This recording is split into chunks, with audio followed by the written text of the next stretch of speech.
Stephen King once wrote that nightmares exist outside of logic, and there's little fun to be had in explanations. They're antithetical to the poetry of fear. In a horror story, the victim keeps asking why, but there can be no explanation, and there shouldn't be one. The unanswered mystery is what stays with us the longest, and it's what we'll remember in the end. My name is Alan Wake. I'm a writer.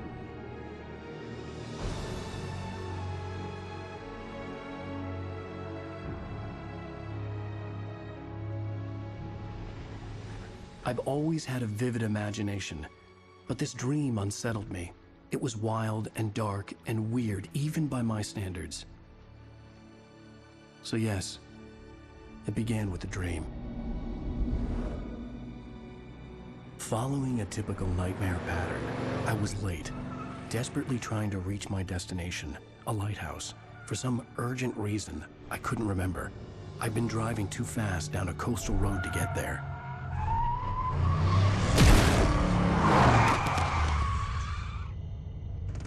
I'd seen the hitchhiker too late.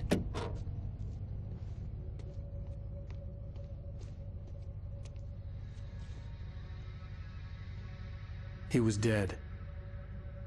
I was convinced they'd put me in jail and I would never see Alice again.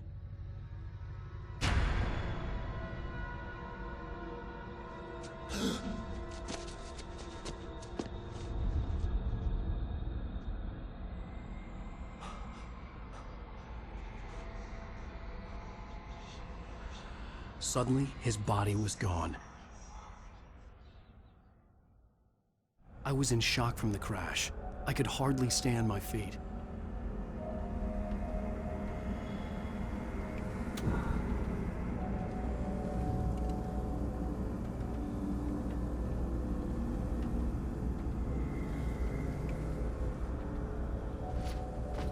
The radiator had broken when I hit the hitchhiker. The car wasn't going anywhere.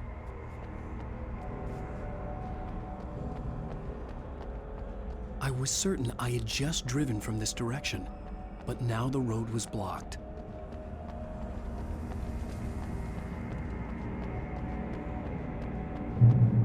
I had to go to the lighthouse. I knew there was something important waiting for me there.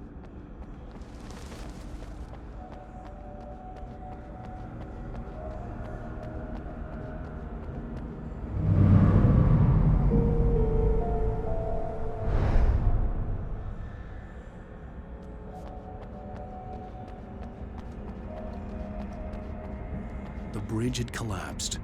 I'd have to find another way to the lighthouse.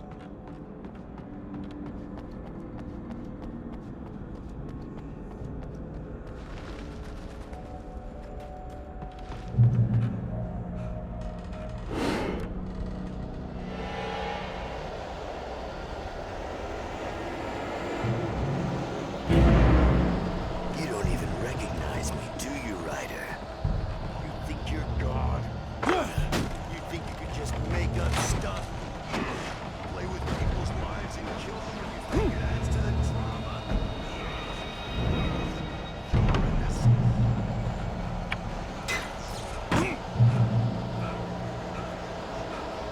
You missed your deadline! Damn.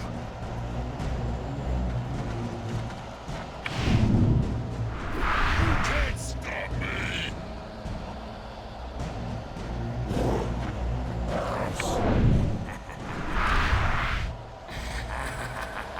I realized that the hitchhiker was a character from the story I'd been working on.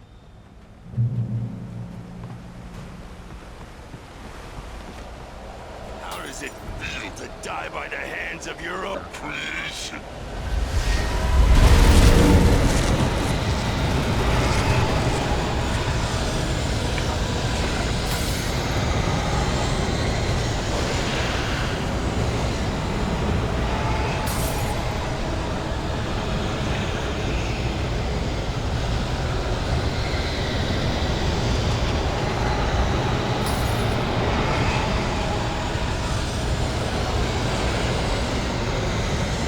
This way!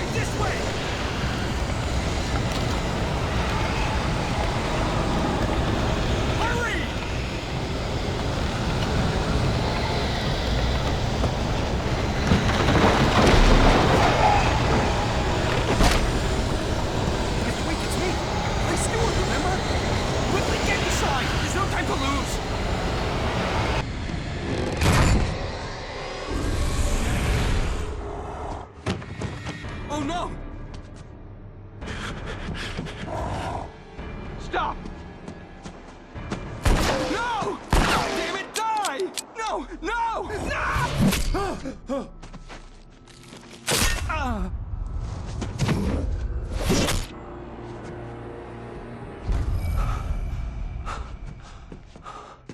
I was trapped. There was no way out.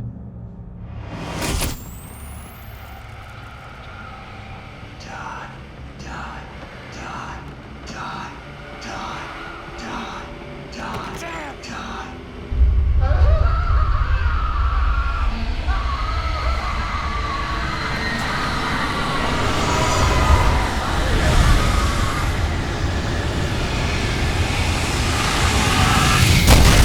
The cabin was a death trap. I had to get out.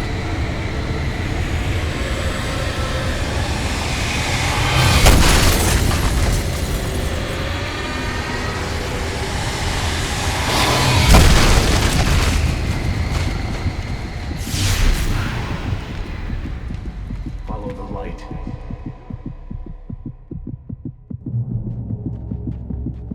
You are hurt. You should go into the light. You are only safe there.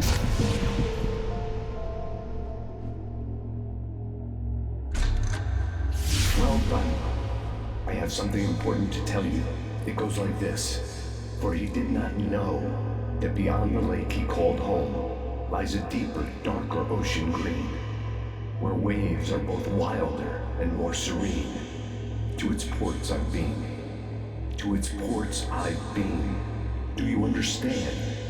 No. Follow my light.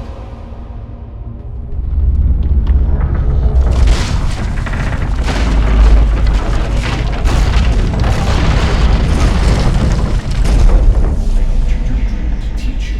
The darkness is dangerous. It's sleeping now. When it feels you coming, it will wake up. There's no time. I can only show you the most important thing.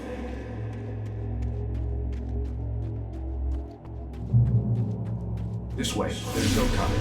The hitchhiker has been taken over by the dark presence. You can't hurt him now. The darkness protects him from all harm. Only light can drive the darkness away and make him vulnerable again. Here, take the light.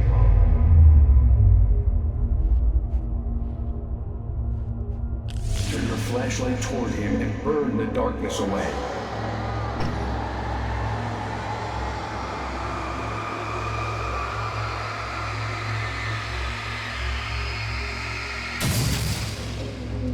You did it. Now the darkness no longer protects him, but it's still inside, controlling him. He can't be saved. He's still a threat. He is still your enemy. Here, take the gun. Now you'll die.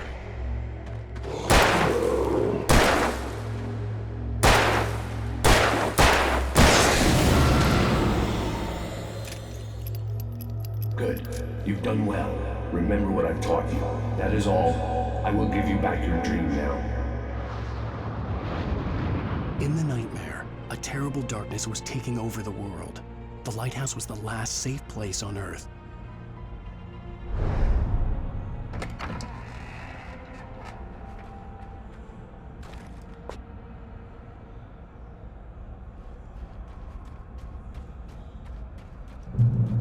You led me this way, and now I'm gonna kill you.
I can keep this up forever!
Shh, baby. Just another nightmare. Everything's fine. You dozed off. Right. Anything more than dozed off would be news for everyone. Cheer up, handsome. We're here.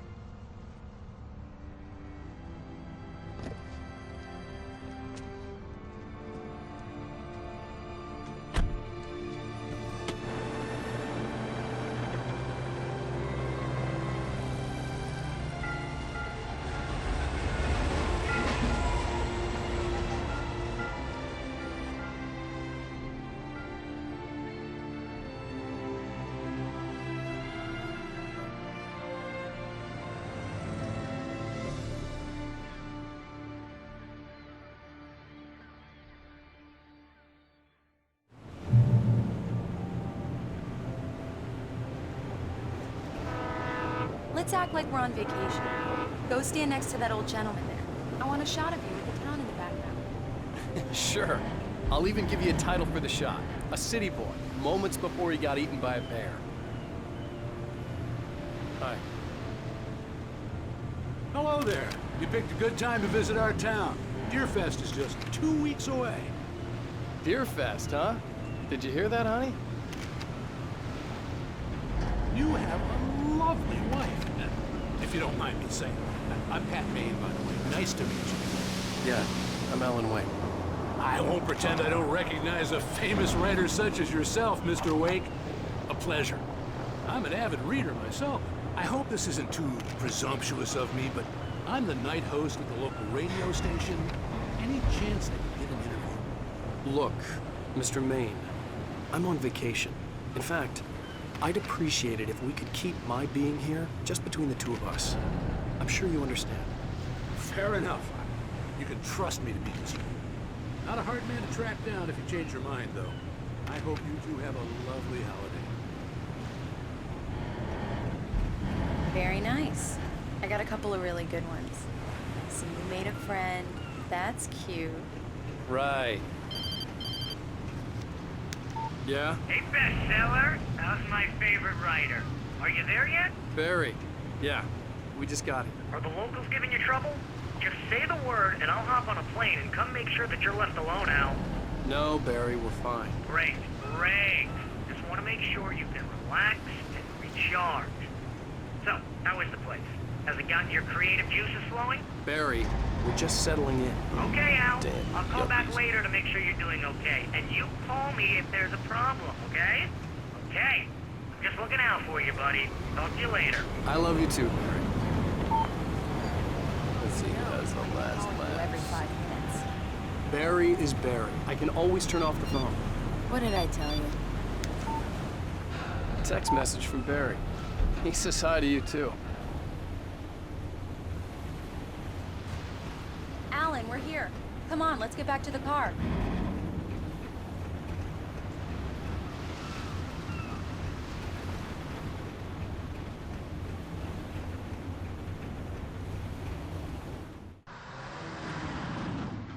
We need to stop at the local diner to get the cabin key from the landlord, a Mr. Carl Stuckey. He's waiting for us. I'll go fill her up while you get the key. I'll pick you up here in, say, 15 minutes? Sure. Alan, thank you for coming here with me. I love you too. Go on. I'll promise to behave.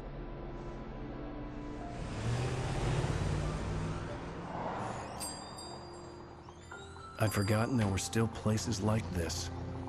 Towns where everybody knew everybody. Welcome to the Oh Dear Diner. Hi, I was wondering if you could help me. I'm looking for... Mr. Wake, Alan Wake. Oh, God, I am your biggest fan. I know people say that all the time, but I really am. I'm glad to hear that. Rose. Rose, I'm looking for Mr. Stuckey. Carl Stuckey? Carl? Oh, of course, Mr. Wake. He must have gone to visit the restroom. He'll be back in a moment. I can't believe it. I've got all your books. I got the cutout from the bookstore when they took it out of the window. And you keep it here. Well, okay. Good for you. Do me a favor, Sonny. I could really use a tune right now. Coconut, number 6 in the jukebox. I'd do it myself, but both of my legs have gone to sleep. Bad circulation. Yeah. Are you serious? Coconut again? You disgust me. Call yourself a rocker. Unbelievable.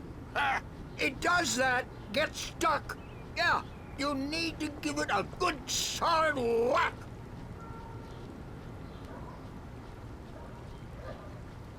You put the lime in the coconut, drink them both up. Just because Now that's what I'm talking don't think about, I won't yes. murder. This is it. I've died and gone to hell.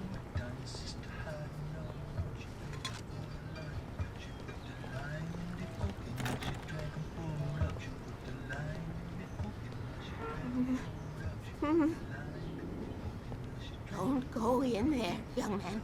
You can hurt yourself in the dark. I think I can handle it, ma'am. I didn't want to wait. I wanted to find You don't Stuckey, wanna die, to get the do key you? and get out as soon as Worse. possible. The waitress was giving me a headache. Overeager fans always did.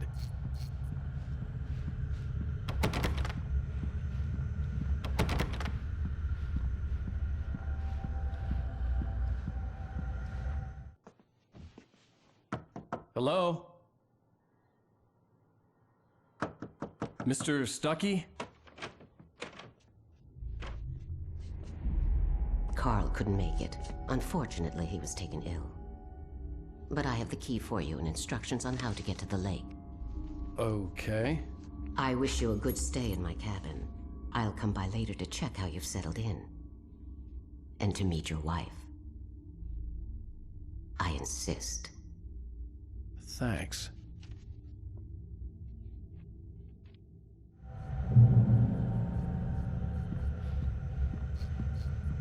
Cauldron Lake is a special place. Very inspiring. You got lucky this time, young man. You can hurt yourself in the dark. This really ought to be... Even that sounds better than your singing. Are you all right? Splendid, splendid. Damn hernia. It swells up like a balloon if I lift anything heavier than a spoon. Yeah. Splendid, splendid. It's been a long time, Tom. Good to see you. Hey, you were not... The Andersons. They're, local musicians. We're waiting for Dr. Hartman to come pick them up. They wandered off from his clinic at the Cauldron Lake Lodge.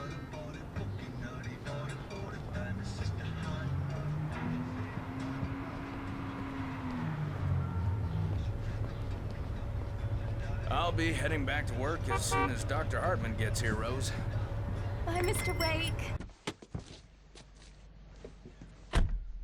Mission accomplished. The key and the directions. My hero. I got some flashlights, just in case. Hey, wait! Mrs. Wake! Your keys!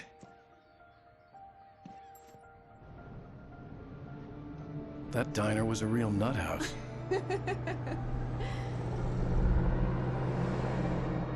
Can you believe this place? This would make a wonderful setting for a book. We're supposed to be on vacation, Alice. I'll figure it out when we get back home, okay? Okay.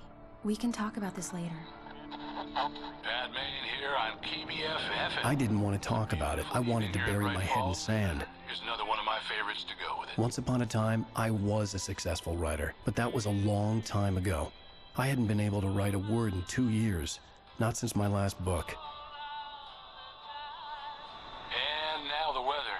It's gonna be a clear night, so you folks in the big city might want to look up every once in a while. See those stars winking down at you? It gets pretty dark out here, but they'll light your way.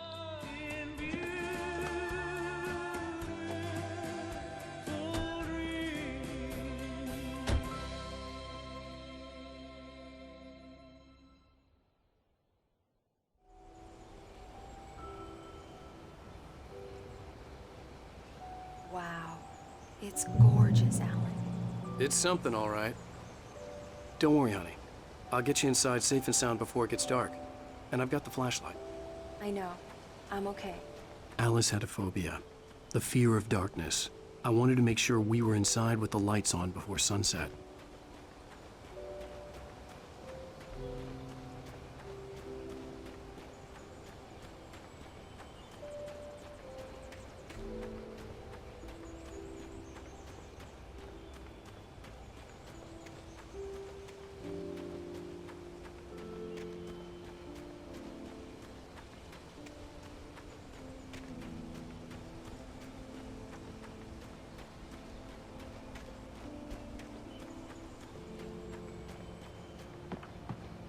The cabin obviously got its name from the shape of the island. It looked like a giant bird leg. Alice had mentioned that the lake was a caldera. There was a dormant volcano under it.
Here we go. Let's take a look inside. It's dark in there. We need lights. Can you figure out how to get the power on, honey? Hello? Anyone here?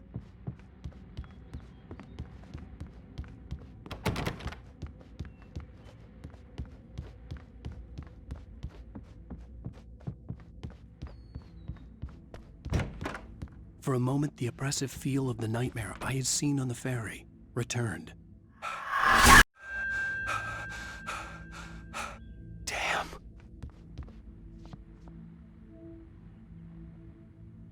I needed to get the power running in the cabin. There had to be a fuse box or a generator somewhere on the island. The cabin looked like a time capsule from the 60s, or even earlier.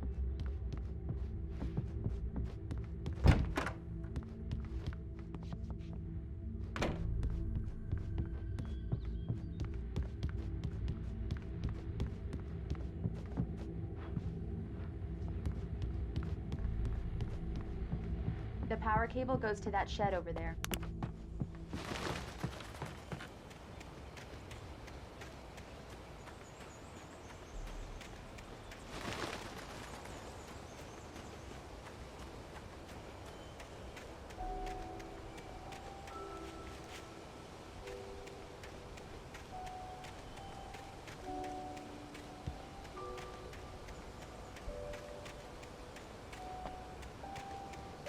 Alice had told me about Cauldron Lake Lodge. The old building used to be a hotel, but these days it was no longer open to the public.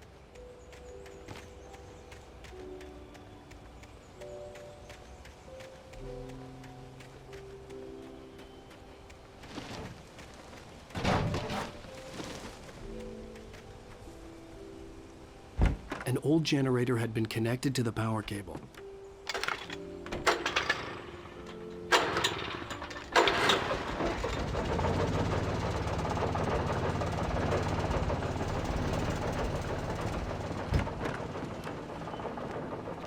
The lights are on! Good work, honey. I'll freshen up a bit and start settling in. Okay, I'll look around a bit. Sure thing! Have fun! The island had once... It was a beautiful place. I told myself I could rest here, sleep here, and forget about my work.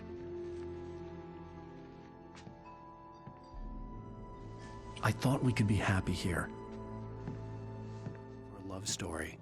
Maybe it would be that again.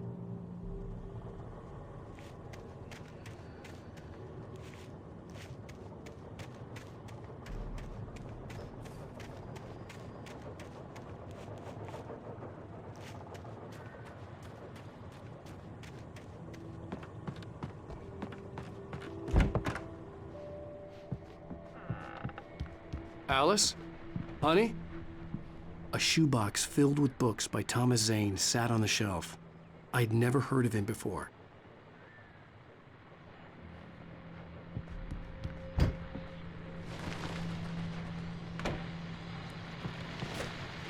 The old door had played a trick on me. Alice wouldn't have come out in the dark. The Deerfest guests have already started to arrive. Just ran into one on the ferry. A famous artist, no less. We'll see if we can rope him into an interview later on. Now, let's go to the phones. Caller, you're on KBF-FM.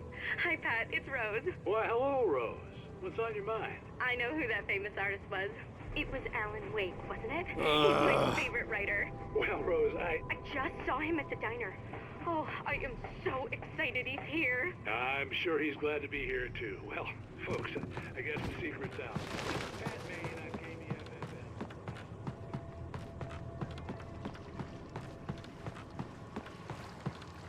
The water was black. I couldn't help but imagine all sorts of horrors lurking in the depths below.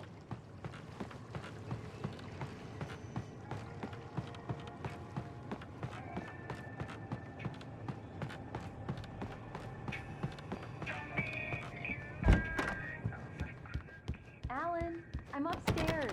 I have a surprise for you.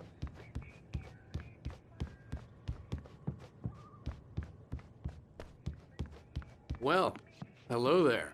I'm not the surprise. It's in the study. Go take a look. Okay. Surprise! Alice? What is this? I guess I have a small confession to make. I thought maybe you could write here that a change of scenery would get you past... Damn it, Alice! Everyone keeps... Hey! Just hear me out! There's a local doctor, Dr. Hartman. I read a book of his. He has a private clinic here. He specializes in helping artists. So now you want to get me committed? No! It's not like that. That's not... Alan? Alan? Just don't! I don't want to hear it! God damn it, Alice! God damn it! I knew she wouldn't follow me in the dark. I needed some time alone to think things through.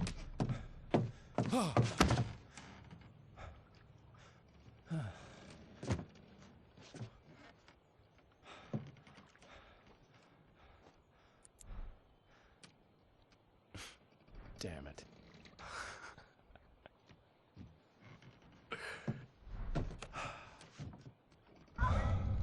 Alice? Alice? Alice! The cabin had gone dark. All the lights were out. Alan! Where are you? Help! Alice, I'm coming! It's all right, I'm coming! No! What the hell? Help me!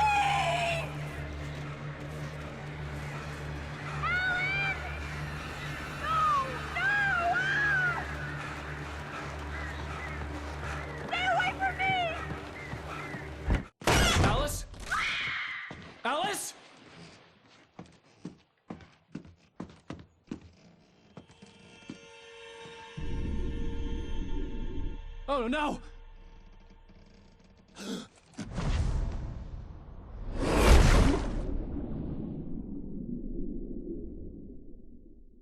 Keep going, Alan. Wake up. Alice?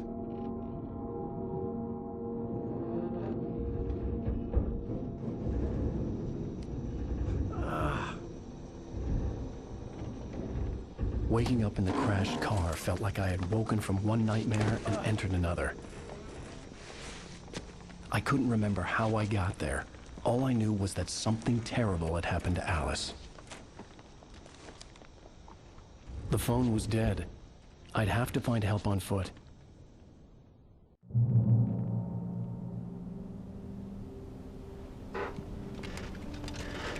Among Alice's things was a book, The Creator's Dilemma, by a Dr. Emil Hartman. Seeing the book brought back my fight with Alice. I didn't like it, and I didn't like the guy's smug face on the cover either.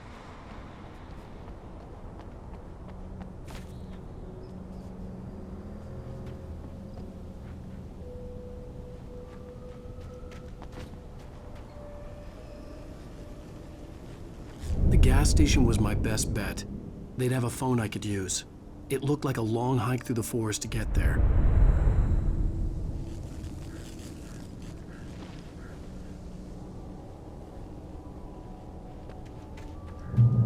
Damn.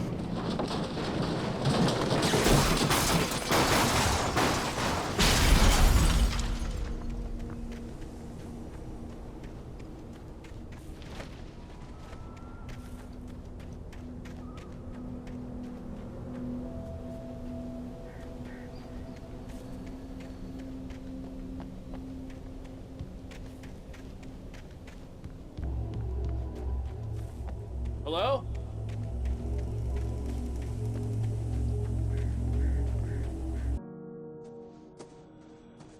Hello? Is someone there?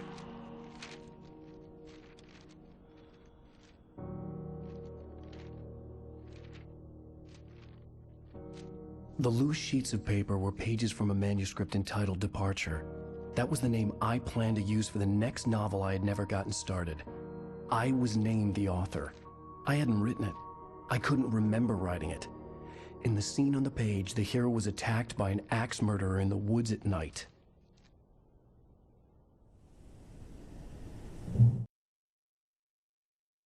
Departure by Alan Wake. The man turned to face me.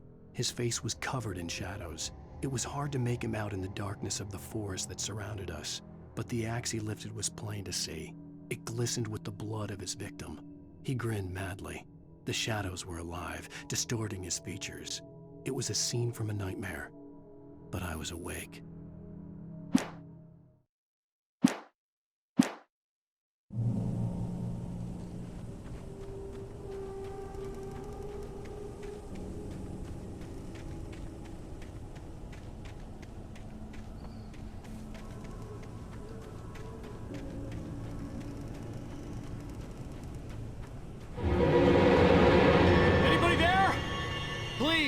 I've been in an accident!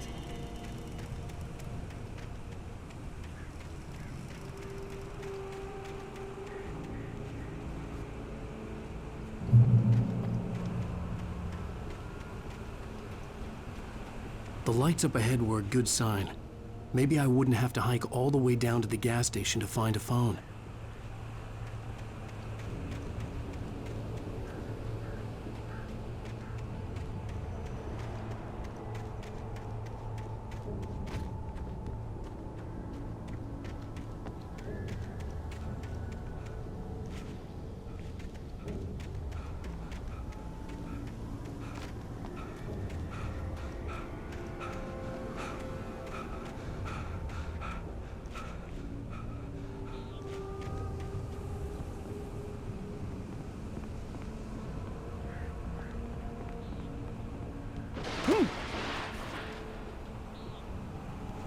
Anybody there?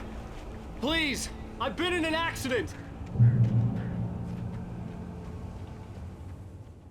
Hey! Hey, you! Phil! There's been an accident! I need help! Listen, deposit. I need to... Premium cabins for rent in... Oh, hell. Carl Stuckey. Pleased to meet you. Non-refundable reservation deposit required. Fair and square. Fair and square.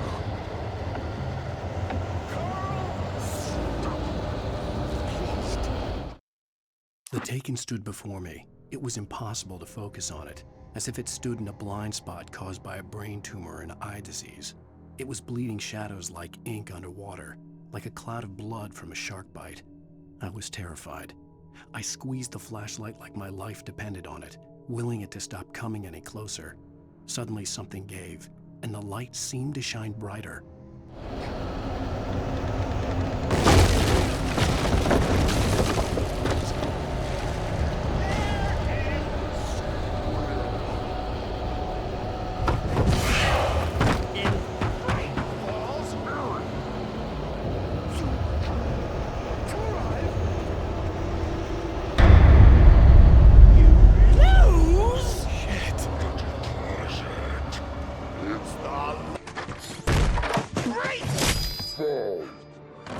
I had to figure a way out of this. Any second now, and Stuckey would be knocking on the door with his axe like Nicholson in The Shining.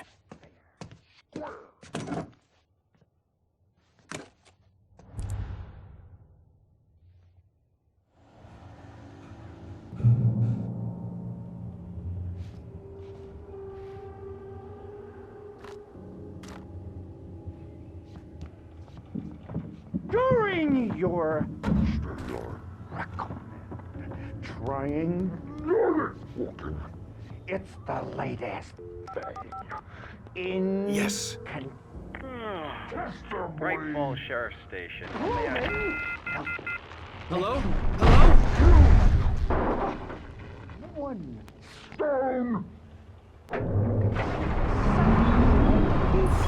The spat.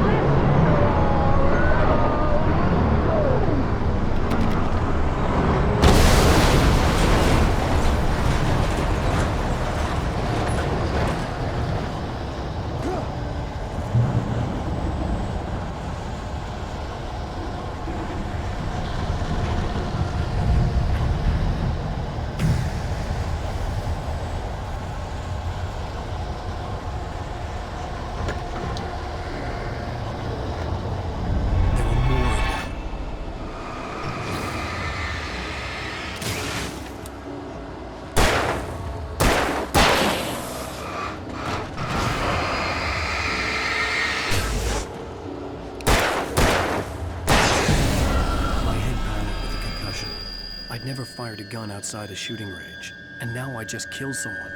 Or something. There were no bodies. They just disappeared. If I was dreaming, it felt real enough to make me sick.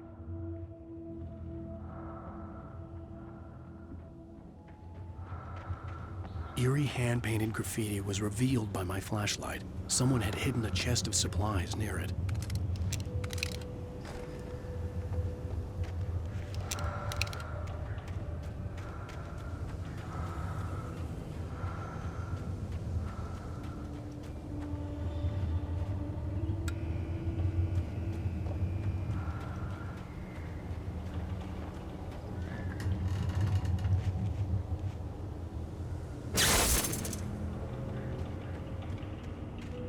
The dark forest was the last place I wanted to go, but I had no choice. I had to get to the gas station.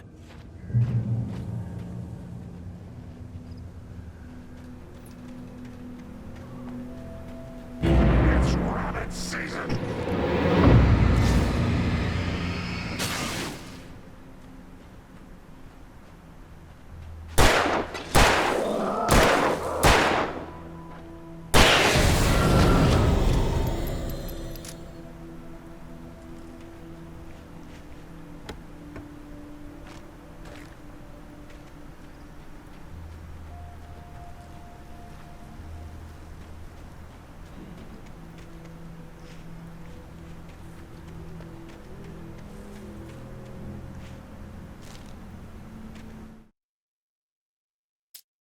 Rose knew she had been gushing, but right now she didn't care.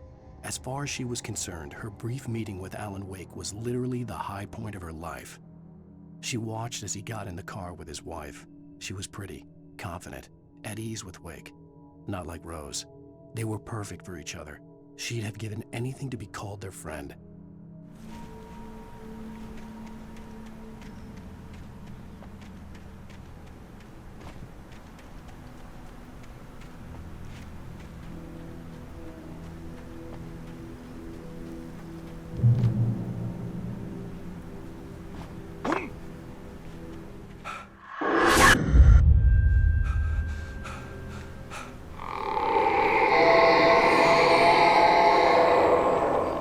What the hell was that?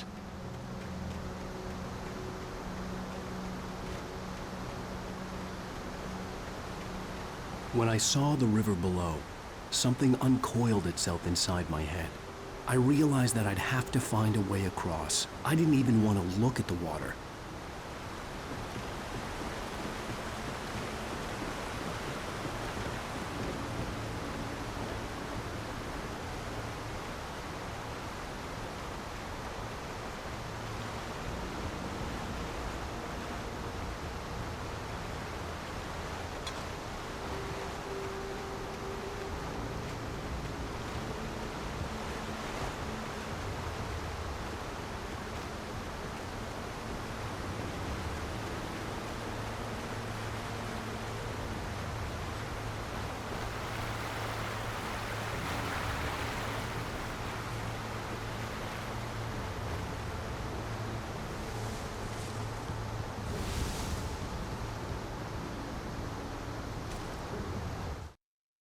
Barry Wheeler was bouncing off the walls.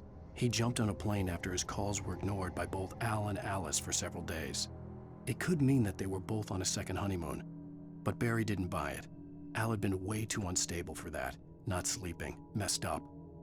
Barry had years of experience dealing with Alan Wake, and he couldn't ignore it. Something was wrong.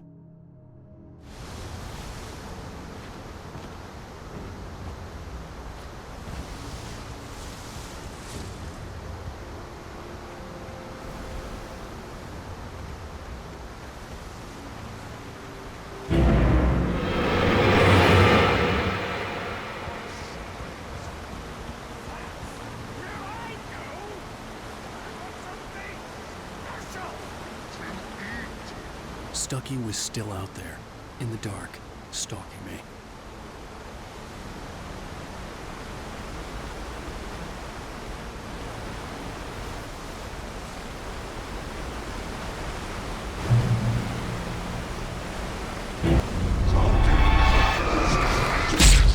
Occupation.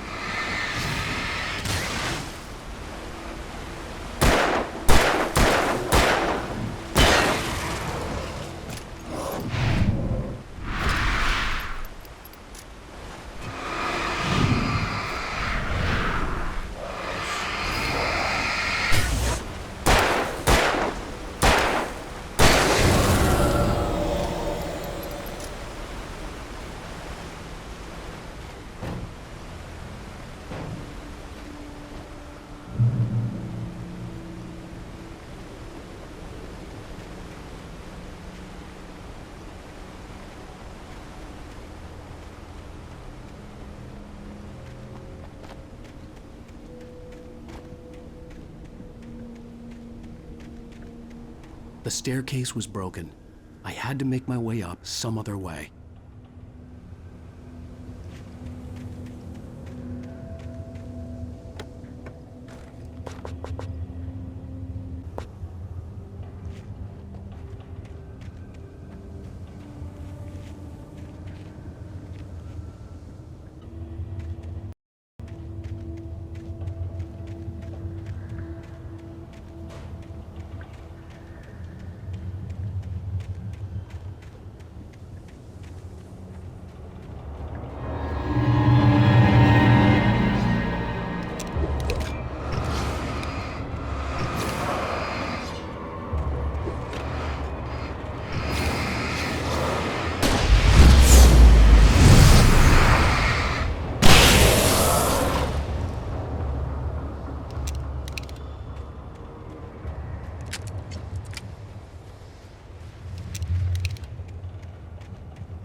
I heard them before I saw them, swooping down from the sky and screeching as they came.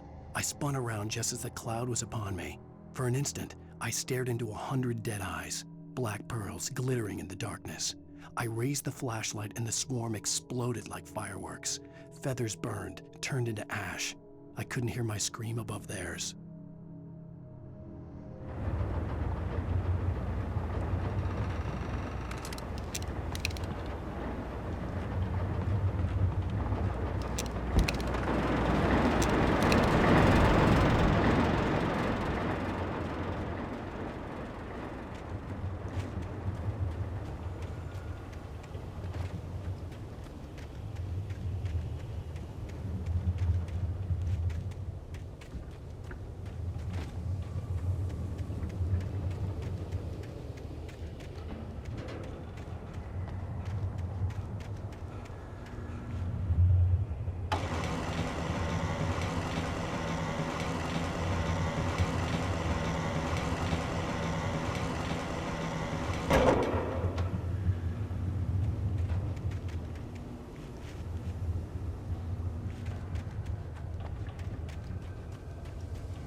Well, I was just outside for a breath of fresh air, and what a night. I know most of you are probably in your beds by now, but if you're still up and around, take a moment. Step outside for a spell and breathe in deep. The weather is absolutely still. The sky is crystal clear. It's like the forest is quietly breathing along with you. As you listeners know, I'm a night owl, and it's on nights like this I wish I wasn't cooped up in the studio.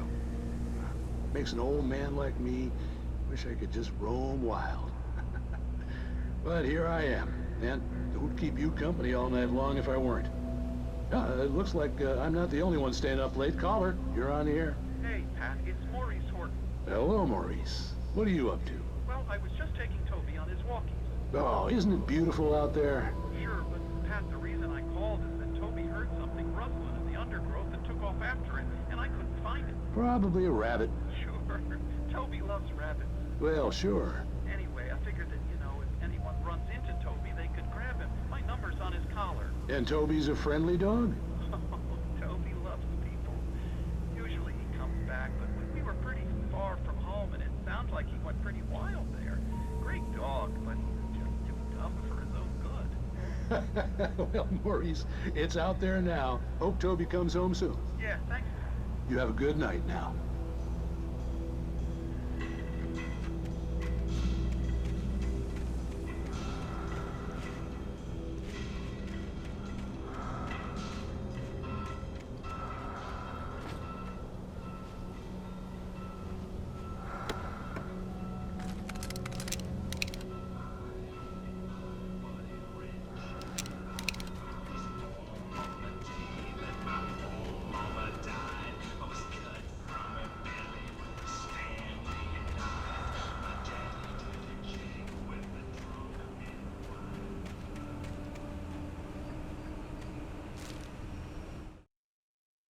first, I kept finding the pages as if by accident. The book I couldn't remember was either a terrible and true prophecy or an act of creation that had rewritten the world. I began to hunt the pages feverishly, for they held the answer to the mystery. With it, I could save myself. With it, I could save Alice.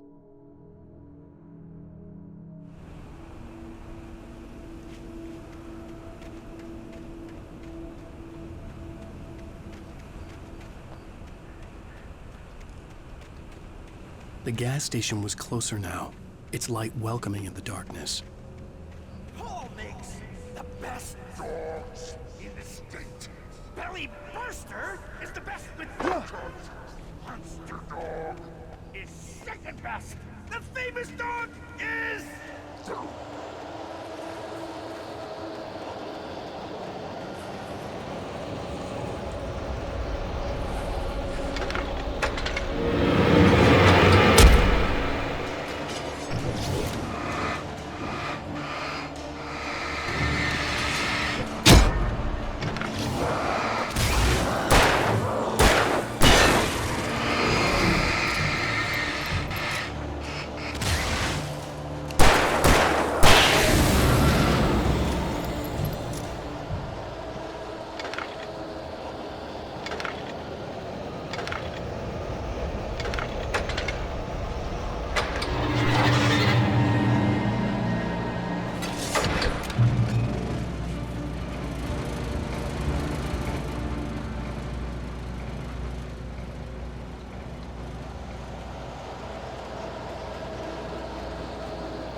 I stepped into the gas station's garage. It was dark and quiet.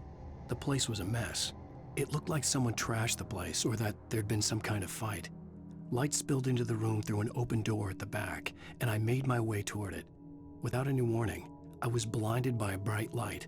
An old portable TV on the shelf had come alive by itself. Impossibly, I could see myself on the screen, talking like a madman.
bestows immortality on those who advance it to elevate all of mankind. Newton, Einstein, Sagan, princes among men. But the price for such a legacy is steep indeed. In Night Springs. Tonight's episode, a quantum suicide. If our lives are already written, it would take a courageous man to change the script. Having called a press conference, Dr. Barclay Colvin is about to demonstrate that very courage. Ladies and gentlemen of the press, I am Dr. Barclay Colvin, and I'm glad so many of you could join me here at the Moorcock Institute. Tonight, I'm going to give a practical demonstration of the many worlds interpretation. As you can see, this is a loaded 9mm pistol. It shall be part of a thought experiment. And now, a real experiment, known as a quantum suicide. Did he say suicide? Is that a real gun? He's kidding, right? Please, stay calm. There is no risk. Observe what occurs when I place the weapon against my own forehead. Now, you might think this round is merely a dud. Not so. Observe the flower pot. And yet, I myself cannot be harmed with this gun. With each pull of the trigger, two new realities branch off. One in which the weapon didn't fire, and one where it did. With my machine here, I have ensured that this reality is always the former. I have bestowed upon myself quantum immortality. Under no circumstances can this gun kill me. So wait. What you're saying is that every time you pull the trigger, in another reality, you die? Yes, of course, but that's completely trivial. There's an infinite number of things that could happen at any moment, and they always do happen somewhere. The point is, this one thing did not happen here. You're insane, Colvin. Insane? Insane? Hey, was this thing supposed to be plugged in? I stumbled on it. You fools! Gaze upon quantum immortality.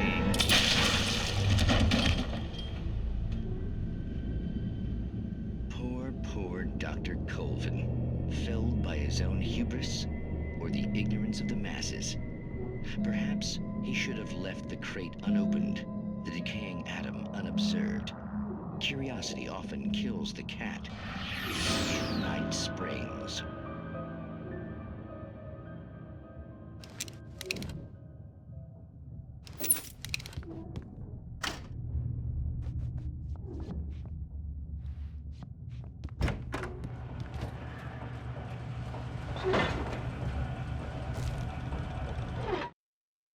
The cabin on Cauldron Lake? She asked. The sheriff looked at me suspiciously. The early morning light flooded through the office windows. I would probably never have gotten out of the woods alive without her help, but I couldn't tell her the truth of what I'd faced the previous night. She'd think I was lying or crazy. She'd lock me up, and she wouldn't help me find Alice.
Stucky's body vanished, leaving behind only a lifetime of nightmares to come, assuming I'd reached the lights of the gas station alive.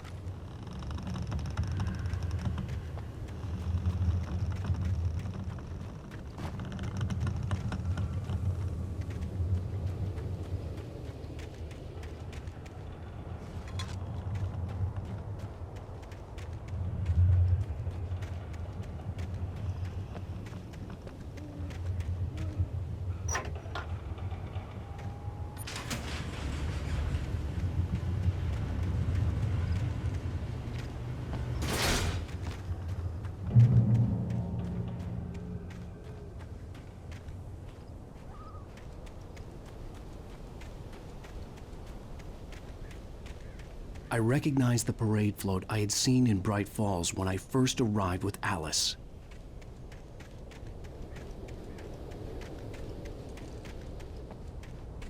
After the insanity I had just experienced in the darkness, the lights of the gas station felt comforting.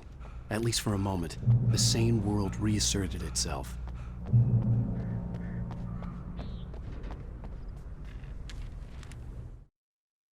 Stucky spat on the garage floor and tried to shake the cobwebs from his head.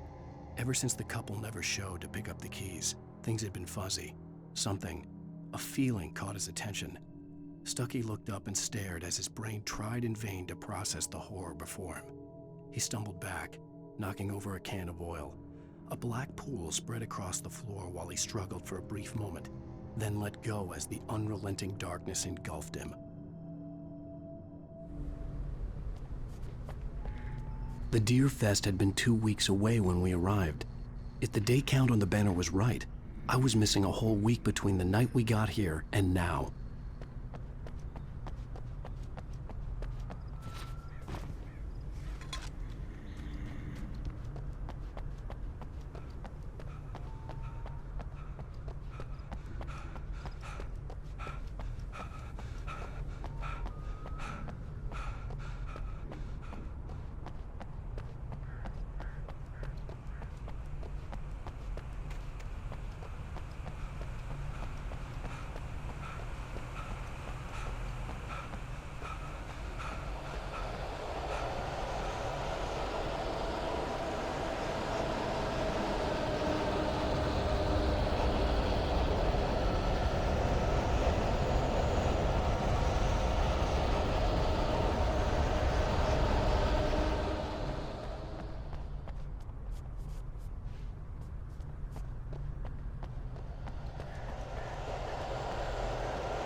I had to get inside the gas station to find a phone to call for help. The garage was a mess. It looked like someone had trashed the place, or that there'd been some kind of fight. I'll write. I'll keep writing. Outside, there's only darkness. Outside the cabin, outside the story, there's only darkness. I can feel her presence in the dark. Just now, I could smell her perfume in the room. I'll reach her. I'll fix it up. I'll bring her back. The story will come true. If I stop, she's lost. I don't believe this. It'd been me on the TV, talking crazy. Was I losing my mind?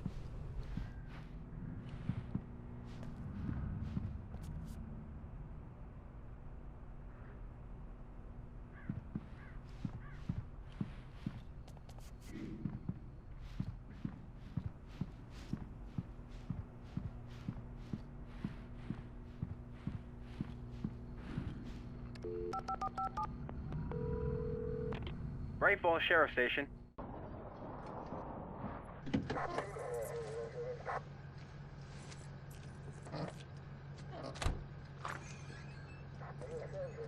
Oh, thank God, Sheriff. Sheriff Sarah Breaker. You are... I'm Alan Wake, but listen, I was in a car crash. My wife, Alice, she's missing. Calm down, Mr. Wade. We were staying in a cabin on the island, on Cauldron Lake. There's no island on Cauldron Lake, not since the big eruption in the 70s. Please, I can take you there, okay? You look like you've taken a pretty bad knock to the head. Are you okay? Listen. We'll figure this out. Please get in the car. We'll swing by the lake and then we'll go to the station, okay? Mr. Wake, have you seen Stucky, the guy who owns this place? I realized I couldn't tell her what had happened in the forest. She wouldn't have believed me. And then she wouldn't have helped me with Alice.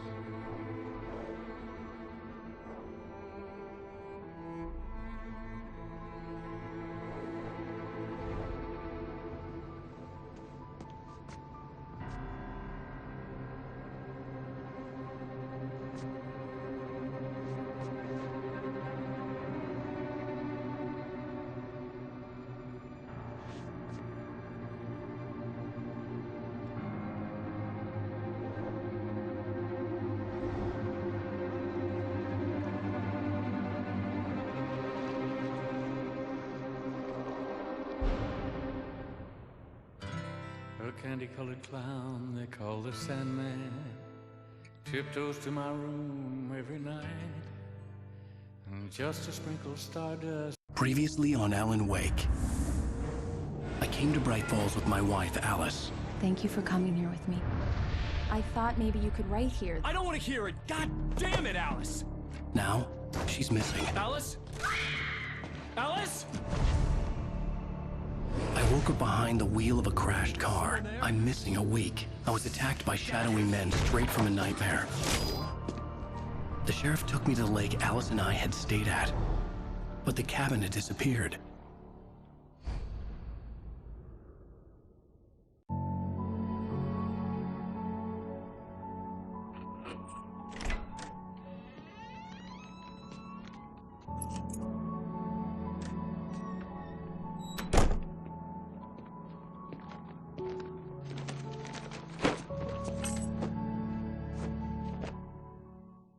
Honey, I'm home.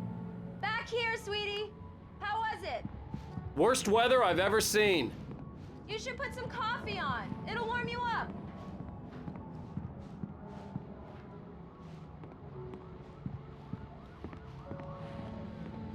Hey, handsome. This is gonna be a long night, but these shots are turning out great. I guess you're gonna need that coffee then. I'll go put it on.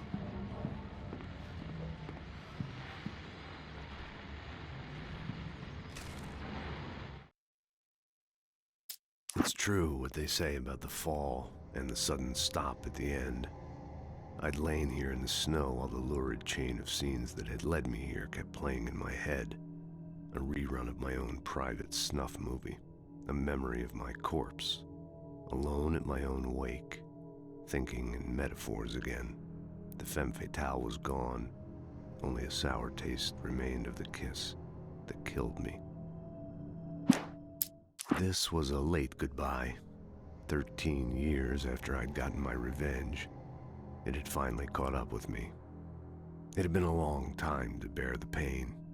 My blood painted the snow red. A gruesome slushy dissolved all the scattered painkillers and leisurely dripped down to the sewer, mingling with the bile of the city, becoming one with it. I can see them now. My wife and my baby. Honey, I'm home.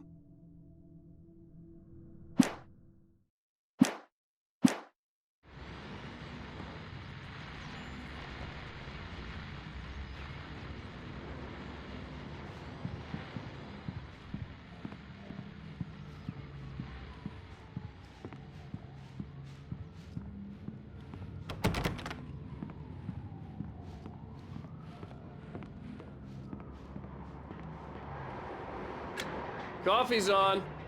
Great, thanks. I'll need it if I'm gonna finish this by tomorrow.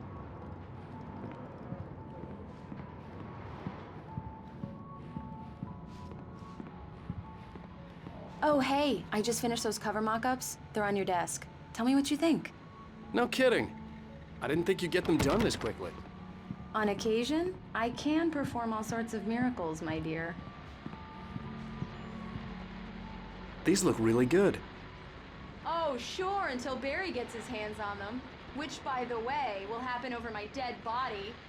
The last time was the last time. Oh, and speaking of Barry, he called. Alan! Alan, please check the fuse box. I'm right here. I'm on it, honey. Please hurry. Honey, it's a power outage. I've got the flashlight. Okay. Hi. You okay? I'm sorry. It just really spooked me. Don't worry. We'll just break out the candles. I know it's stupid, but it's just... especially when I'm not prepared for it, you know? It gets to me. I love you. Tell me a story, writer. Okay. I used to have these nightmares when I was a kid. The dark really spooked me, too. When it got really bad, my mom gave me this old light switch. She called it the clicker. The clicker, huh? Yeah. If I ever got scared of the dark, I could just flip the switch and a magic light would scare the monsters away. Oh, sure. Here it is. Alan. Maybe it'll help you, too. Yeah, nice story, writer boy. You made that up right now, didn't you? No. Seriously. I love you, even if you are a liar. Thanks for this.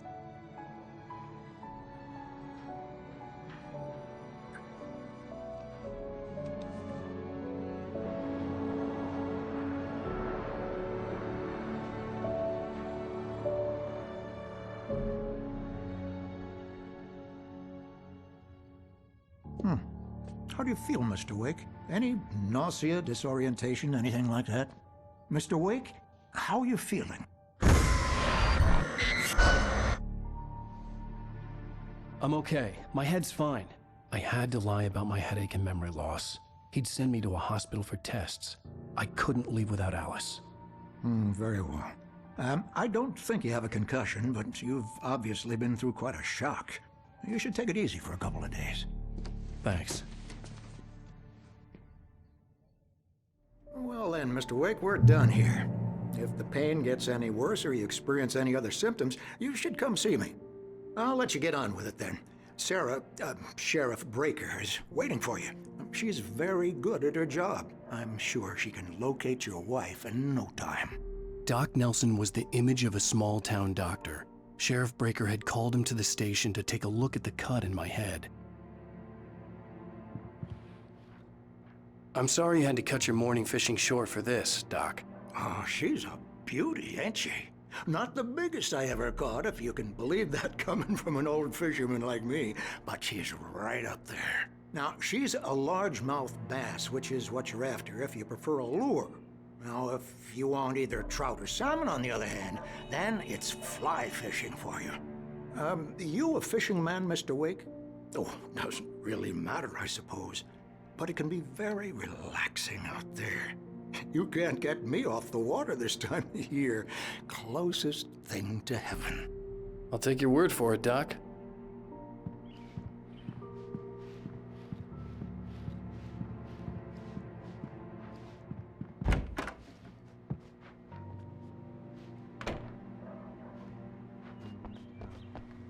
Thank you for testing the lights, Miss Weaver. Everything seems to be fine.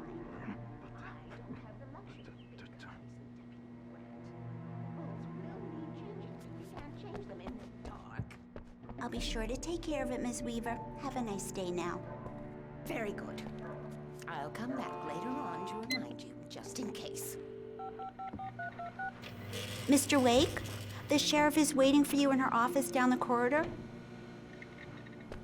That was Cynthia Weaver. I guess you can call her the town eccentric. She used to be the editor of the local newspaper, but she's focused on, other things these days. Yeah, it's Mulligan here. I'm at Stucky's gas station with Thornton. There's no sign of him. Over. Wait. Yeah, this is Thornton. Look, we've located the brake float. It's here. That's some good news, right? Stucky was supposed to be driving it at the rehearsals today. Over. Oh, give me that. Mulligan here.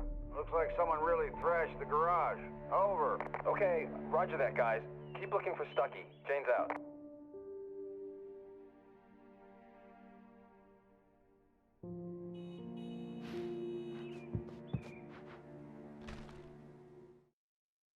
Alice looked through the viewfinder, lining up the shot. Cauldron Lake was breathtaking. Something caught her eye. A figure standing in the shadows behind the cabin, like a thin woman in a black dress. She lowered the camera and looked again. No one there. Just a collection of bushes that looked vaguely human-shaped. She shook her head and laughed.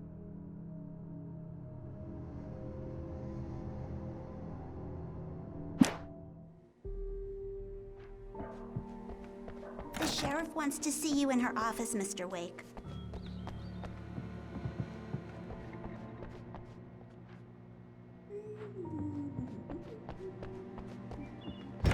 Come in, Mr. Wake. Your phone's on the desk. The battery was dead. It's charged now. Have you started looking for my wife yet? My men are already on it. Now, can you tell me what happened? I'm not sure. I can't remember. We were arguing. I walked out of the cabin. The cabin on Cauldron Lake? How did you end up at Stucky's gas station? I wanted to tell her what had happened last night, but I couldn't. She'd lock me up. Excuse me, I need to take this. Hello? Alan, please help me. Alice? Stop talking to the law. You'll do exactly what I say if you ever want to see your wife. Who is this? Go to the back lot. There's a hole in the fence on the left. Look inside the junker. I left a little something there to convince you we're all on the same page here. After you ditch the cops, you're gonna meet me in Elderwood National Park. There's a spot called Lover's Peak. Mr. Wake, can I help you with anything? Don't do nothing stupid, pal. We're watching you. I need to get some air. The sheriff said I could go out back. Of course, Mr. Wake. You can get there through the cell corridor. Lights on! The deputies, they don't understand. They won't listen to me. I need it to be bright in here. Thank you, man, thank you. Hey, you're all right. You're a good guy. Don't let anybody tell you different. You know, I shouldn't even be in here. The cops, they got it all wrong. See, sure, I beat him up, but I wasn't drunk. I mean, I wasn't drunk at the time. I only got drunk afterward. Okay, listen, you gotta listen carefully now. Here's the kicker. That wasn't Danny. No, sir. It only looked like him. You wanna know who it really was? I'll tell you who it really was. It was a goddamn space alien! I know it sounds like something a drunk would say, but believe me, I wasn't drunk then.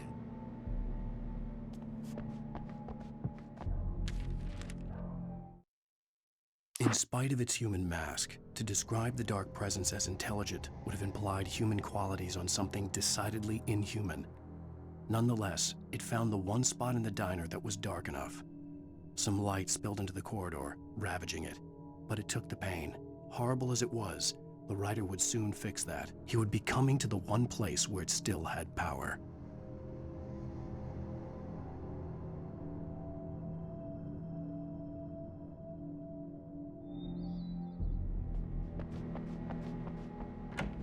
The early morning light hurt my eyes and made my head ache. The man on the phone had said, "Go through the fence on the left."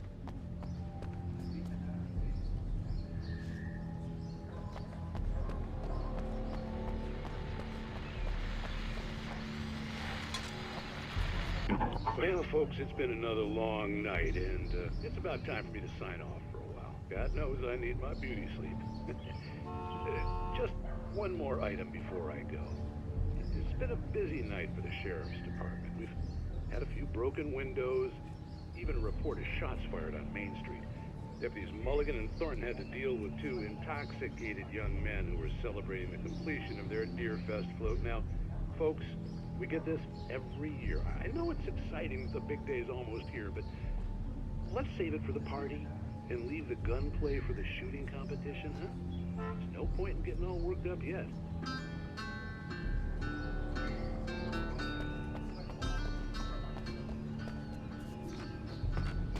The caller had told me to find a hole in the fence behind the police station.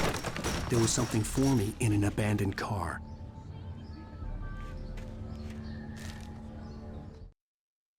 kidnapper fired his gun one last time, and the shadow vanished into the darkness it had come from.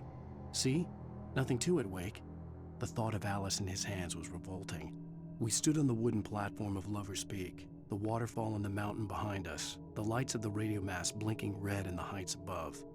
I fought with the urge to take a swing, force myself to speak. Let's cut the act now. Where's my wife? Alice's driver's license had been placed on the front seat. The caller meant business.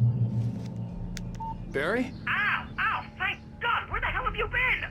I've been trying to reach you for a week, you and Alice. Oh, I've been worried sick. I flew out yesterday. I'm here in Bright Falls.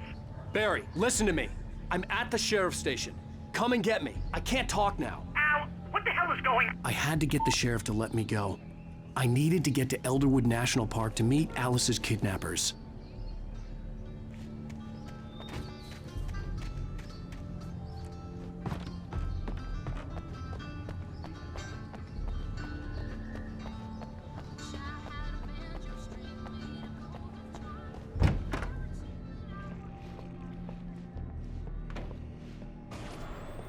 A writer is a light that reveals the world of his story from darkness, shapes it from nothingness.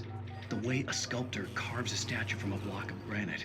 If I stop, the world I'm making dies. Darkness will reclaim it. It's a long, hard journey into the dark. Alice's life is at stake, but I can't think about that, or I'll lose it. The dread lingers at the edge of perception. I'll push on. Anything is possible here. I'll write the story. I'll save her.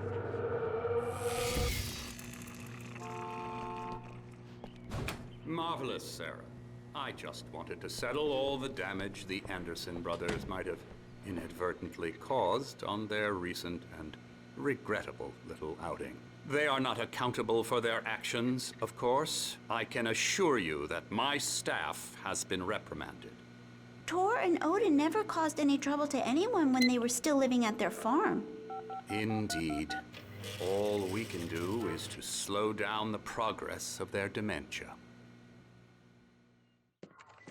Are you feeling any better, Mr. Wake? I'd like to leave. Am I free to go? Well, we still need to talk about... Am I under arrest? No, of course not. But I need to know where you'll be staying so I can get in touch with you. I'd avoid the motel. The Majestic is known for its roaches. The cabins at Elderwood are pretty nice, though. That sounds perfect. I'm Dr. Emil Hartman.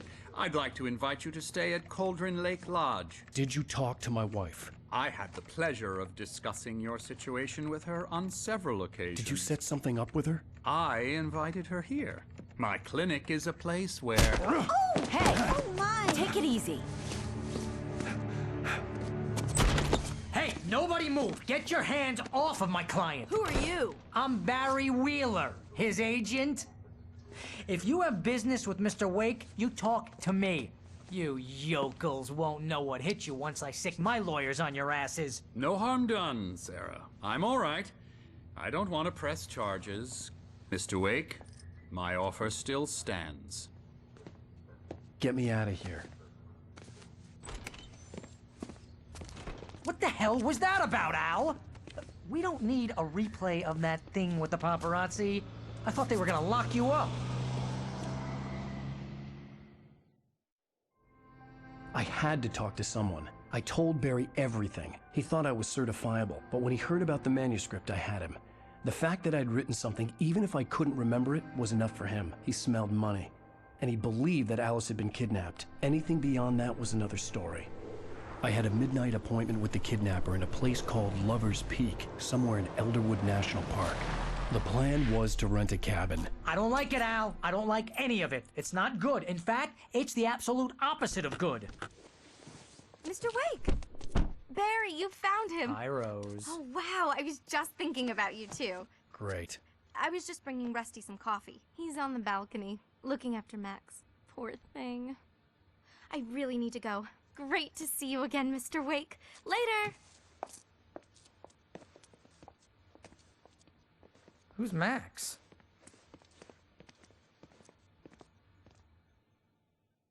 What an airhead. Jeez, Mr. Takes a swing at everybody. This is not her fault. She's a very nice girl and, more importantly, a fan.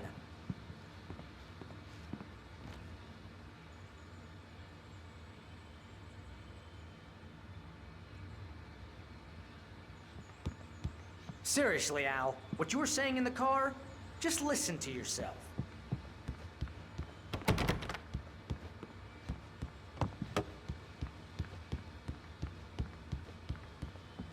What, you shot a guy and his body just disappeared? When was the last time you slept? What, are you high? Have you been drinking? No! Look, Barry, I'm missing a week, and someone's got Alice. Do you and everything's understand what it sounds like when you say stuff like that? Don't get me wrong, it's a good story, could be a bestseller. But when you start confusing fiction with reality, you're buying yourself a ticket to the funny farm. All right, wait here.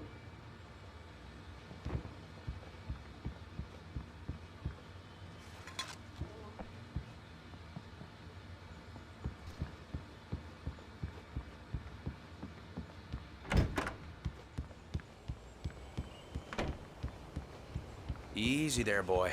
I'm almost done. Hey, Rusty, right? You rent cabins. Oh, Mr. Wake. I'd shake your hand, but mine are kind of full here. Actually, I'm sorry about this. Would you mind grabbing the registration form from the desk? It's just across from Bucktooth Charlie. Okay, sure. What happened? Crazy poachers. Max here got his foot caught in a trap. They're illegal to use here. Hell, you're not supposed to hunt within the park at all. But that doesn't stop some lowlifes. Well, at least Max is gonna be okay. He got lucky. Max is still groggy from the shot I gave him, and I'd rather not leave him alone just yet. The form's on the desk across from the mammoth skeleton. Seriously, Al, you can't just go and meet a kidnapper. Those situations always end up in disaster. You gotta talk to the cops. She's my wife, and it's my call. Can we talk about this later? No. This whole thing, listen, you hit your head. I mean, geez, Al, come on. You gotta understand how crazy all this sounds. If you're trying to pull a joke on me, freak me out, it's working. Ha ha, let's have a laugh on Barry. Well, you had me going there real funny, Al. You can quit it now.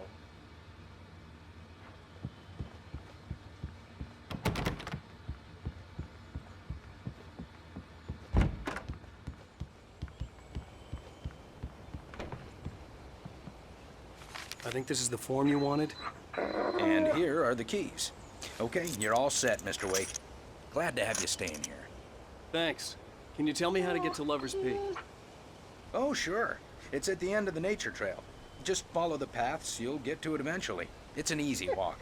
Nice spot, too.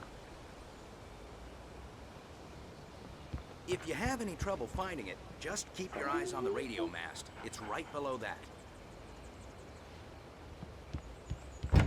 Look, Al, you're asking me to believe that you shot a dude who went poof into thin air, a guy who was bulletproof until you point...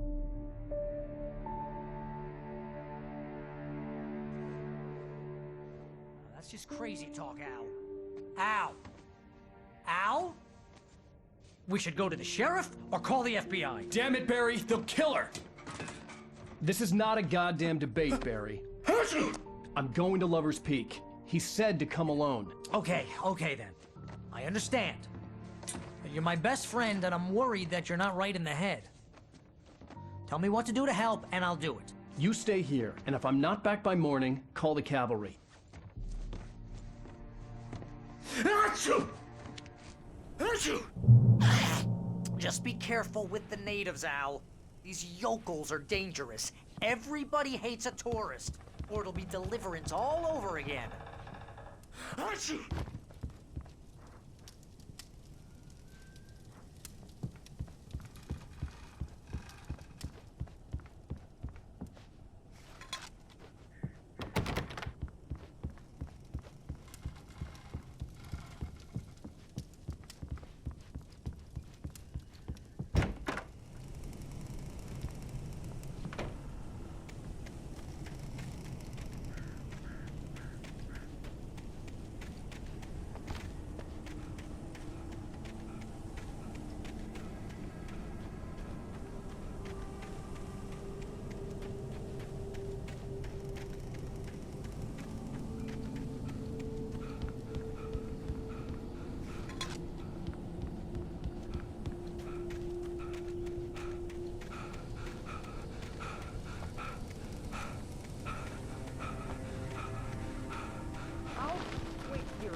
hold down the fort. I'll be with you in spirit every step of the way, Al. Walk through the door now.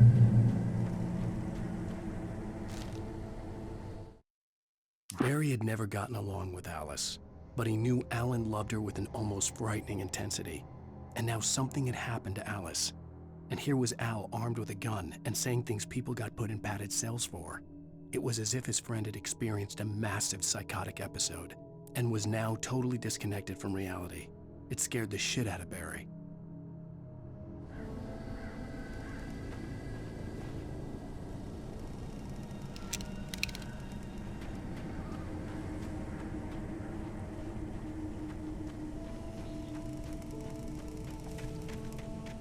I knew I should have gone to the cops. This wasn't the smartest thing I'd ever done, but I was still angry with Barry for trying to talk me out of it. These people had called me right in the sheriff's station. The cops wouldn't scare them, and they had Alice.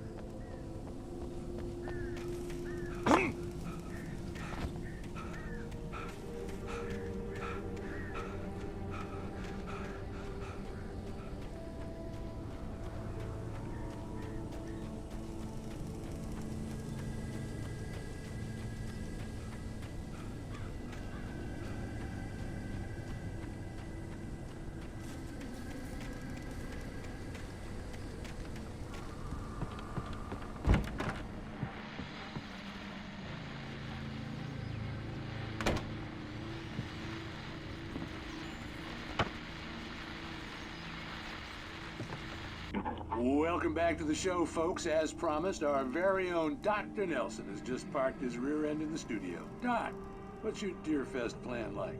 My plan? You make it sound a lot more organized than I ever seem to manage.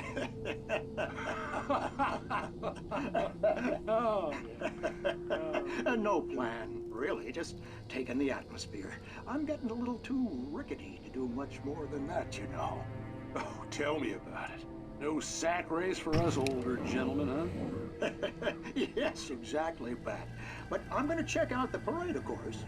And I'll be one of the pie contest judges, too. Well, that takes a different kind of constitution. Oh, yeah. It's my kind of exercise. Now, Doc, seriously, you're in pretty good shape, though. You're the outdoors type. I know for a fact you're an avid fisherman. That's right. Matter of fact, just caught a heck of a largemouth bass early this morning. But you're not taking part in the fishing contest? No, not this year. See, Pat, I'm just not that competitive anymore.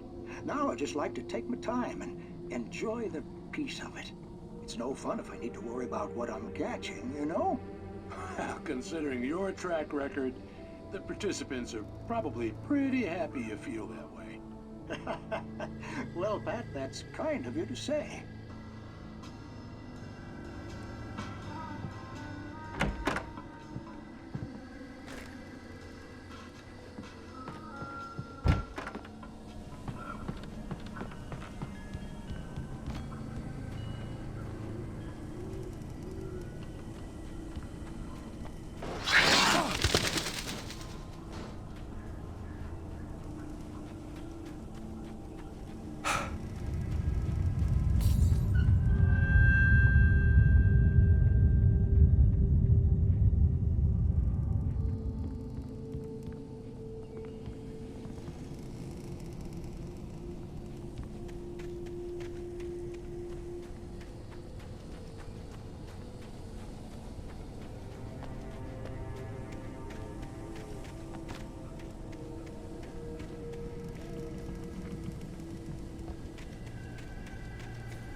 Crime and punishment.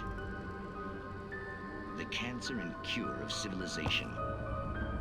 But some crimes are impossible to punish, especially in Night Springs. Tonight's episode, The Man in the Mirror.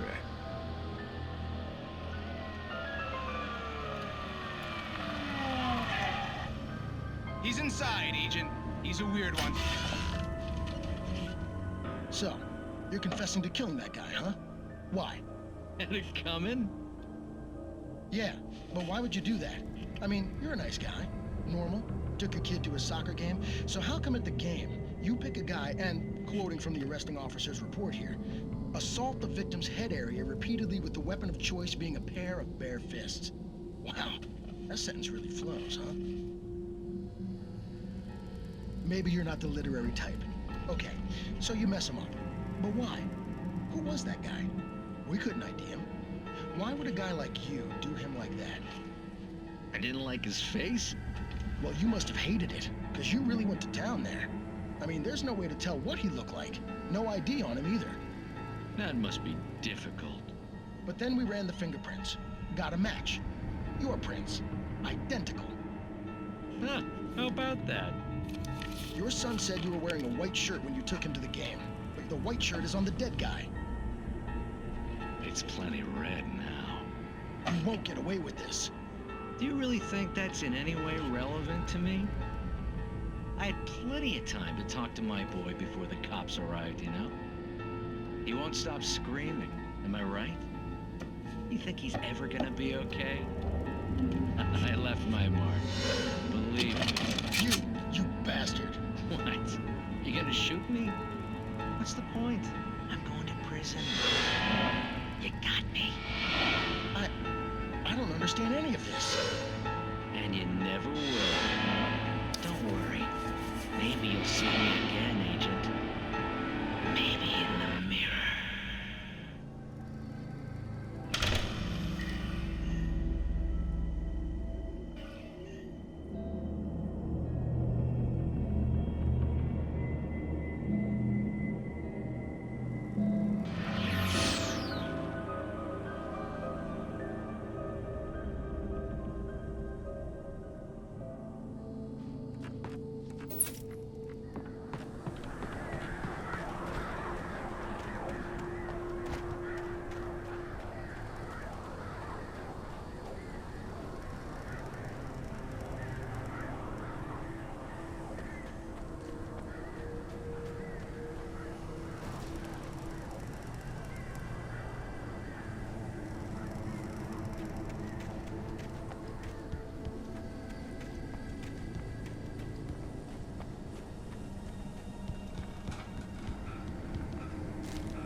Rose knew that Rusty was in love with her, and she liked him too. She liked him a lot. He taught her to dance, and life had certainly taught her the value of a man who was gentle. He treated her well, made her smile, made her feel good. But Rusty wasn't the prince of her dreams, and that tended to underline the unbearable truth. She was no closer to that Hollywood magic than he was.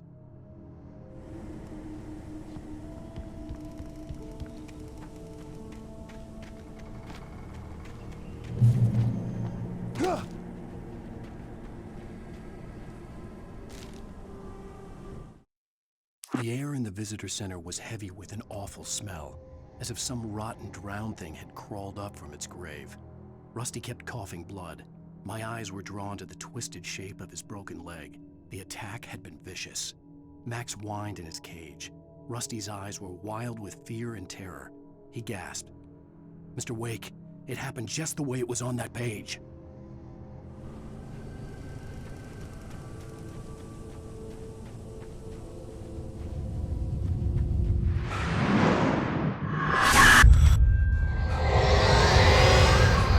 The vision left me weak.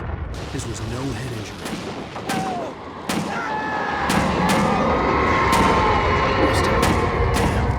Rusty, hang on! I'm coming! Please, help me! Anybody? Help me! Help me! The visitor center was sturdy, but the impact turned the front of the building into splinters. Rusty was thrown across the lobby like a rag doll and hit the far wall hard. It didn't hurt until he tried to move and saw his leg bend the wrong way, felt the broken rib stabbing him on the inside. Rusty howled in pain and fear, suddenly afraid to die alone. Can you hear me? Anyone? The ranger's office was locked. I'd need a key to get in.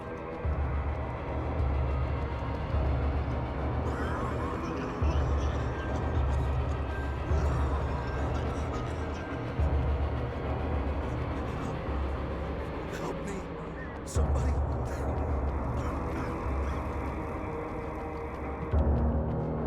Hello? Back here. I'm back here. Hey, please help me. Mr. Wake? Oh, hell. It happened just the way it was on that page. I found. Came true. It knew. So dark. It'll come back for me. You must. The lights. In the office. I have the key. Okay, Rusty. Hang on. I'll be right back. Whatever did this couldn't be far. Rusty had found a page from the manuscript. It would help me understand what had happened.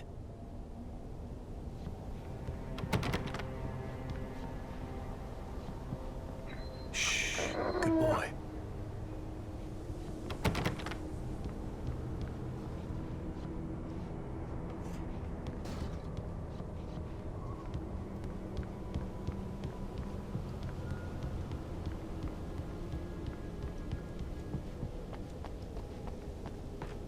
The only way to make sure that Rusty was safe was to get the power running and the lights back on.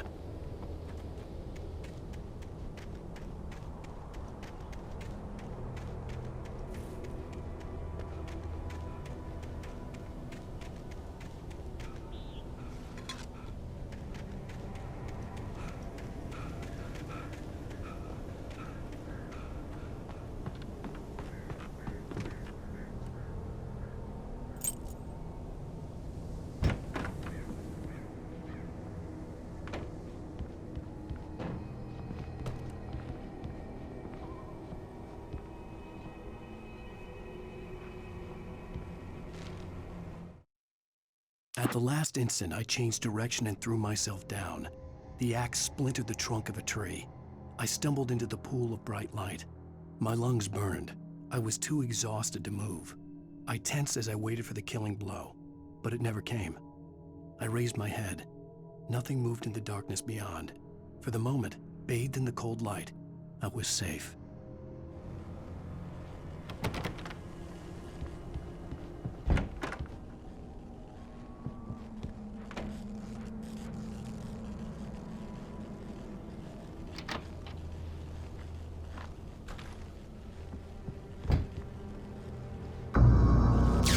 Too late. Someone had destroyed the circuit breaker. There was no way to get the lights back on.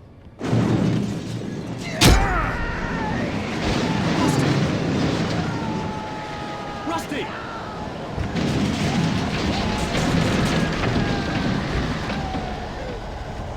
The ground was covered with oily patches that looked like liquid darkness.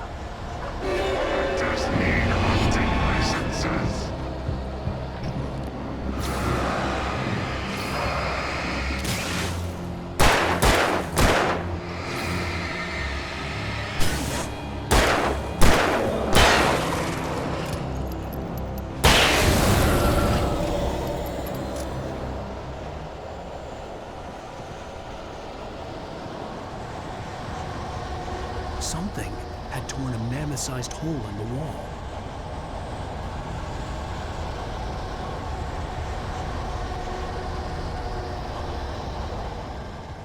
Please don't feed the animals.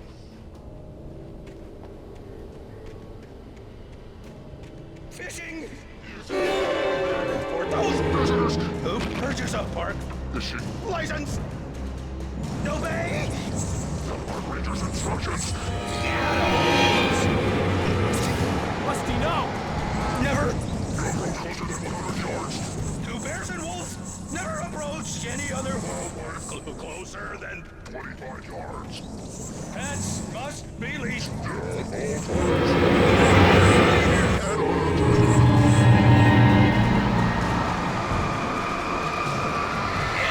It is against the law to remove any central objects or historical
What the hell was that? I saw from the window. I saw something. Forget about it, Barry. It's just me going crazy. Oh, jeez. Oh, jeez. You're not crazy. I wish you were crazy, but you're not crazy. Ow, be careful. Stay in the cabin. Don't open the door for anyone. I mean it.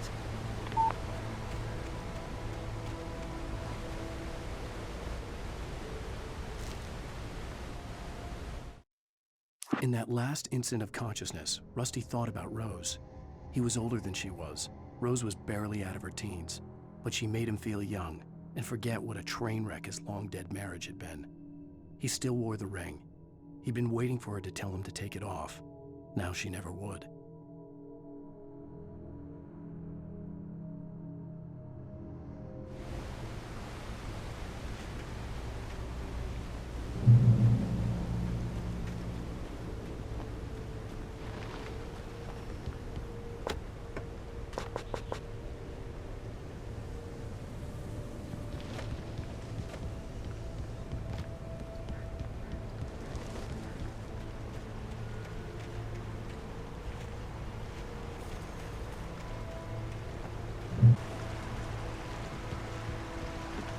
Lover's Peak was at the far end of the nature trail.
Nobody in Bright Falls seemed to know where Al was, but Rose, the waitress at the diner, had seen him. From what Barry could tell, Al pretty much fell off the face of the earth when he left the diner. Rose was just the kind of fan that Al hated, but she really tried to help. She was smart too, knew a lot about what was going on in the town, knew a lot about Al, even knew who Barry was. Barry liked her. That was no big surprise. When it came to women, Barry and Al rarely saw eye to eye.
I turned the corner, afraid of what the flashlight's beam might reveal.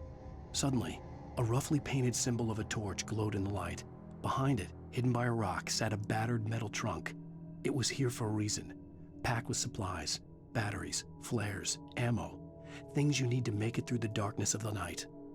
Something left behind by someone who knew what I knew, and more.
Agent Nightingale didn't want to be in Bright Falls.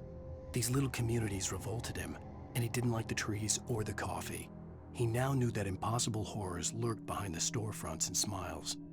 He desperately wanted to turn the car around and just drive until he passed out or ran out of road and booze. But he had a job to do. He had a rider to catch, at any cost.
on, we gotta get moving. More of them coming.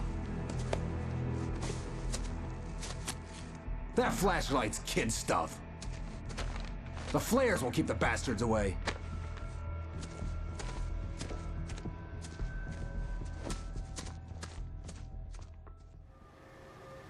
You can see them too? Come on, we gotta move. Why? Because that's the way the story goes. Yeah, but... Let's move! I lost my gun back there. Oh, I've got a gun. Just keep that light steady on him. It took a moment, but then I recognized him. He'd been on the ferry when I first arrived here with Alice. He knew my name. We were headed in the direction of Lover's Peak. There was no way this was a coincidence. He was the kidnapper. Come on, Wake! You better keep up.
Stairs, Wake. Use the flares from the emergency box to hold them off while I get these boards off. Give me the gun. Yeah, no can do, Wake. Are you kidding? Give me the gun! No time for back talk. Pull them off, man.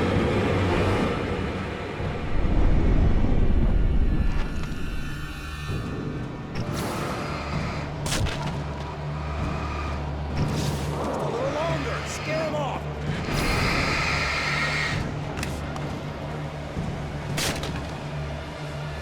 Get some light on those bastards. That'll keep them off us.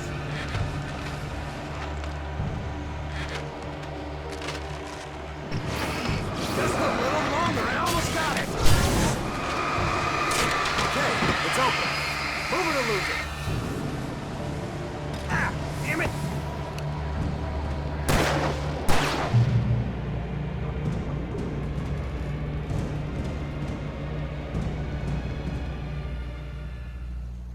Oh, you feeling better now, Wake? All cozy and safe. Better get ready. They'll be on us soon.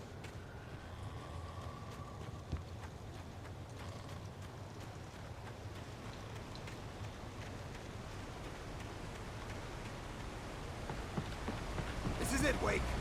Last stand. There's more flares here. Get ready. We fight them as long as they keep coming. Give me the goddamn gun! They're coming! That's not how this goes. Get with the program, Wake.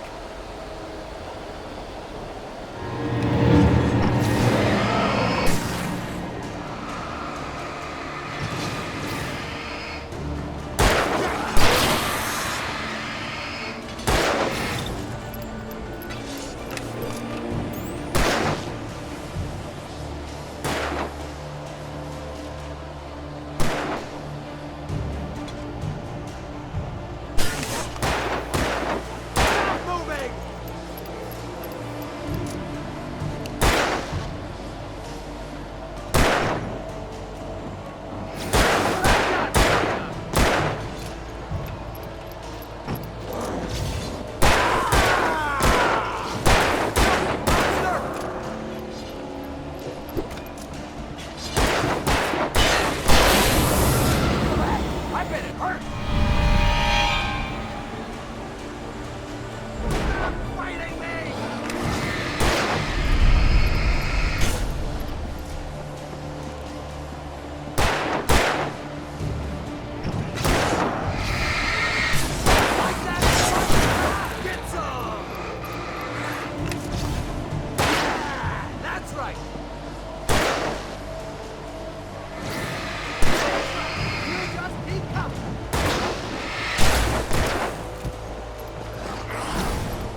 Let's cut the act now. Where's my wife? I knew you were gonna say that. I read it all before. You're a hell of a writer. Congratulations. You're gonna bring about something glorious and terrible once we get you some proper editorial control. What the hell are you talking about? Where's Alice? I want the entire manuscript, or she's gonna suffer bad. You touch her mouth.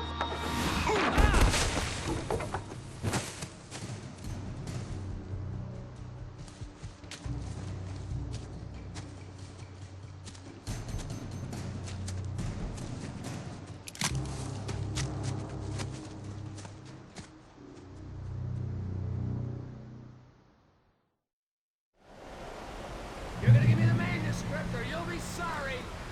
No! Come back here! I swear I'll kill you if you hurt Alice! Do you hear me? Come back here! He had Alice, and he wanted the manuscript because he thought it held some magical power, but I had no manuscript to give him. On more than one occasion, Alice had tried to explain to me how it felt to be afraid of the dark. To her, darkness wasn't simply the absence of light, but something more tangible than that.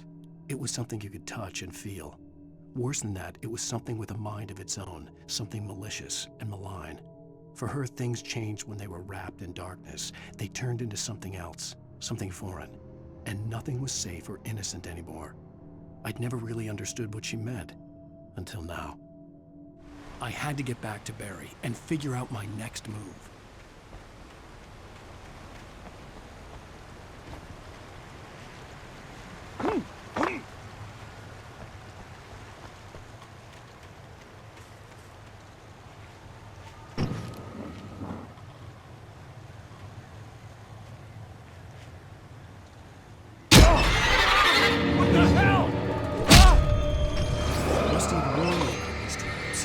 Hurt like hell.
The night had been one desperate situation after another.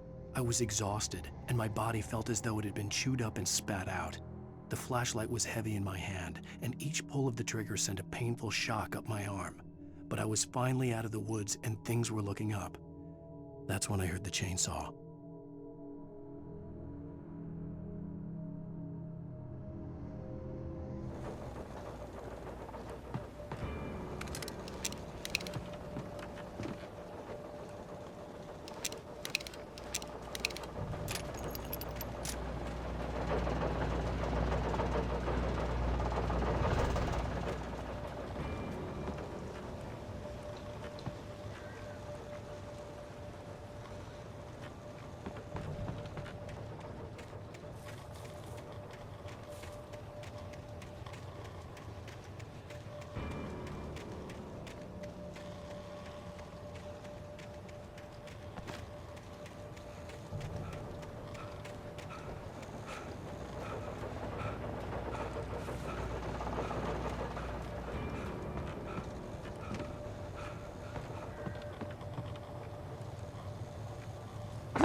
I had heard the plane fall.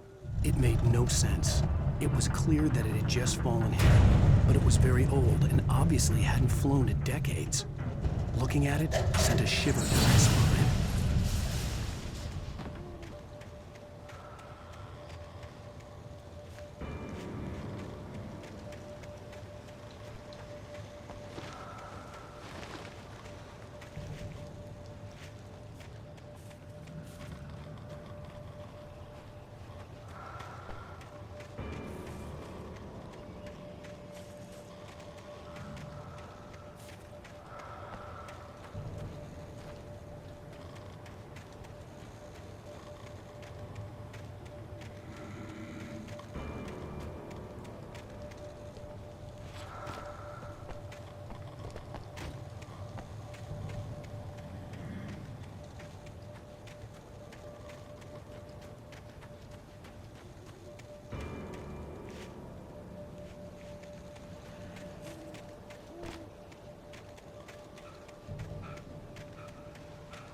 The logging site was a mess.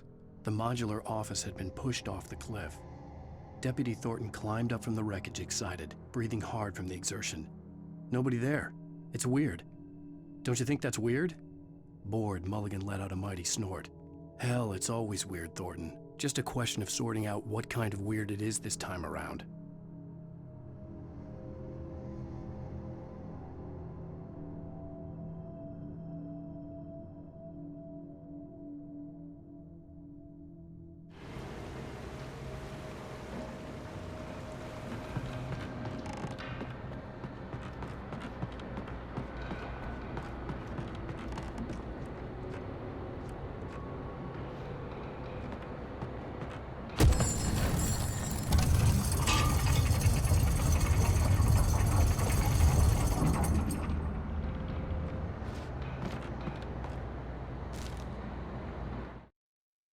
When Barry saw the darkness attack the visitor center, it made him a believer.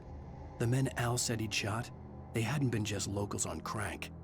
Somehow the world had changed, like the channel had been switched without warning. You think you're watching a sitcom, and you're really watching a horror show.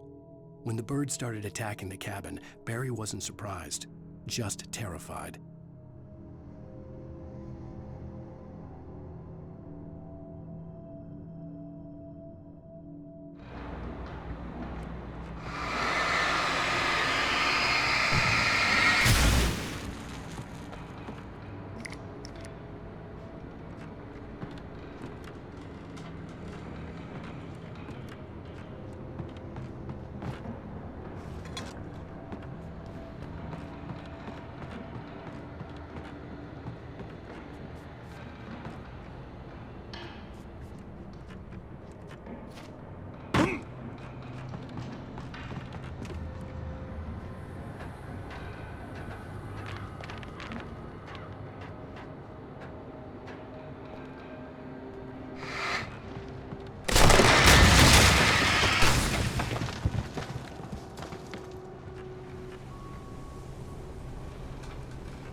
Shadows stirred and the wind picked up as I ran through the forest. I felt the dark presence turning its gaze toward me. Then the moonlight was blotted out by dark shadows that raced violently across the ground, moving too swiftly to be natural. Darkness gathered between the trees and melted again to reveal the Taken. No natural path had brought them here.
is a hazardous occupation.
Barry? Ow! The porch is covered with birds. They've got all Hitchcock on me. Stay out of sight. I'm on my way. Don't open the door. What, am I crazy? Stay hidden. I'll be there soon. Just make sure you keep the lights on.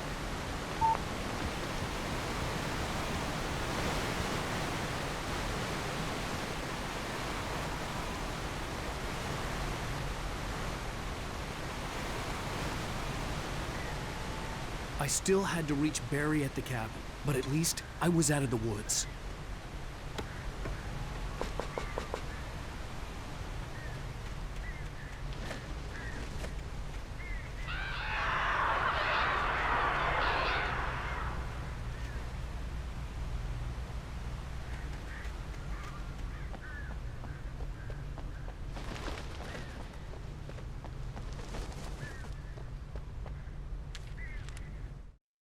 The FBI agent's command froze me in place. I considered surrender. It was all falling apart anyway. I could give in, let someone else deal with it, but it felt all wrong. Call it instinct, his posture, the way he held the gun. He was no friend. Shots ringing in my ears, I leaped for the hole in the fence and stumbled into the darkness beyond.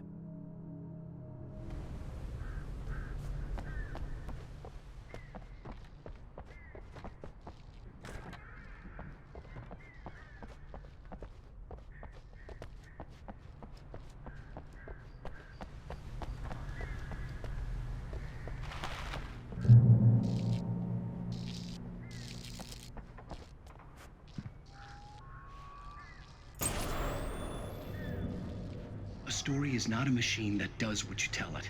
A story is a beast with a life of its own. You can create it, shape it, but as the story grows, it starts wanting things of its own. Change one thing and you set off a chain reaction of events that spreads through the whole thing. The characters have to be true to themselves. The events need to follow a logic that fits the story. A single flaw and the magic is gone. The story dies. Alice dies. You can harm our nation and yourself.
flare gun was probably the best weapon I could imagine against the dark things I was facing.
It was the kidnapper. You son of a bitch! Where's my wife? Enough horseplay, Wake. You deliver the manuscript, and you can have your woman back. Simple as that. I don't... Listen. I'm gonna need time to finish it. I still need to write the ending. I need a week. Not done? I need a week. 2 days. The old Bright Falls coal mine is nearby. You can find it easy, city boy. The main building, there at noon. You bring the manuscript, you'll get your wife. If not, well, get me. Yes, I get you.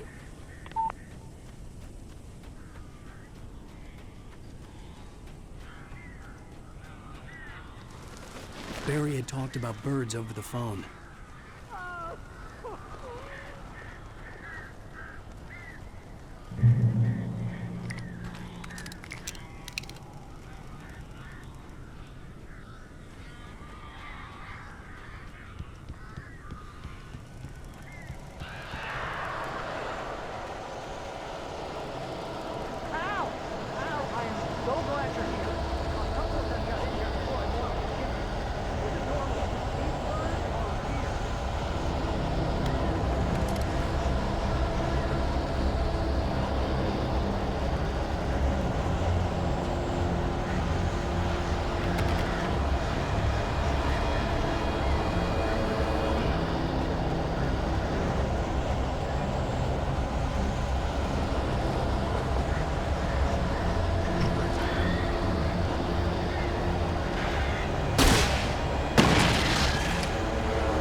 They're gone!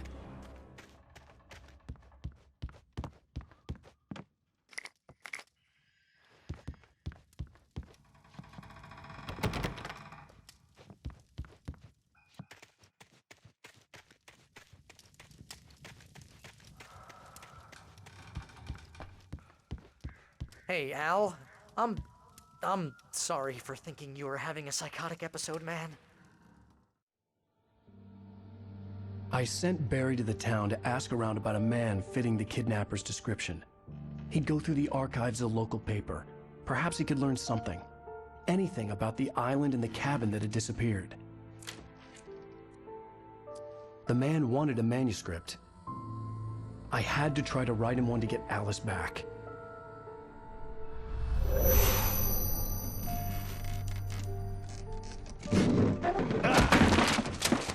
For me, the supernatural had always been nothing but a metaphor for the human psyche, a tool to use in writing fiction. Now, it was happening for real, and I couldn't put a single word on paper.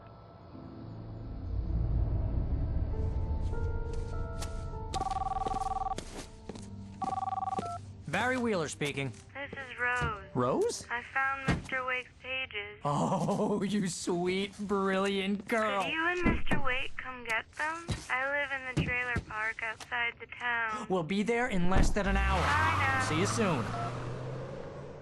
Have a great day. Hope you come back soon. Welcome to the Oh Dear Diner. Good girl.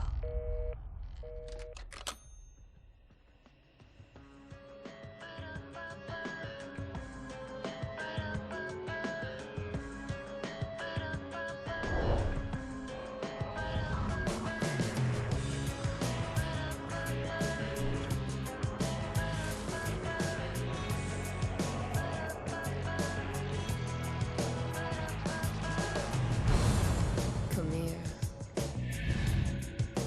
Pretty please. Can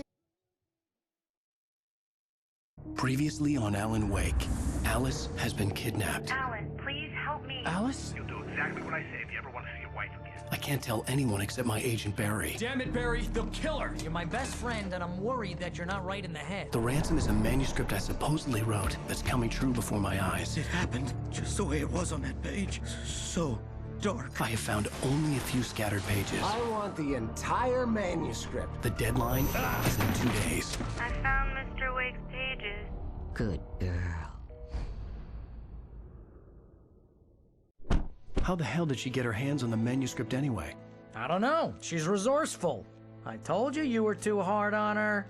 Listen, I found out all sorts of interesting stuff while I was digging around. Yeah. Mr. Wake, it's Sheriff Breaker. We have an FBI agent here, Agent Nightingale. FBI? He's anxious to see you. You'd better come to the station. Okay, I'll be right over, Sheriff. Let's make this quick, huh? Help you folks? Name's Randolph. I'm the manager. We're looking for Rose. Works as a waitress down at the diner. Rose, sure. Nice girl. Who wants to know? I'm Alan Wake. The writer, huh? I heard on the radio you were visiting. Well, I'll show you her trailer. That Rose, she's a nice girl. Always pays her rent on time. As I was saying, Al, I found all sorts of weird stuff from the local newspaper's archives. This place is crazy. Disappearances, mysterious deaths, urban legends come true, and get this, most of this stuff takes place around Cauldron Lake. Well, you ain't wrong, mister. The Indians thought the lake was a doorway to the underworld. I'm the God-fearing type myself. I don't hold with that sort of thing. Yeah, okay. Anyway, there was an island there owned by a guy called Thomas Zink. Now, some of the articles I found about him make him out to be a famous writer, but I ran a bunch of searches, couldn't find a single thing he wrote. Zane was heavily into diving, so much so that the place came to be called Diver's Isle. But the volcano under the lake erupted in 1970, and Zane went down with the island.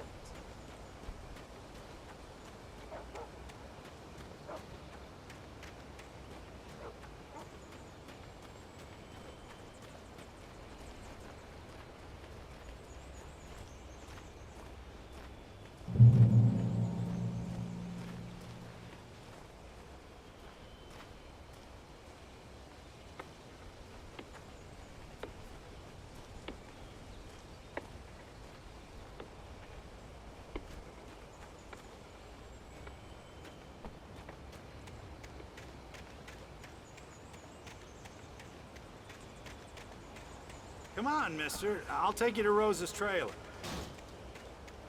Yeah, how about that? It was there in the morning, as if it had fallen from the sky. But it would take a tornado to lift something like that. We're damn lucky it didn't crush any of the trailers.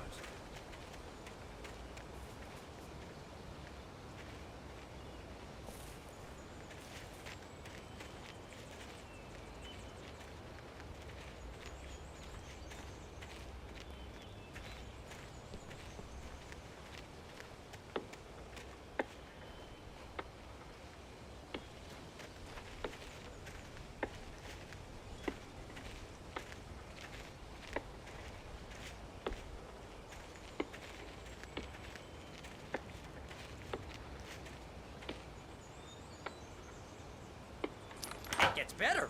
A local girl, Barbara Jagger, drowned in Cauldron Lake just a week earlier. They were lovers. Sure, Jagger's a local spook story. The Scratching Hag comes for you in the dark. Childish stuff. Anyway, Al, I'm just getting to the best part. All of the articles about this stuff were written by Cynthia Weaver. I asked around, and she's that crazy bag lady you met. Yeah, anyway, she knew both Jagger and Zane before they both died, and she had some kind of a breakdown.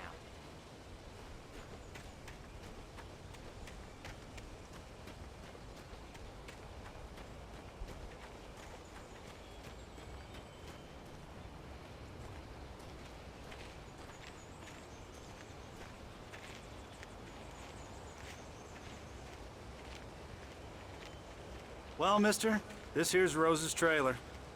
You mind me asking what you want with her? We're just here to talk to her, pal.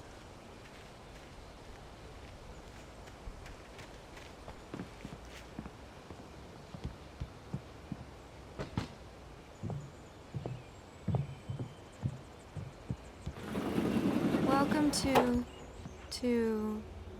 Oh dear, Mr. Wake. I'm so glad you're here. Rose, you have my manuscript? Oh. Oh, yes. Yes.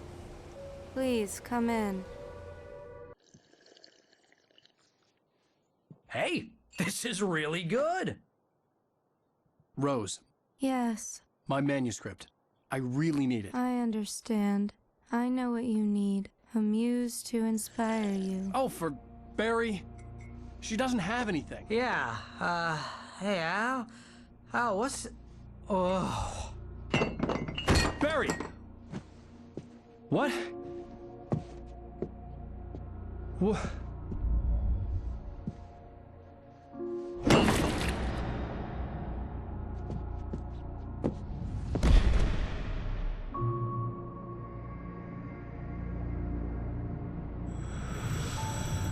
It's coming for you, hiding in my barber's skin.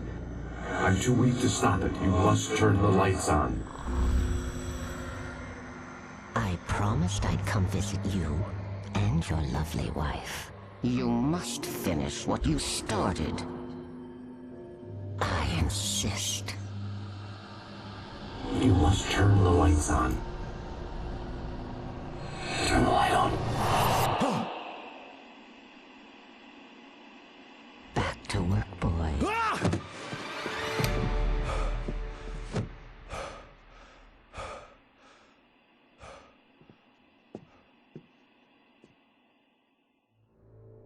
I felt nauseous, hungover. Only anger kept me going.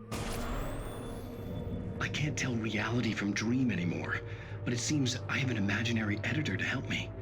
She's an old woman in a funeral dress. I call her Barbara Jagger. She's very strict.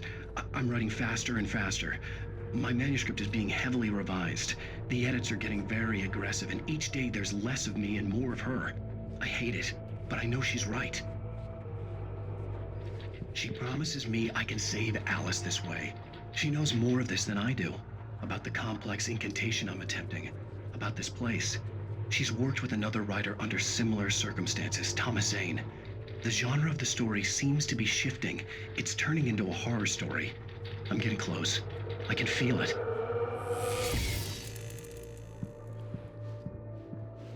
Rose took a day from me. I had less than 12 hours left to meet the kidnapper. All I could do was get Barry into the car, work something out once I got on the road. Welcome to the Oh Dear Diner. What can I get you today? Coffee? I couldn't work up much hate for Rose. Something had used her to get to me and left its mark. My gun and flashlight were gone. I'd have to find a way to get Barry into the car as... Mr. Randolph liked Rose. That little smile she had. How she was still sweet when life had tried so hard to make her bitter. It wasn't any of his business what she did in her trailer. But those strangers, the writer and his smart-ass sidekick, looked like trouble. And they'd been in there for hours, way past her normal bedtime. He reached for the phone and called the sheriff's station. Quickly as possible. There was no time to waste.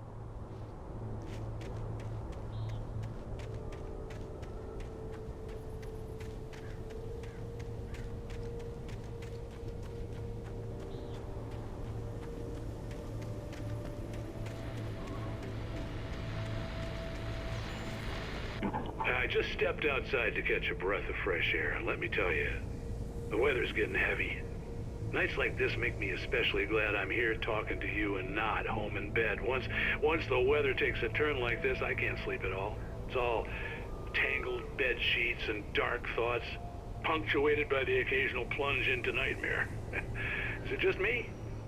Well, perhaps it is. But I hope I can make the night a little bit easier to get through. Caller, you're on KBF FM. Hey, Pat, it's Walt Snyder. What's on your mind, Walt? Well, I am the way you are, but, well, I can't sleep either, you know? I just been staring out the window here, trying to make sense of it all, but, I ain't been drinking either, you know? I just... Well, you sound like a man with a problem, Walt. I had a, argument with Danny. You know Danny, and, then I got in trouble with the law, you know, and, I'm just, well... I heard something like that, Walt. Yeah, well, you know, Danny's my best friend, and, they let me on bail today, and now I'm just alone here at the window, you know, waiting. Man, and there's something in the air tonight, man. I was just outside looking up at the sky above our broadcast tower thinking the same thing. What are you waiting for, Walt? I don't know. You know, something's gonna happen. You know, I think I better go. Well, Walt, maybe... No, thanks, Pat. Well, good luck to you, Walt. Hang in there. Let's take a little break, folks. This weather's really something else, huh? How can I be sure?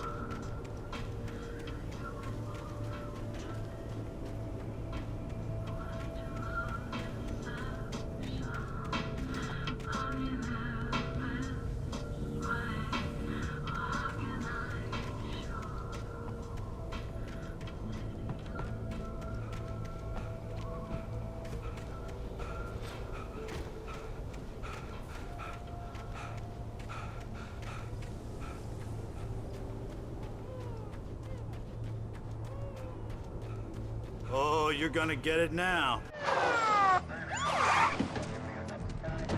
God knows what you've done to that poor girl. This is Agent Nightingale, FBI! Get him up, Hemingway! You're under arrest! You move a muscle, I'll unload right in your goddamn face! Stay right where you are, Spillane!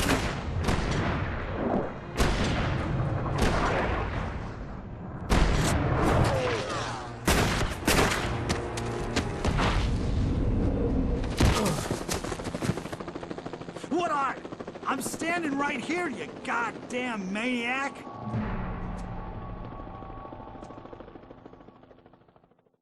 I hated to leave Barry behind, but there was no way I'd miss my appointment with the kidnapper. Give it up, Mr. Wake. Come on. Make it easy. Get after him. Don't let him get away.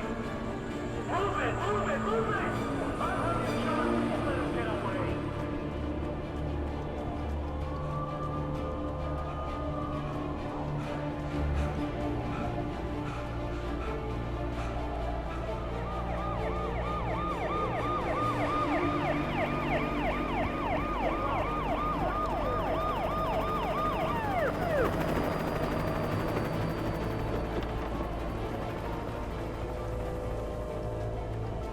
Stop running!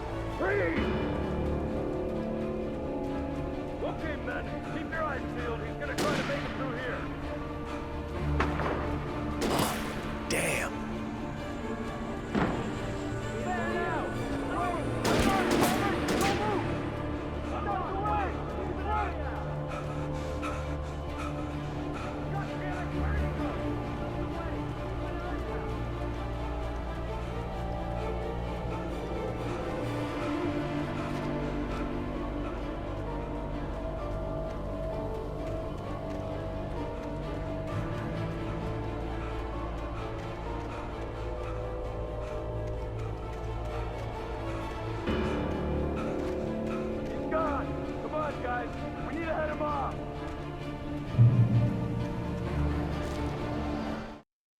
For decades, the darkness that wore Barbara Jagger's skin slept fitfully in the dark place that was its home and prison. It was hungry and in pain. It dreamed of its nights of glory when the poet's writing had called it from the depths and given it a brief, terrible taste of power and freedom. The rock stars had stirred it from the deep sleep the poet had sunk it back to in the end. When it sensed the writer on the ferry, it opened its eyes.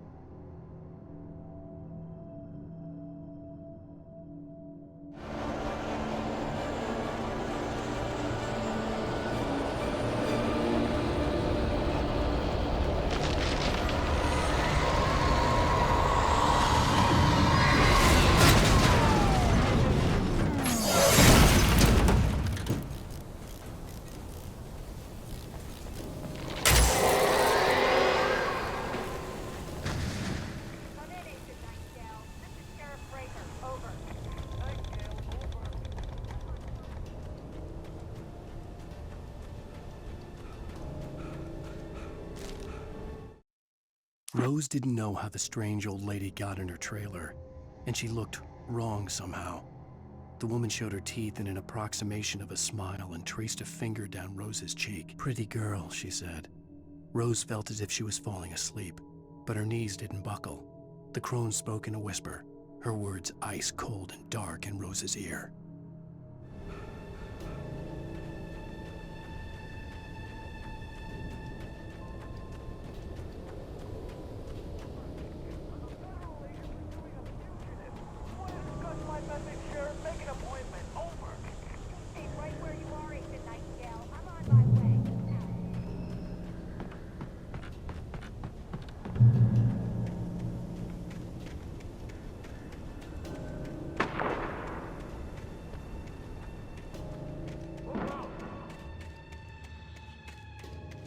Search the area.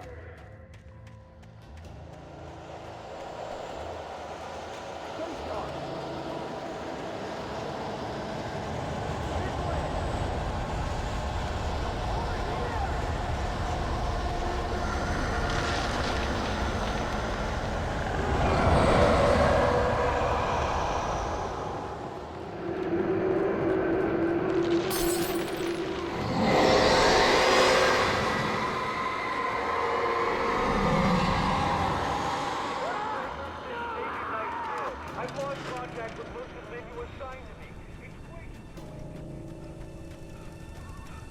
This horror was everywhere I went, circling me.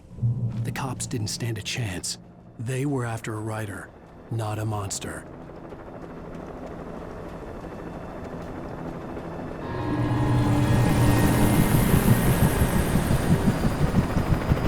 You on the ground. Hold it right there. There's nowhere to run.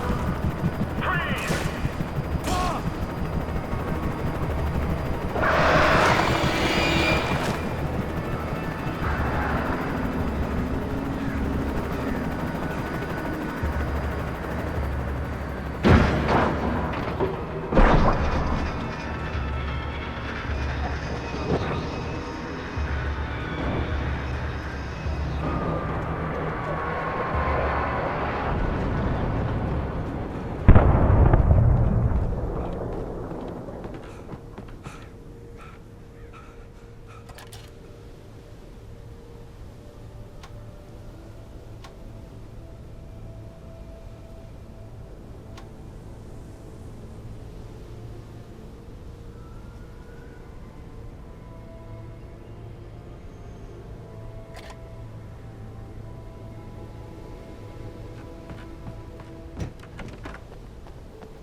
Mulligan, Thornton, come in. Over.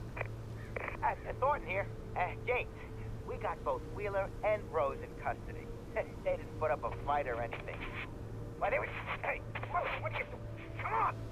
Sit down and give me that. Jane, Mulligan here. Over. Go ahead, Mulligan. Over. We got Wheeler and Rose here. Wheeler's drunk or hopped up on something. Speaking of which, that Fed had a pretty distinctive whiff of Otis Scotch about him, you know what I mean. Over. I don't have anything on that, Deputy Mulligan. Over. Well, whatever. Anyway, Rose is just being plain weird here. You better get Doc in to take a look at both. Over. Gotcha. You better get them here quickly. The, Fed's gonna want to interview Wheeler. Over. Oh, yeah, I'll bet he does. Looks like they have a lot in common. Mulligan out.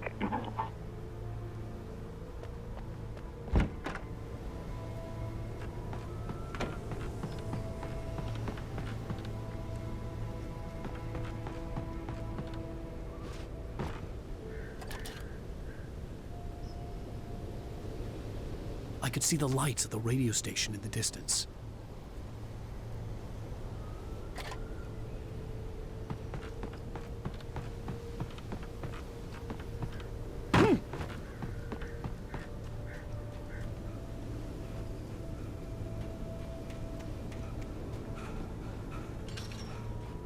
I imagined that the broadcast tower in the distance was part of the local radio station.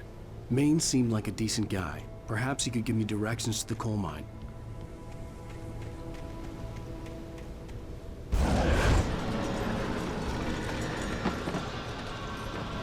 Unnatural shadows clung to the gate. The darkness that was after me was trying to stop me. I wouldn't get through without a light.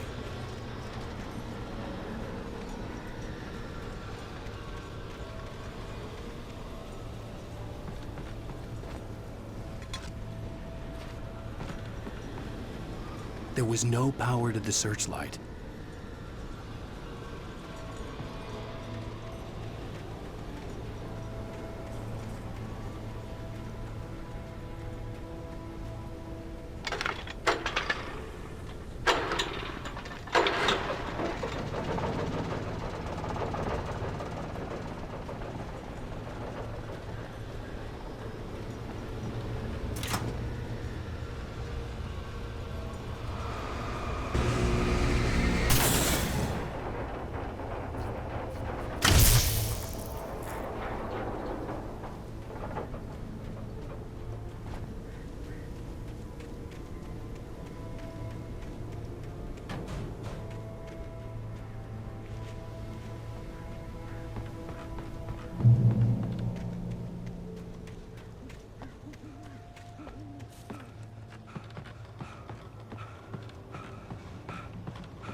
It took me a moment to recognize the flashbang grenades. They were an ideal weapon for my situation. Team 1, come in. Over. Team 1, this is Sheriff Breaker. Report. Over.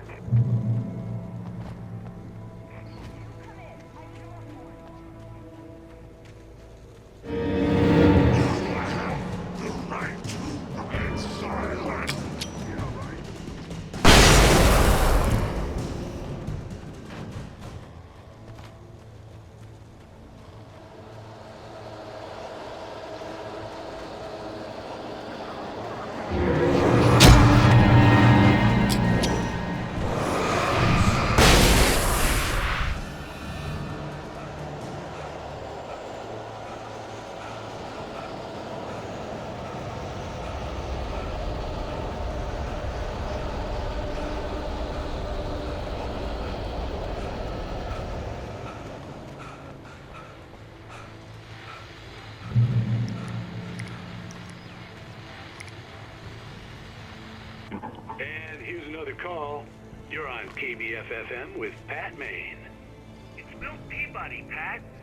What's on your mind, Milt?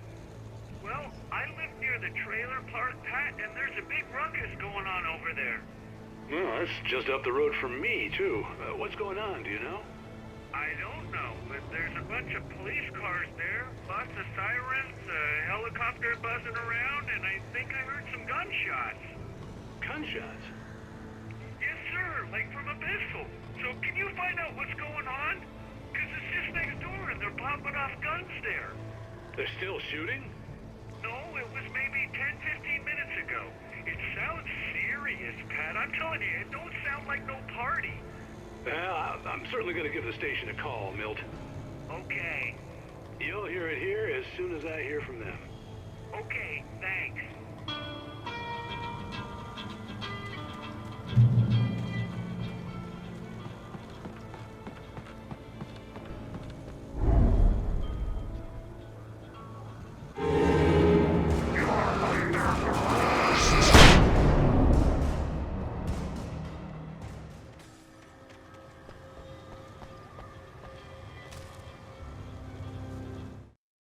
Touched by the dark presence, Rose was lost in a dreamland where everything was drawn in black and gray crayons. The old lady had promised her that all her wishes would come true. She would be Alan Wake's muse. She was smiling so hard it hurt her face. She crushed a bottle full of sleeping pills into the coffee. Deep down inside, she was screaming in terror.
I hoped Maine could lend me a car to get to the coal mine.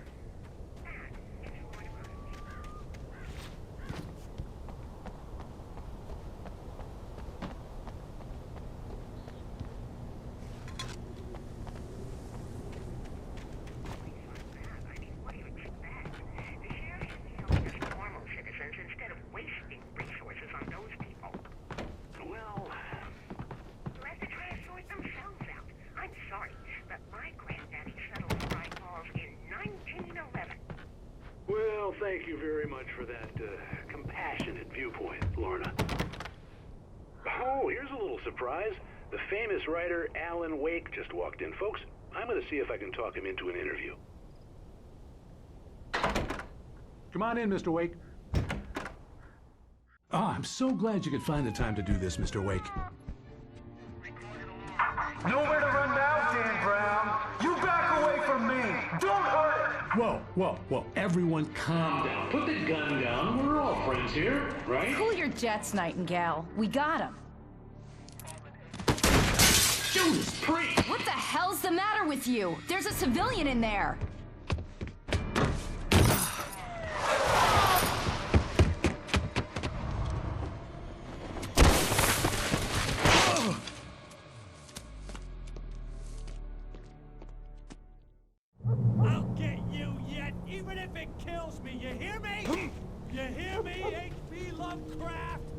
I had fallen off so many cliffs it was ridiculous. That's what you get for naming a book The Sudden Stop.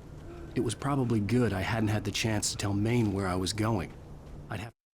Nightingale stared through the broken studio window into the dark woods. He turned around, started to walk out, but Maine grabbed his arm. "Young man, you almost shot me. You don't shoot off rounds at people like that. What's the matter with you?" Nightingale shook his arm free, marched out. His cheeks burned with rage and humiliation. Lose the cops and find my own way to the mine.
Danny had stepped out, but what stumbled back in was something else. Something alien.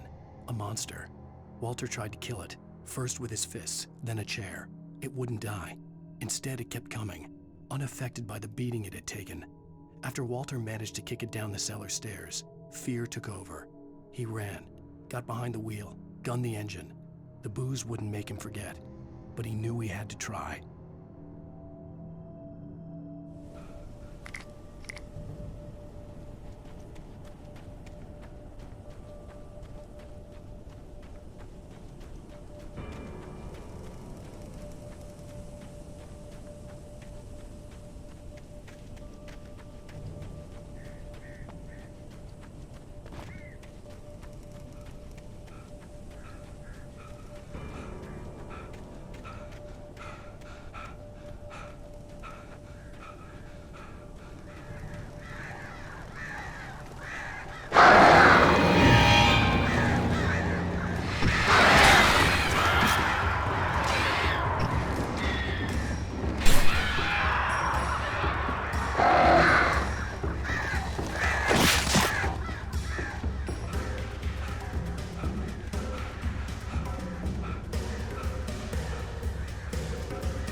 There was no sensible reason for the power company work lights to be here.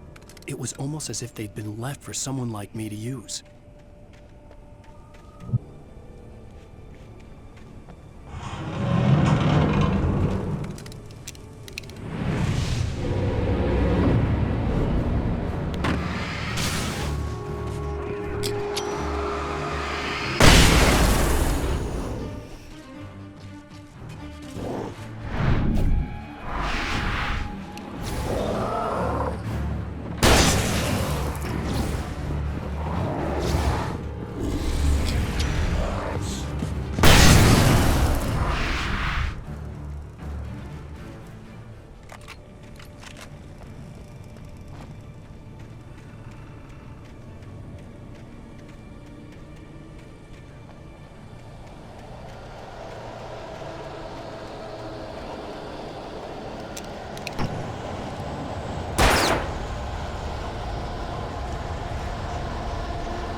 Sarah trusted her gut, and her gut said Agent Nightingale was an asshole. He felt wrong, and it wasn't just the smell of stale booze. It was in the way he flashed his badge, pulled rank, the look in his eyes when he wanted answers. Where was Alan Wake? What was this about an accident? Where was his wife? And most importantly, why did she let Wake go? He wouldn't answer her questions. Federal business was all he'd say.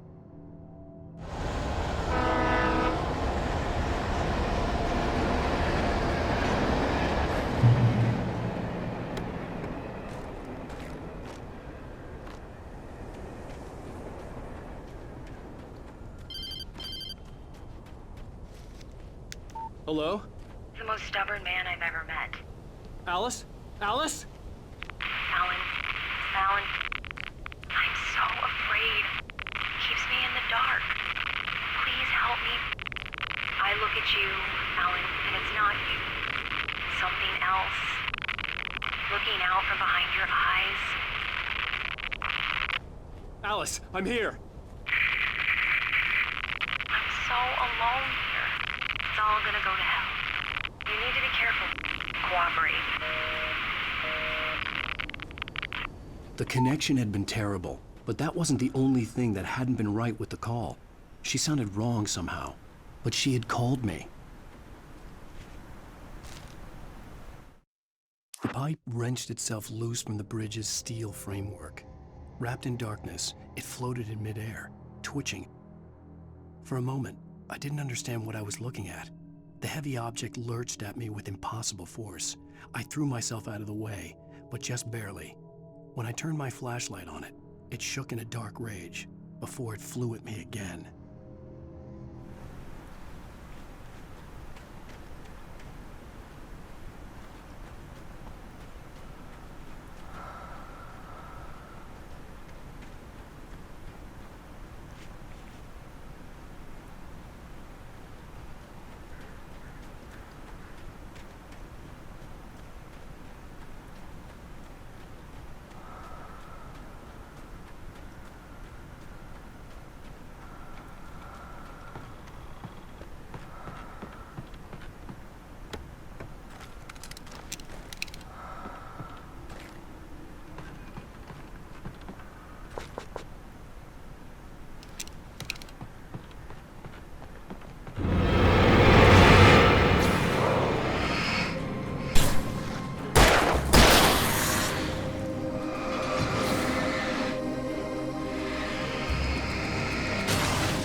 could see a railway bridge up ahead, and a warehouse of some sort on the opposite shore. I hoped I could find a car from there.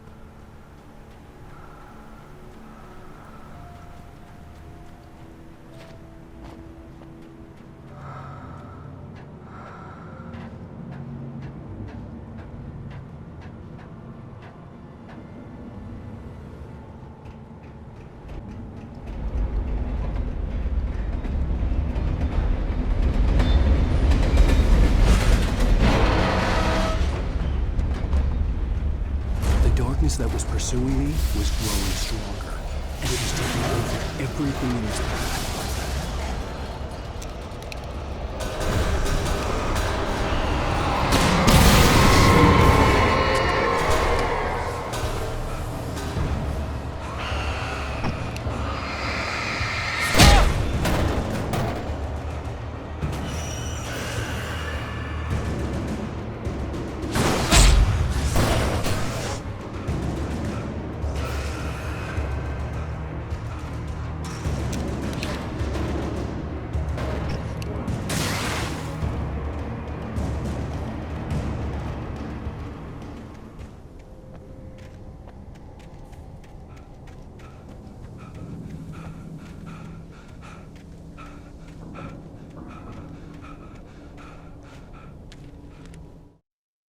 I slammed the door shut right in his smug face. He pleaded for me to open the door. True to form, the asshole actually thought I would obey. I had no sympathy left, no guilt either, not for him. I took a moment to savor the scream. I bet I had a smile on my face. It was all that I had time for. The dark presence was inside the lodge with me.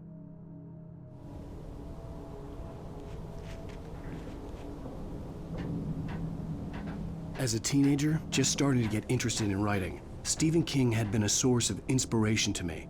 I thought about all the inanimate objects that had come to life in his books. No one is safe in a good horror story, certainly not the protagonist. That's what makes them fun. This was anything but. The darkness could possess anything, and it was getting closer.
Take the facts of our existence for granted, unaware that they are merely a thin veneer of desperate self-delusion, covering a vast cosmos of madness and horror.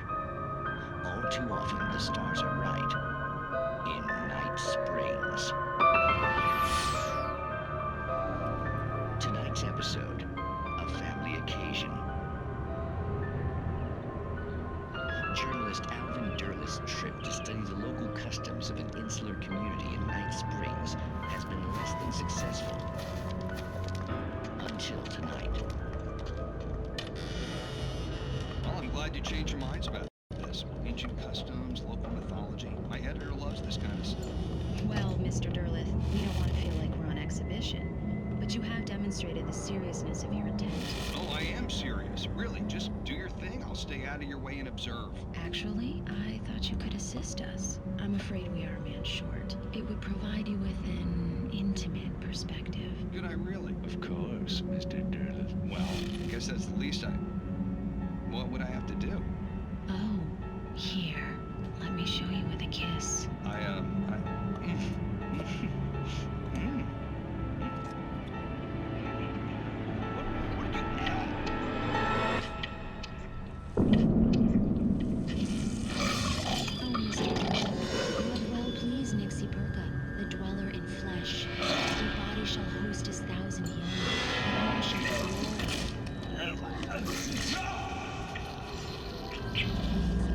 Shh, darling. Be calm. Shh. Alvin Derleth learned a harsh lesson. If you go looking for mythology, it may come looking for you. And such quests always bear fruit. Night Springs.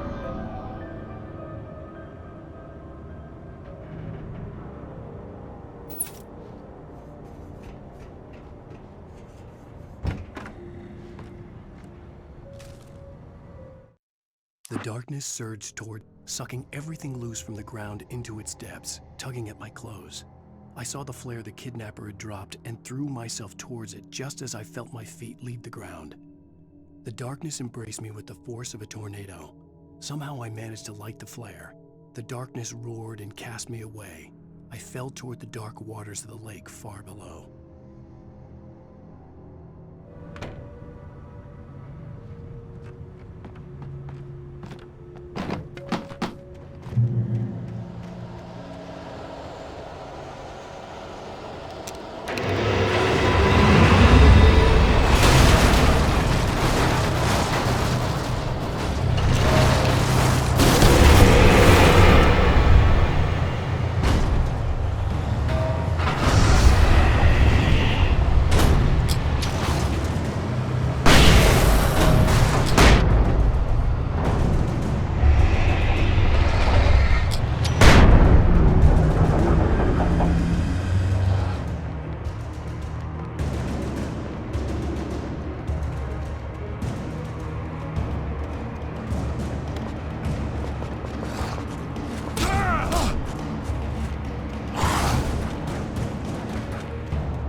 I had never been this glad to see the sunrise. I had a couple of hours to get to the coal mine.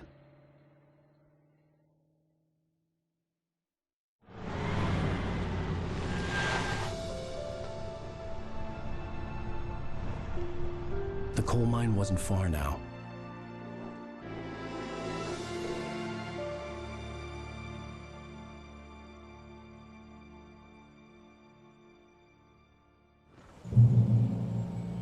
Today, I would meet the kidnapper, and he would give me Alice. I wouldn't give him any other choice.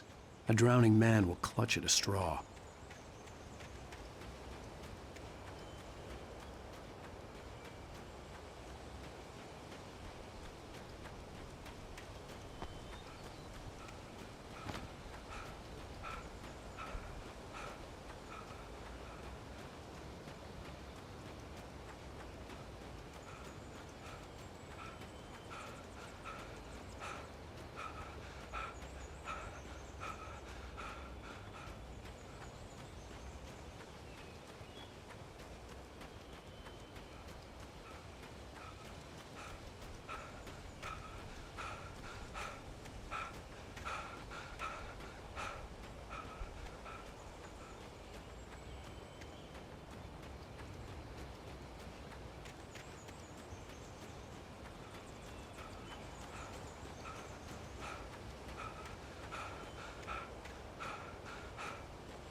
This is Pat Main, and you're listening to KBF-FM. Folks, I want to apologize for kind of abandoning you to that looping music track last night, but I was detained. You see, I encountered a big-shot G-man with an itchy trigger finger who could use a lesson in manners and a boot in the ass. Not necessarily in that order, either. Now, folks, I know I'm not being very informative here, and I apologize for that. I really should just keep quiet, but I'm just so peeved right now, because some people just shouldn't be carrying badges. I'm just glad that our Sheriff Breaker was there to straighten things out. And if someone I met last night is listening, let me just say, I'm sorry if my mouth got you in trouble. I'm pretty sure you're not the bad guy here. Godspeed, son. I hope you know what you're doing. Now, on a lighter note, I'll be talking to Dr. Nelson all morning. But first, a little music.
Welcome back to KBF-FM.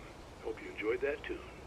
Now, Doc, you were talking about life and finding that special someone, that soulmate. Well, you were talking about that.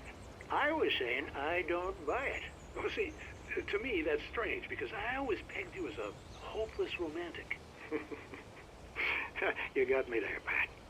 But I think love's where you look for it. And you need to do a lot of looking, sure.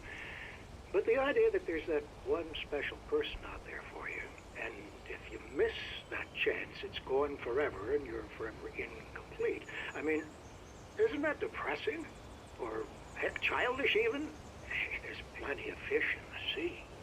And apparently a fisherman has a fishing analogy for everything, but what you're saying, isn't that a little harsh? Well, no. What I am saying is that your potential for finding that connection isn't limited to what's essentially a chance encounter. How is that harsh? Yeah, well, I guess that's a nice thought, but let me say something personal here. Okay. Now, well, I don't disagree with you exactly, but I can't really fit that together with what I feel, what I felt for someone, because she was the one. She was. And I let her drift away from me. Maybe I didn't put in the work, I don't know, but, well, since then, and it was a long time ago, but since then, there hasn't been anyone, not like her. And I'm not saying I dwell on her or haven't moved on. I like my life. I'm not living in the past, but I do miss the way she completed me. You can't argue with the heart, Pat. I'm sorry, folks. I had kind of a scary experience last night, and let's just say it's shaken a few things loose.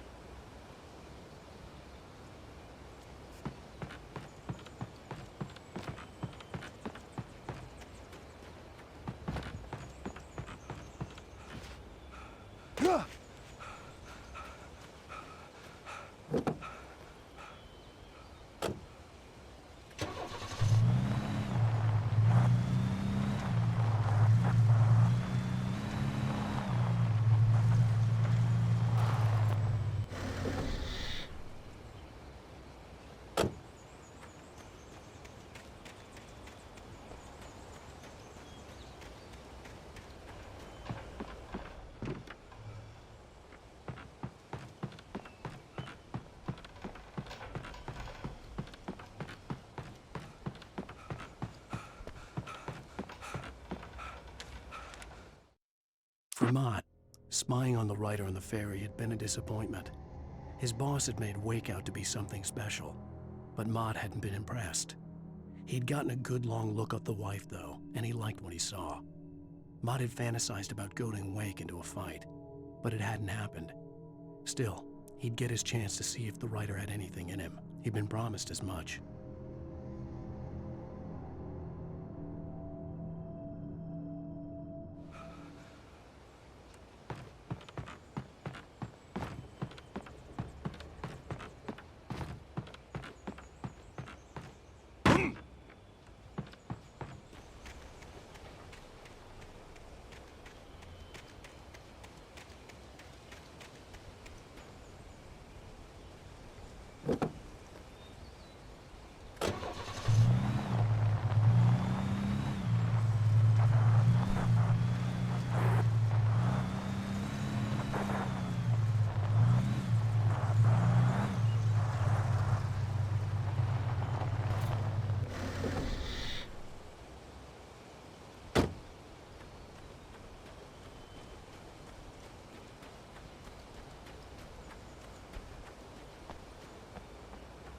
I was early.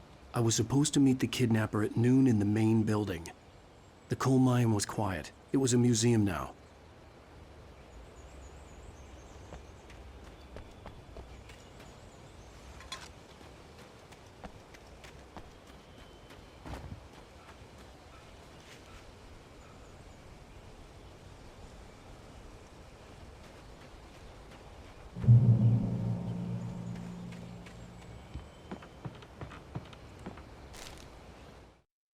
With Nightingale gone and the night wind blowing in through the broken studio window, Maine stared at Sarah. The sheriff looked away. Maine's voice shook with barely controlled anger. That boy's doing more drinking than thinking. I hope you know what you're doing, Sarah. He's got a sickness in his eyes. You take my word for it. He wants Wake for a reason, and it's not for anything good.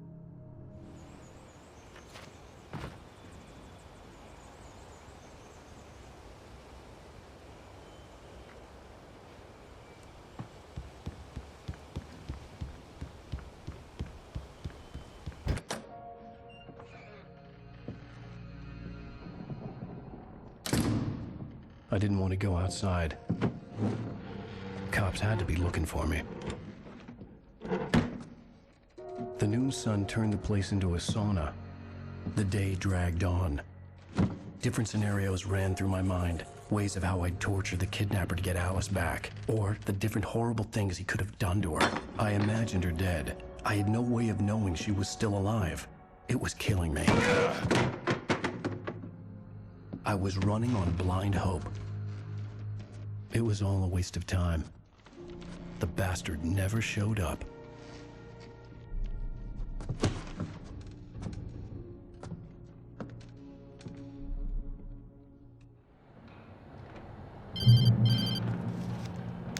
Wake! Where the hell are you? Change of plans. You know where Mirror Peak is? It's a big mountain north of where you are. You follow the path from the mine, you can't miss it. There's a lookout point there. I'll be waiting. I'm through being jerked around by you. You want to see your wife alive? Because if you do, you better watch what you say to me. Do we understand each other? I want to talk to Alice. Yeah, and I want the manuscript. Don't keep me waiting, Wake. Hello? Hello? Ah! I'm gonna kill him. I had to get to Mirror Peak.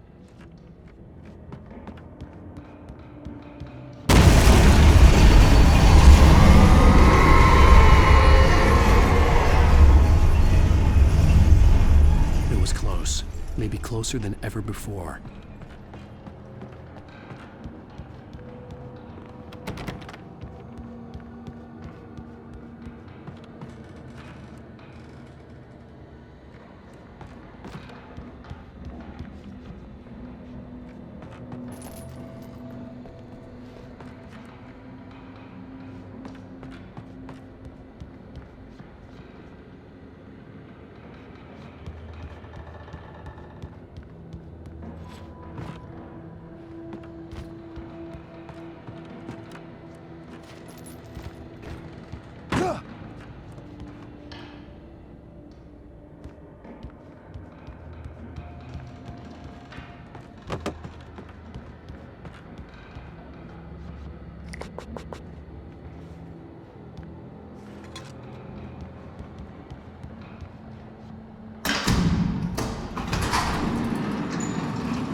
When Thomas Zane fell for Barbara Jagger, it happened fast. She was young, vibrant, and beautiful, full of life. He had never been a very happy man, and without any seeming effort, she had changed all that. Zane felt good for the first time in his life. Everything she did was another piece of a jigsaw puzzle he hadn't even known he'd been missing. And best of all, she made the words flow, strong and sharp. She was his muse.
The only way to reach the hillside ahead was to go through the building. I had to find a way to avoid electrocution.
Some of the taken retained echoes of their former selves, but these were just the nerve twitches of a dead thing.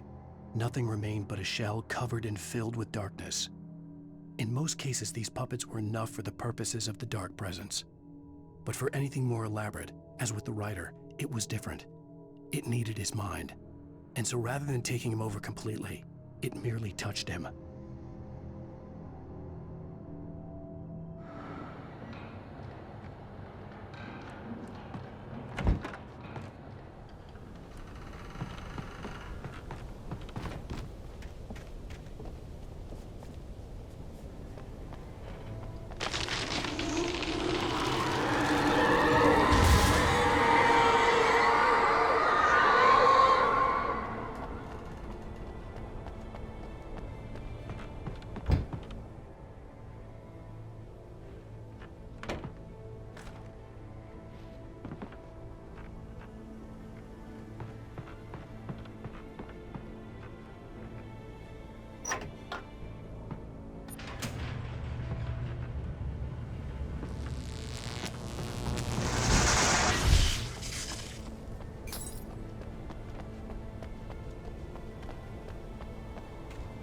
There was no way the flashbang grenades were standard power company equipment.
I stared through the bars of the jail cell.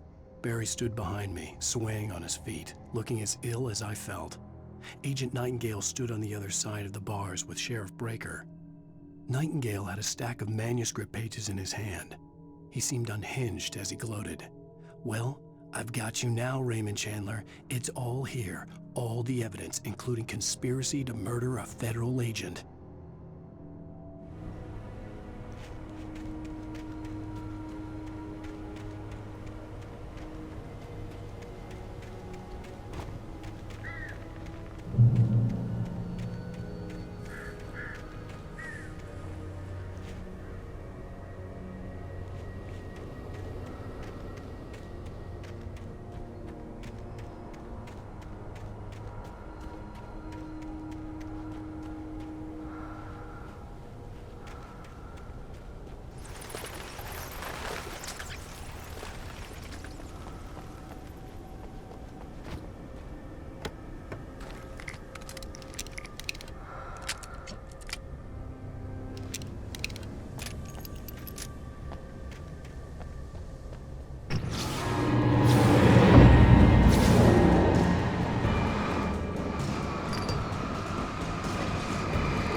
I had no real plan.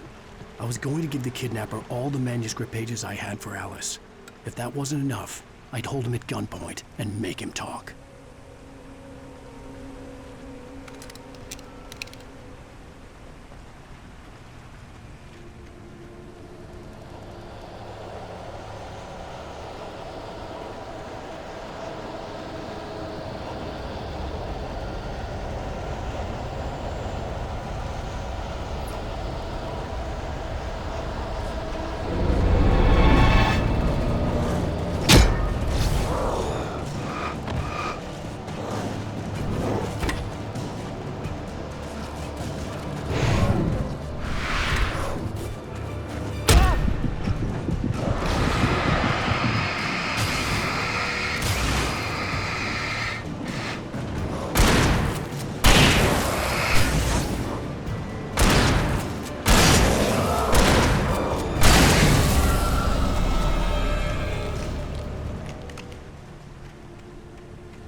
The dark presence was moving ahead of me in the same direction I was going. A cold feeling settled itself in the pit of my stomach.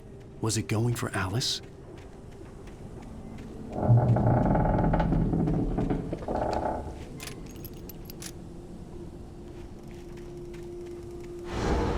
The graveyard shift may cause cancer.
The place was dead, a ghost town.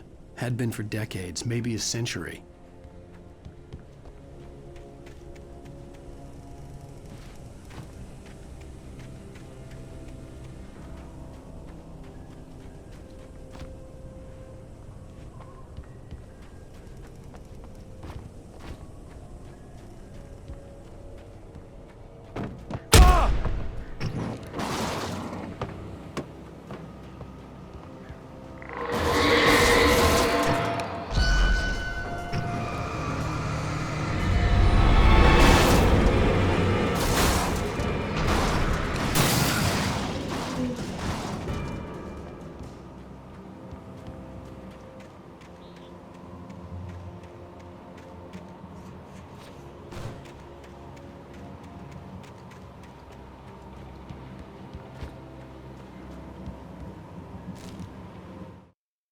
Things were never as simple in real life as in fiction.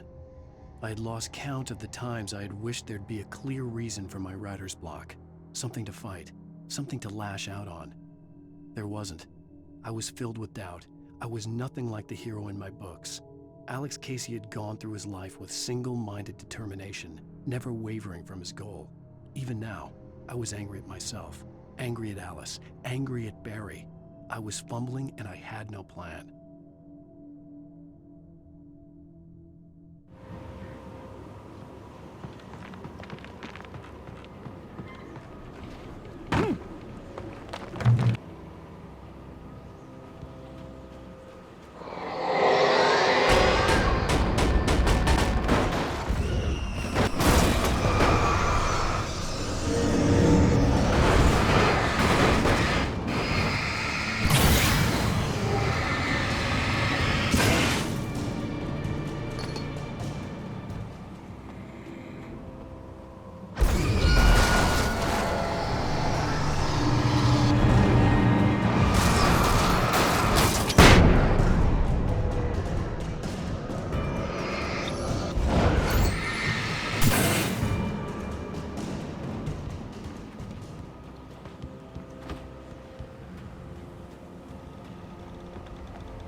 Anything outside of writing is a struggle. I feel ill. I managed to make my way downstairs. There's a shoebox filled with books and papers by Thomas Zane. It's very hard to focus, but I managed to read some of it. He's a poet, and a good one.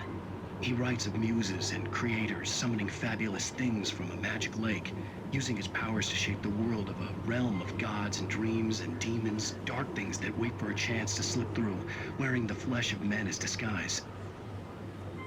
Zane writes about himself, his girlfriend being taken over by a dark presence, about growing scared of the lake. Zane believes it's a mirror to the gaping void of darkness above, where some Lovecraftian presence lurks. I crawl back upstairs. I'll borrow these things for my story. They ring true. They fit.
The kidnapper had sent me a text.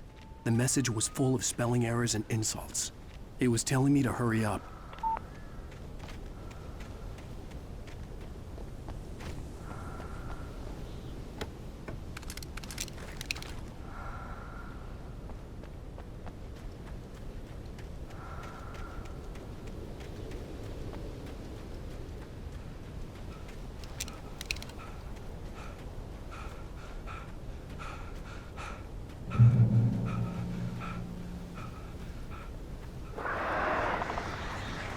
Birds.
Even behind the closed doors and curtains of his grimy room at the Majestic, the local motel, Nightingale could feel the locals' eyes on him, the unrelenting pressure of their judgment.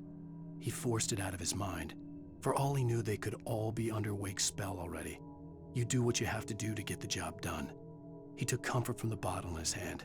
Please, he thought, just let me get through this.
have to make my way up this mine shaft in order to go on.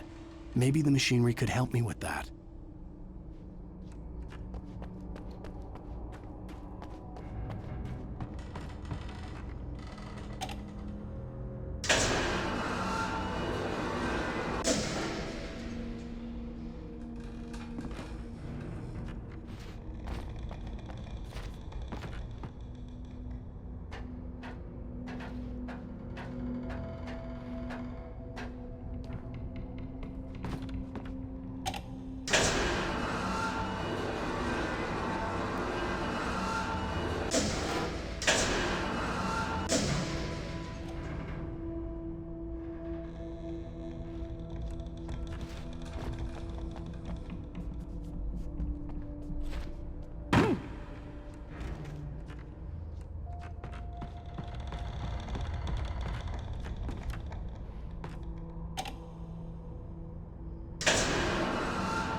Lightning flashed behind the windows of Cauldron Lake Lodge.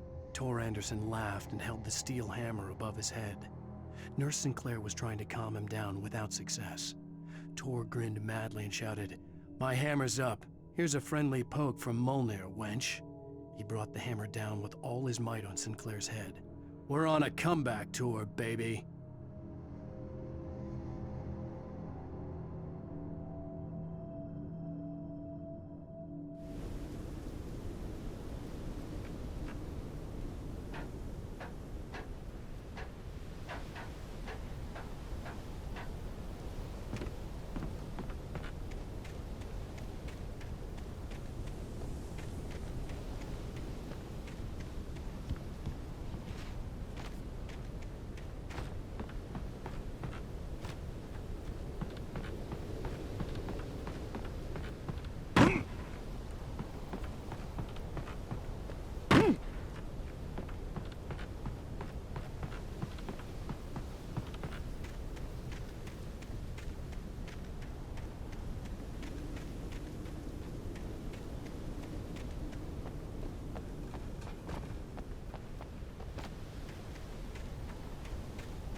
Great. Another cable car.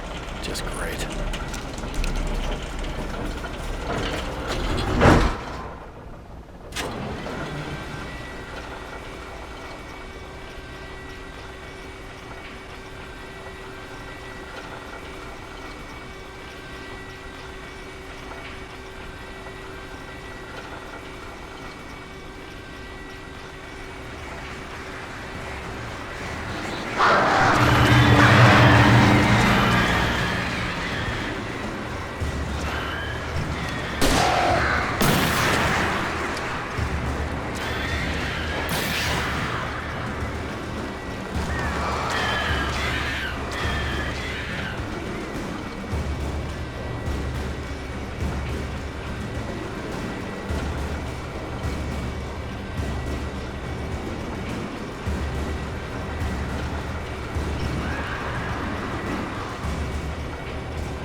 Maud had checked all of Stucky's rental cabins. There had been no sign of the Wakes. It was dark when he'd found their car parked at the end of the road by Cauldron Lake. It made no sense. They must have taken a wrong turn, but there was no sign of them, and the car had been there for hours already. Frustrated, Mott stood on the rotten ruin of the footbridge that had once led to Diver's Isle before it sank beneath the waves years ago. The boss wouldn't be happy.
could see Cauldron Lake. I thought I could make out the spot where the island and the cabin had been.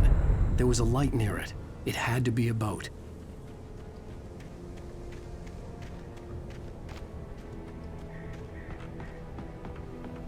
I was close now. I had to get there fast. I dreaded what. I tried to hold on to Alice, but her form melted away. I was losing control. Dr. Hartman stood in her place. I wanted to hit him, but my arms were jelly. He smiled. It was a reassuring smile, and I hated him for it. I had to give you a sedative. Don't fight it. You went through another rough period. Right now, it's very important that you stay calm. We don't want you to have another episode. You're a patient at my clinic. Have been for a while now. I would find.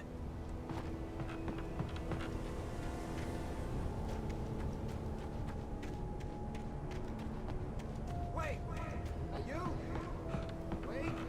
Hey, I'm here! I'm coming! No! Get away! Sorry. Please, late. The boss didn't know who he was messing with. I didn't know. I swear, I didn't know. We don't have his wife. We don't know where she is.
Previously on Alan Wake, I'm hunted by the law. Sheriff, Wake's running. I'm giving chase. Are you seriously telling me that writer just took out my deputies? A thriller I supposedly wrote is coming true.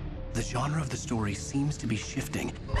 It's turning into a horror story. I was told that Alice had been kidnapped, but that was a lie. We don't have his wife. We don't know where she is. Her purported kidnapper was eaten up by the dark presence before it attacked me.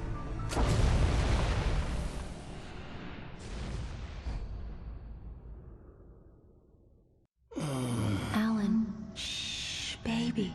It was just a nightmare. Alice. There you go, Alan. Hartman, I fell. I had to give you a sedative. Don't fight it. You went through another rough period. What? Right now, it's very important that you stay calm. We don't want you to have another episode. You're a patient at my clinic. Have been for a while now. The shock of your wife's death triggered a mental illness. No, you're lying. You're suffering from various symptoms of undifferentiated schizophrenia. Bastard. It's okay, Alan. Just let go.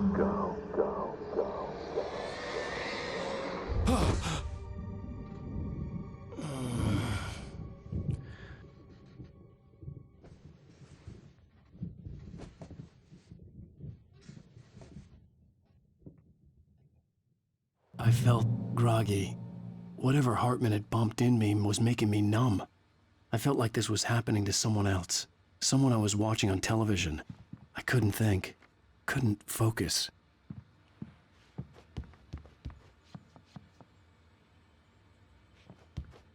The door was locked. I was a prisoner here.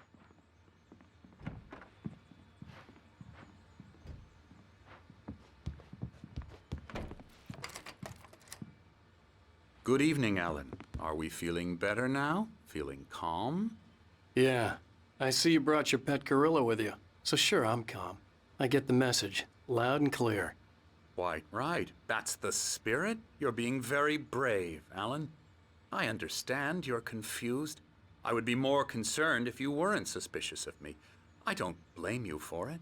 Big of you. Now, why don't you come with me? We'll reacquaint you with my clinic and go over everything you might have forgotten. Little walk and some fresh air? Yes, it will do you good. This corridor is for patients. Most of them aren't here right now. Jack took them out for a fishing trip, except for the ones who are particularly vulnerable, of course. I encourage creativity as a part of the recovery process here at Cauldron Lake Lodge. I specialize in treating artists. I bet you do. Splendid, Alan. I honestly believe we can get this thing under control if we work together. This way, Alan.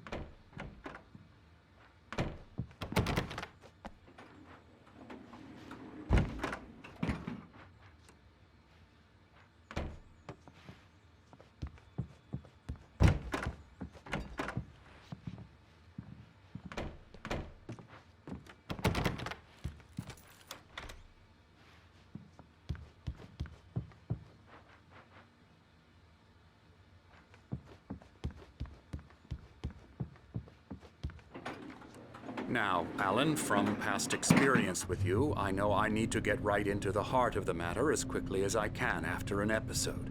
So I'm just going to say this. Alice is dead. No. You're in a very vulnerable state until you understand and accept this. Alice drowned, and you couldn't face that.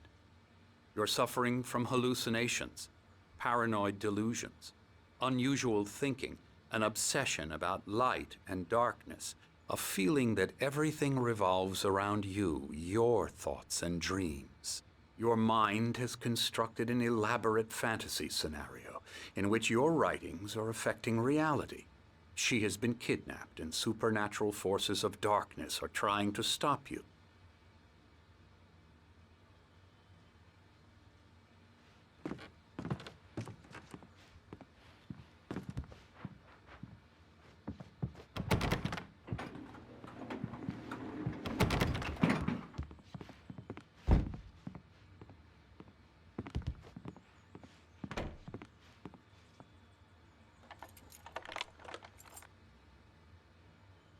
We go this way, Alan. I wasn't ready for another shot, so I went along with it. He had to be lying. But under the influence of the drug he had given me, I had to fight not to believe his words. It's all in your head. You've been making it up. Apart from the tragic accident with your wife, no one has been killed. Your delusions are just a manifestation of your subconscious mind trying to protect you from the too painful truth. Unless we fight the fantasy, it will return. I know the instinct is to resist me, but think about it.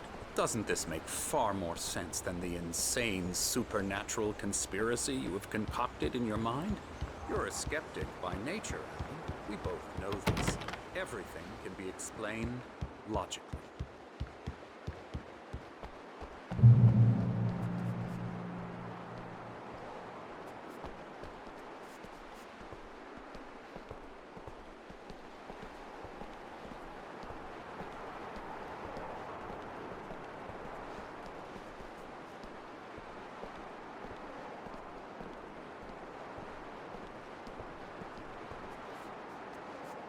I never get tired of this view. Very inspiring, isn't it? Cauldron Lake spread below us. I could see Mirror Peak on the other side of the lake. I thought I could make out the spot where Diver's Isle had been when I arrived with Alice. Now there was nothing but waves.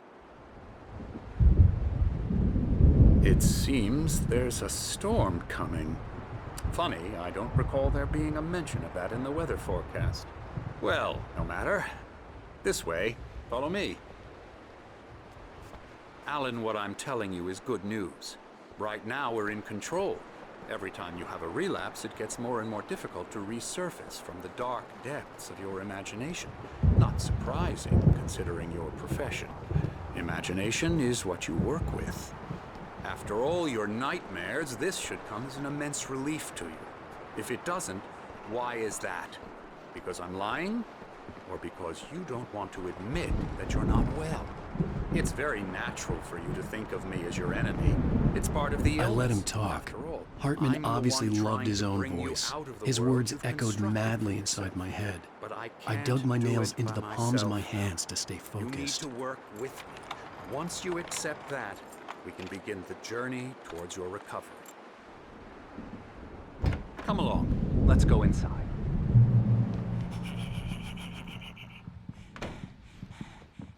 Here's the entrance to the office wing. That's for staff only. You were impressed by my trophies when you first arrived here. I do love to hunt. The great outdoors, man versus nature. It's wonderful stuff. Pretty damn wonderful, yeah.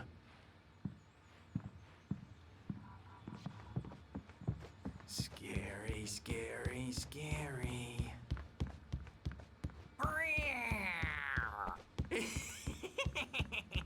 Hartman had mentioned that the power had been acting up. Maybe that was the reason for the generator and the work light on the balcony. The generator hadn't been activated, and there was no key. Mister, you should be afraid of me. Don't want to run into me in the night, that's for sure. Please, Emerson. Mr. Wake is confused enough as it is. Yeah, you'd like me to go away so you won't be scared. But you can't just decide what kind of dream you have or when you have it. Emerson. Okay. Sorry. Ew.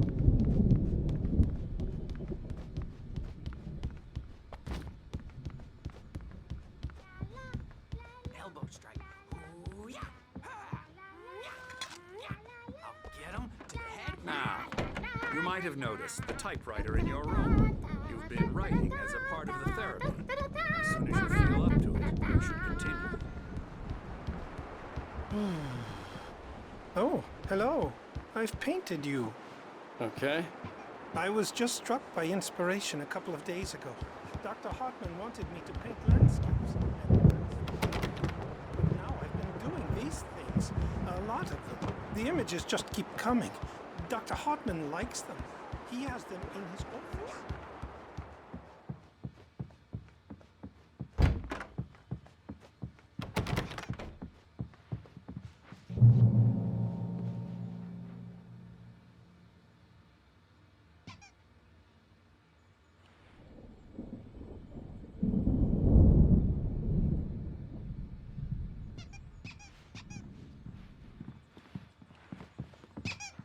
My rheumatism's killing me. There's a storm coming. Oh, what a storm. I hope it wipes this place off the face of the earth. And these two are the Anderson brothers, Odin and Thor. They had how should I put this? A heavy metal band in the 70s and 80s called Old Gods of Asgard. They even adopted new first names to complete the image of Viking gods. After the band broke up, they lived on a farm nearby. They are, well, in advanced stages of dementia. They're well cared for, TLC and all that. There's nothing more that can be done. I'm afraid that the rock and roll lifestyle has left its mark. Oh, that won't do. I'm so sorry to cut this short for now, Alan. The power has been acting up. I'd better go check on it. We'll continue this soon. Meanwhile, when you feel up to it, return to your room and try to write. It really is for the best. Don't you think? I'd like to bash his head in with a hammer. Oh, he'd love to fish out our secrets, but he has no clue. He's not crazy enough. Not crazy like us, Sonny. Yeah! Being crazy's a requirement, Sonny. Who else could understand the world when it's like this? It takes crazy to know crazy. That's the sanest thing I've heard in a while. Zane! You're alright, Tom. Hey, we like him, don't we, bro? He's gotta go to the farm. The Anderson Farm. Valhalla! We wrote it all down, lest we'd forget. A crash course. All you need to know to get your head right. You need to find the message. Here, Sonny, here's something for you. Gave me a rash, but I kept it safe from these bastards. My head was clearing up, or according to Hartman, I was sinking back into the fantasy. I was convinced he was lying to me about everything. Crazy or not, Zane could feel the poems, taking form, shaping things. As he experimented, he imagined he could almost feel the power surging through the keys of the typewriter. It exhilarated him. But there was fear, too. If not for his young assistant Emil, he would have given it up. But Emil convinced him otherwise. He too had a way with words. The Andersons made more sense. Tom, you got any booze on you? Tom just lost is all. Baba Yaga got to him too, the damn witch.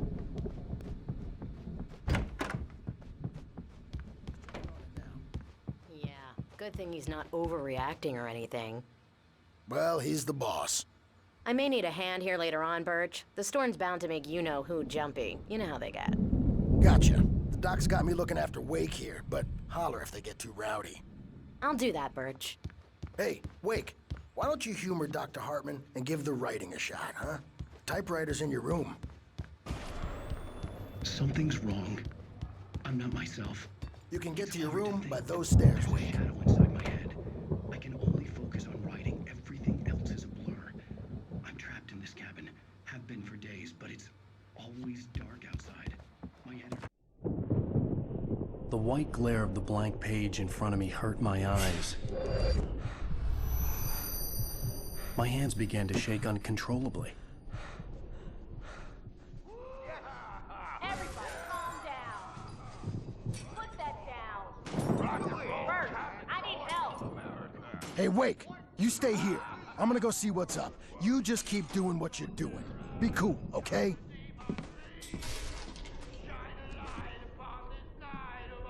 I didn't know what the chaos was all about, but it could be my only chance of getting out of here. I don't know. Here's a friendly poke from Mjolnir, wench.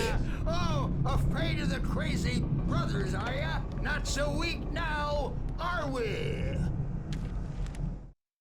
Hartman kept talking, giving Barry the grand tour, clearly proud of the place. He went on and on about his hunting trophies, and Barry was impressed. But he was here on business. He raised his voice, cut through the monologue. Hey, Hartman, where's Al? Hartman stopped in mid-sentence, annoyed at the interruption. He nodded at the hulking orderly standing nearby. The man smiled and clapped a practiced hand on Barry's shoulder.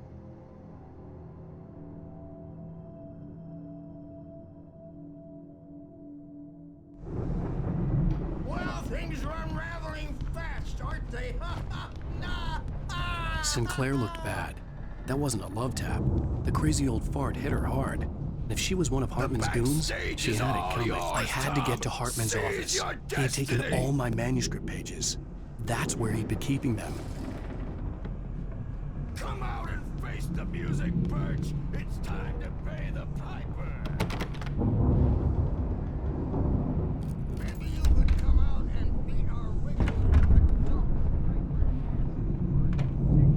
The markings on the tape said they were recordings Hartman had made at the sessions with his patients.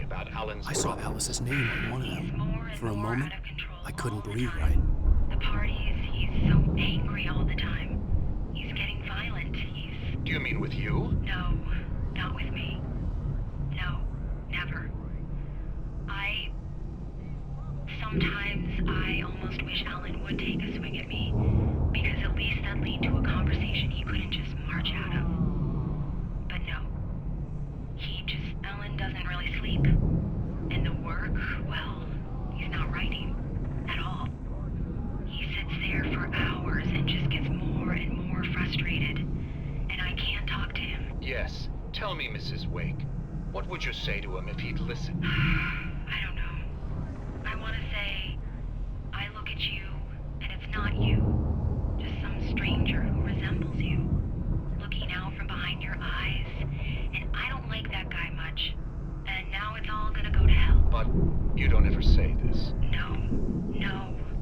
I've tried, but he's not listening. He's too deep in his own problems, always going on about something else.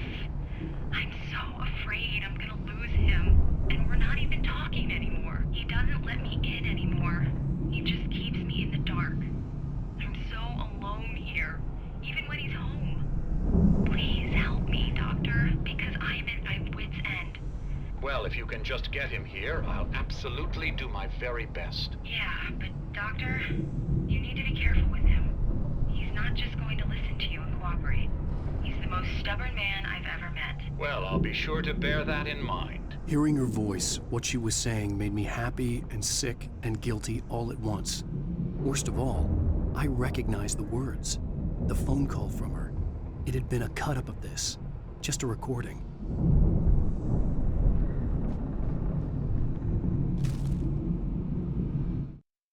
Hartman wasn't happy. Mott could see it in his eyes. He quickly lowered his own. He had made a mess of it, and he knew it. The shame of failure was hard to bear. He hadn't expected Wake to say he needed more time, and he blurted out 2 days, less than Wake had asked for to show him who was in charge. But that wasn't part of Hartman's plan.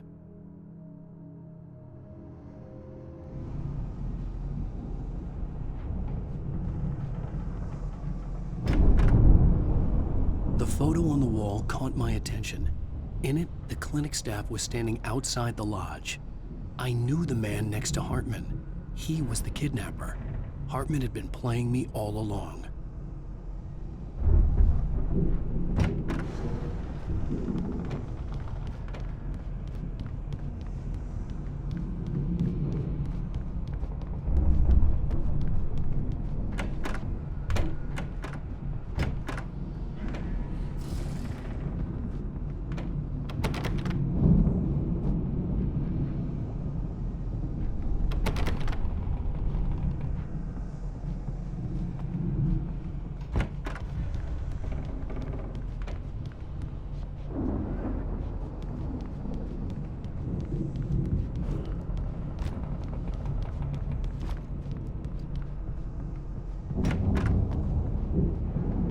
Let me out of here!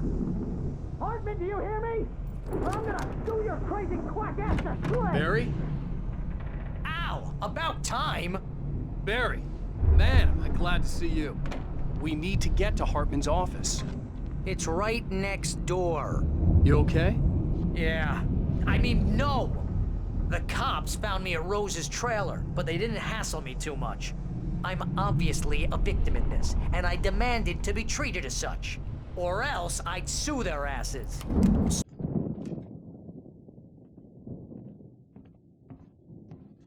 These were all the pages I had on me. And more.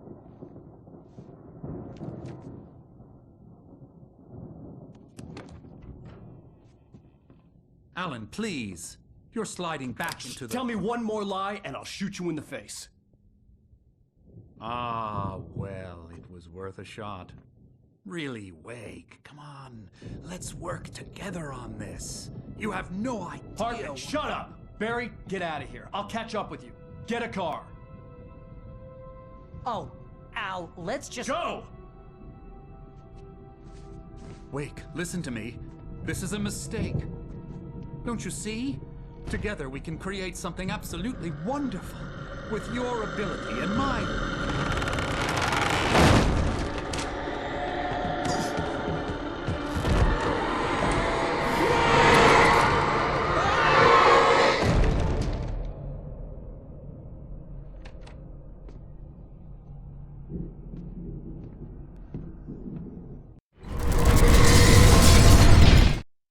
Hartman followed the fall of Alan Wake with his binoculars.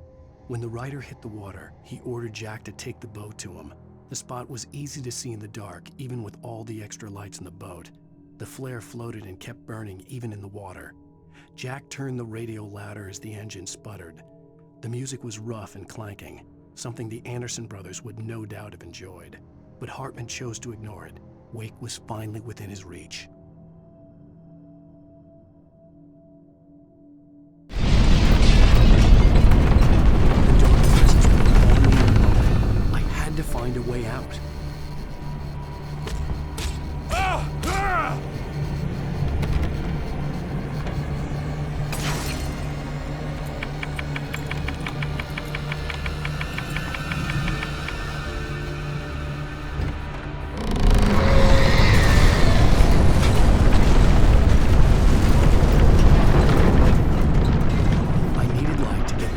Bookshelves out of my way.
Hartman knew he was no creator.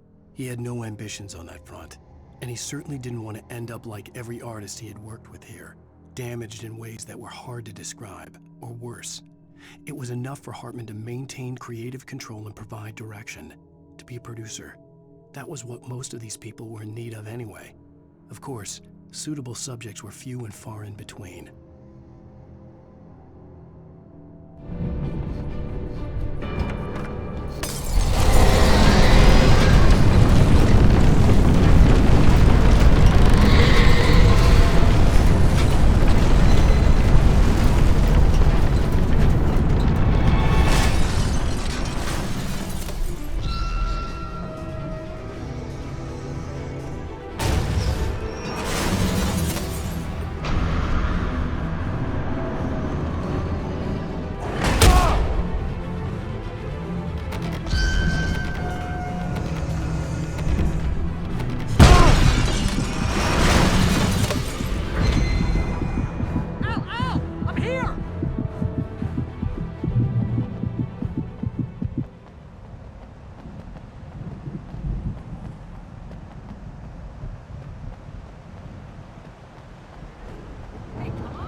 Found the car, but the gate's locked. You're gonna have to go through the hedge maze over there.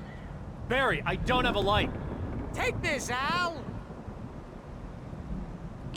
Oh, God! Look at the house, Al! Look at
I stared at the Viking paraphernalia that littered the area surrounding an unlikely centerpiece.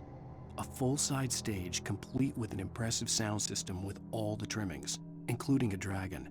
It took a special kind of crazy to build something like this in a remote field. When the sky split open with a deafening boom and the music started blasting, it felt strangely appropriate.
You get 2 pills in the morning, and then you'll be nice and calm all day. You get 3 pills in the evening. You'll sleep like a baby.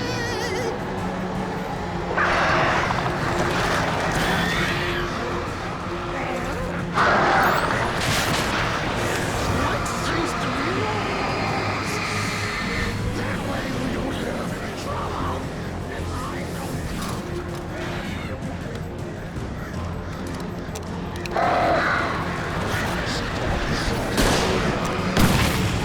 We're all friends.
Mott knew that Wake was smarter than him.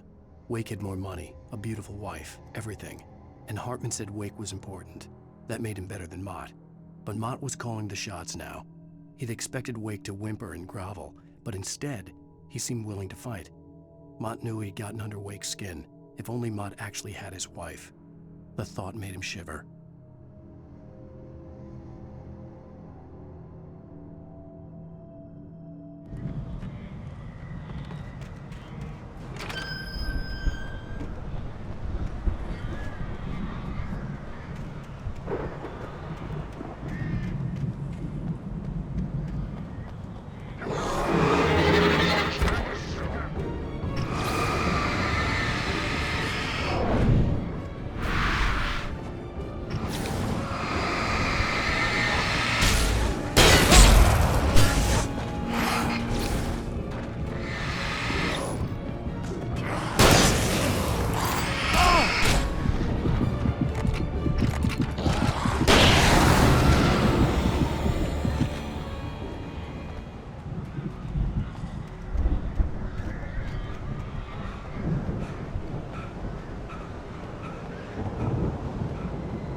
the moment, Barry was just glad he had survived the fall.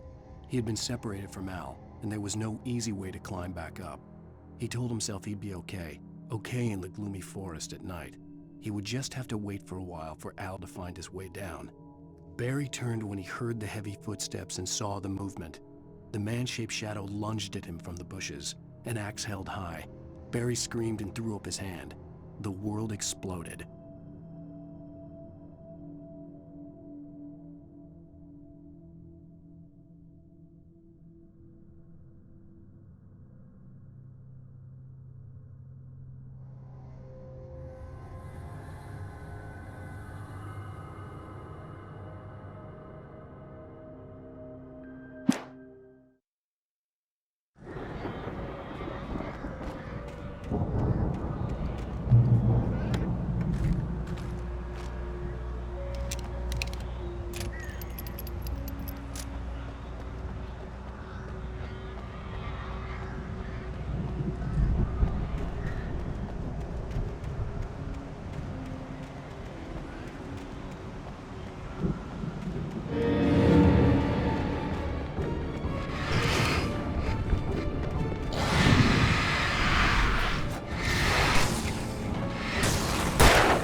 Hartman watched as Wake's features slackened. The man was bullheaded, no doubt. Even lying on the bed, he'd almost broken Hartman's nose the second time. But with a little time, he could break Wake down, give him proper direction. Wake was easily the most promising subject he had had. Well, since Tom, really. "Sleep well, Alan," Hartman whispered with a smile. "Let me take care of you." He sniffed hard to clear his throbbing nose, swallowed blood, and barely tasted it.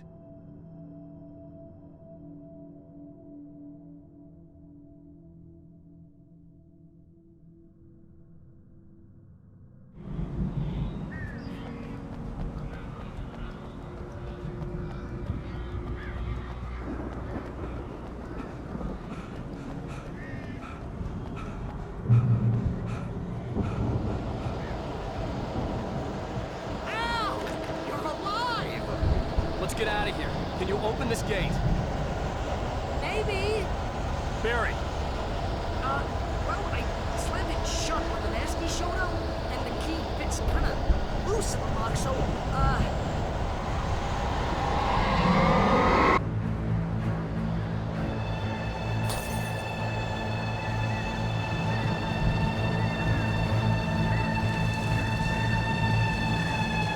Hurry up, Barry!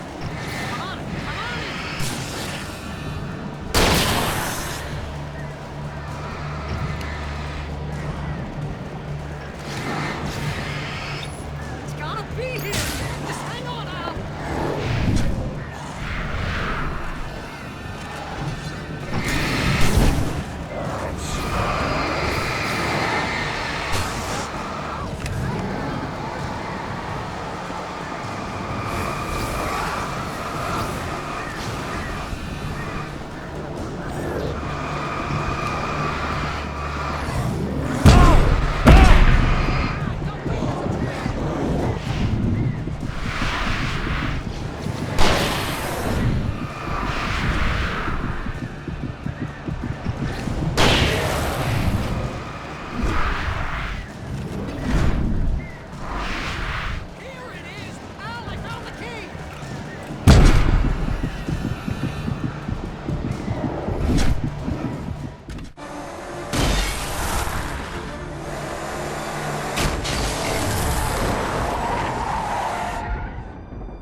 Please tell me we're headed for the nearest "You're now leaving Bright Falls. Come back soon" sign. We're going to the Anderson farm. I knew you were gonna say something like that. You know what? You owe me big time for this. When this is through, if we make it, I don't care what anybody says, I'm done with darkness. You're gonna buy me a tanning bed as a gift, and I'm gonna live in it.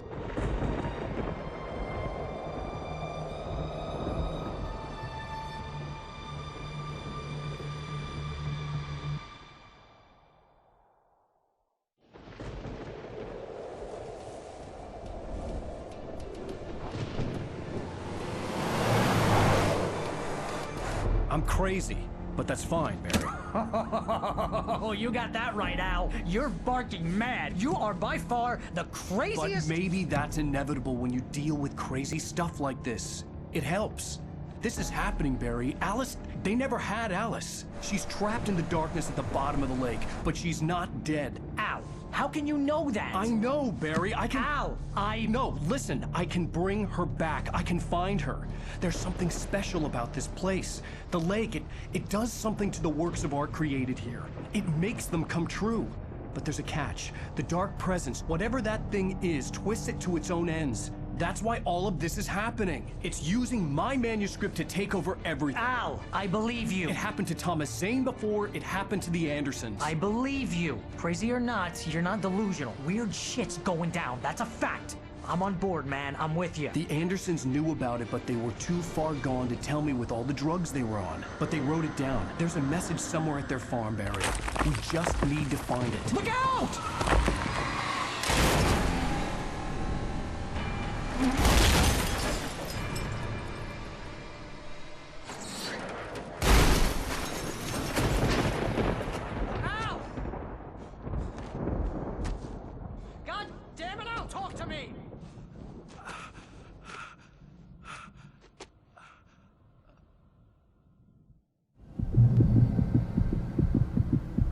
I had lost my gun in the crash. Barry was nowhere to be seen. Barry! Barry! Oh, man, you're okay! Jeez, it's good to hear your voice!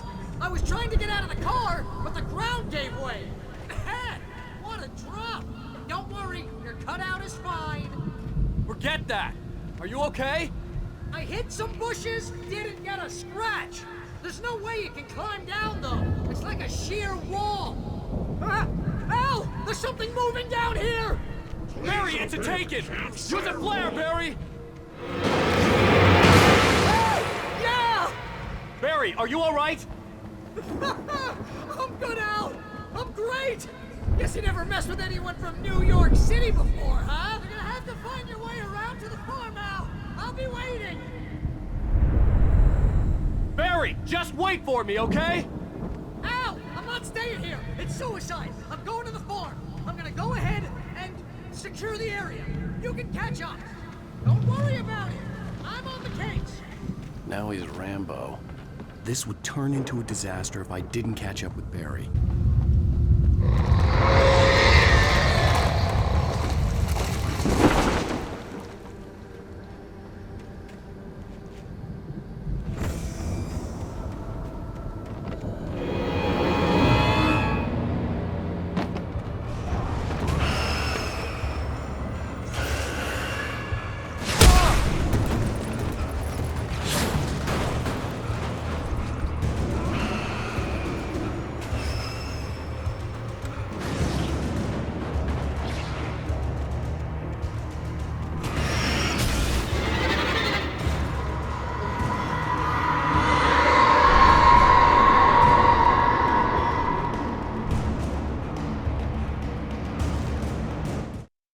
When he stopped the car at the Anderson farm, Walter felt relieved. Oblivion was close at hand. The brothers wouldn't miss a jar of moonshine or two in the booby hatch. But then he saw the man on the porch, and he knew who it was. Driving for his life and knowing it was useless, he didn't realize he was crying until he couldn't see the road for the tears.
I needed a light to destroy them to get through.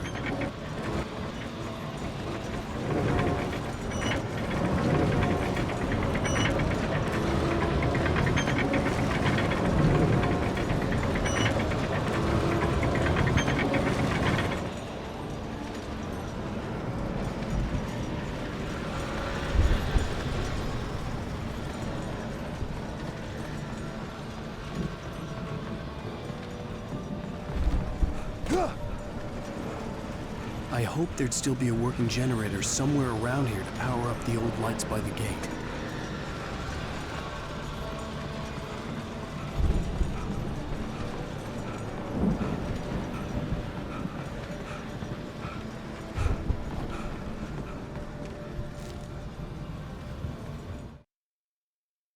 Agent Nightingale stared at the passed-out rider.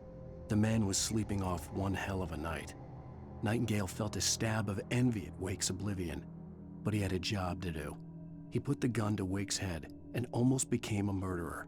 His hand shook and his throat felt tight and dry. Biting his teeth, he tried again to pull the trigger.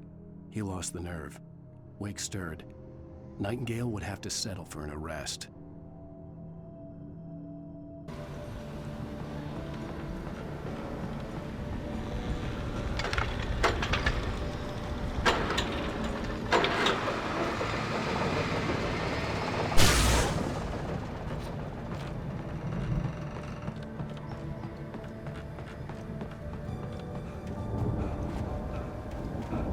Sensed the movement in the woods ahead. Facing the enemy without a weapon was dangerous, but I had no choice.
Was driving away from the farm, headed in the same general direction as I was. For all I knew, it was Barry, caught in the consequences of leaping before looking.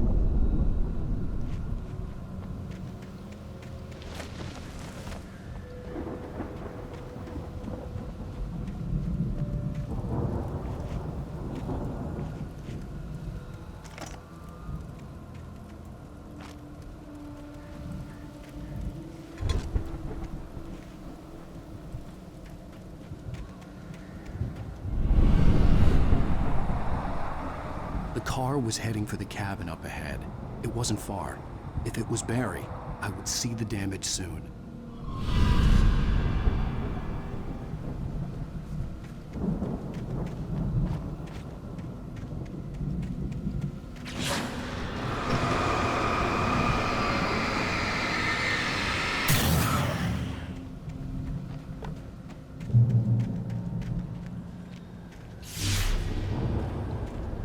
I'm trying to deliver each page to the right time and place. I'm trying to show you how the story goes. I had seen glimpses of the light before. I had seen it in my dream. It was a strange... The dark presence followed the choreography laid out to it in the manuscript, growing stronger and stronger, moving like a storm from one scene of destruction to the next. But it was still bound to follow the story and chained to the dark place it came from. When the story reached the end it longed for, it would finally be free. Spaceman or a diver in a bulky suit. He was the one who'd been placing the pages on my path.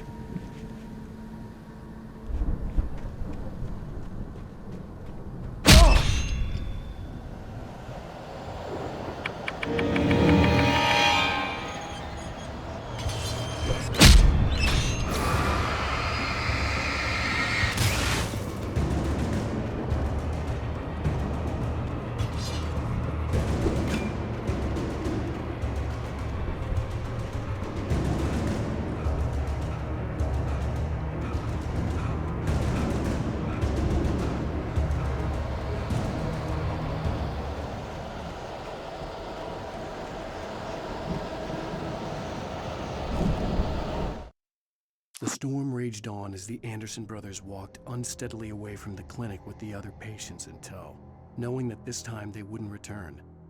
The darkness around them seethed with horrors, but Tor and Odin were unafraid. Their eyes glinted with guile. They knew every secret path, and there was blood on their hands. They had fought these shades before.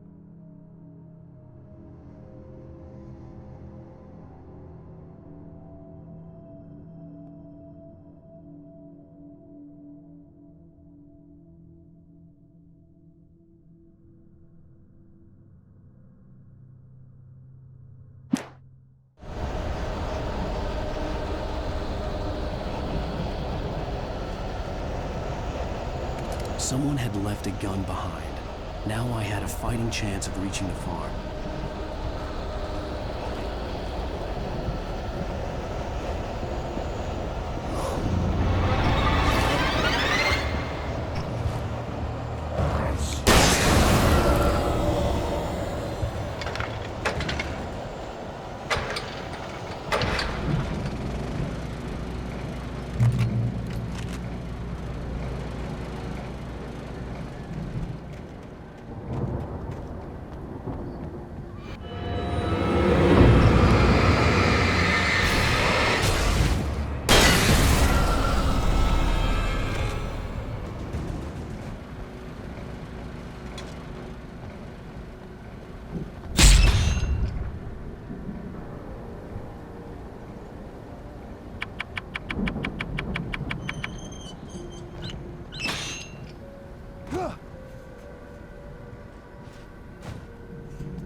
See the car, but there was no sight of the driver.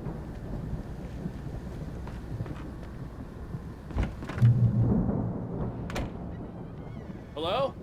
Anybody here? Barry! No! Danny, you're not! Please! What are you? No! Don't! I'm sorry!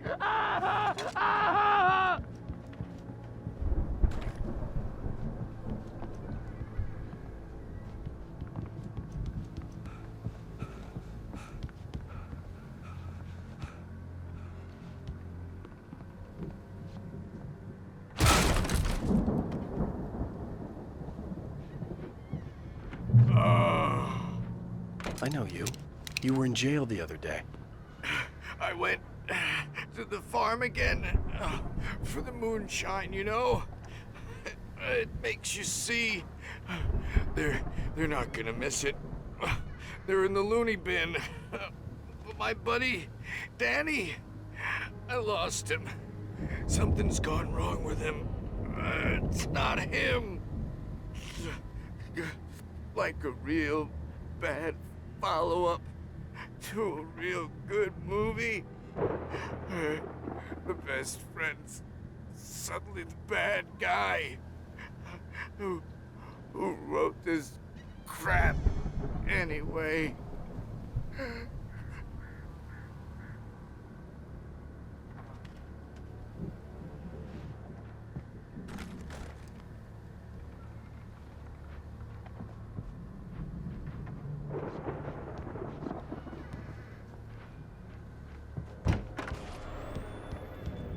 I've run through every possible course in my head. If I continue like the Dark Presence wants me to, the story I'm writing won't save Alice. It's a horror story, and it's going to kill her, and me, and everybody in this town. No one will survive. Darkness will consume everything. This is what it's wanted all along. It will be free, unstoppable. It used Alice to get to me, dangled her in front of me to keep me going. It was never going to release her. I'm going to change this. I'll escape. I've written myself into the story. I'm now the protagonist. This feels like a terrible risk, but it's the only way to save Alice. I'll be bound by the events of the story just as much as anyone else who's been woven into it. The story must stay true for this to work. There have to be victims along the way, near escapes, cliffhangers. In a horror story, it can't be certain that the hero will succeed or even survive. He almost has to die. I'll write my own escape into the story next. I need help. Zane's going to be the one who'll help me. I'll make it happen.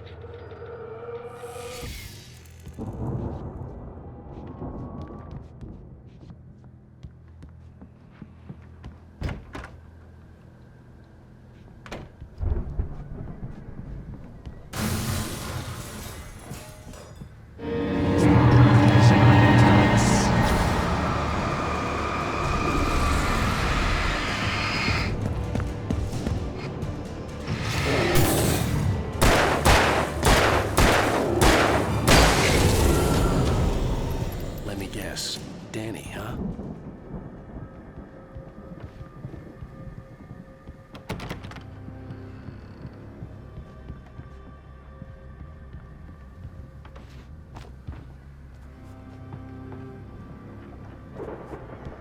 The farm was still a good distance away. I'd need a car to get there fast.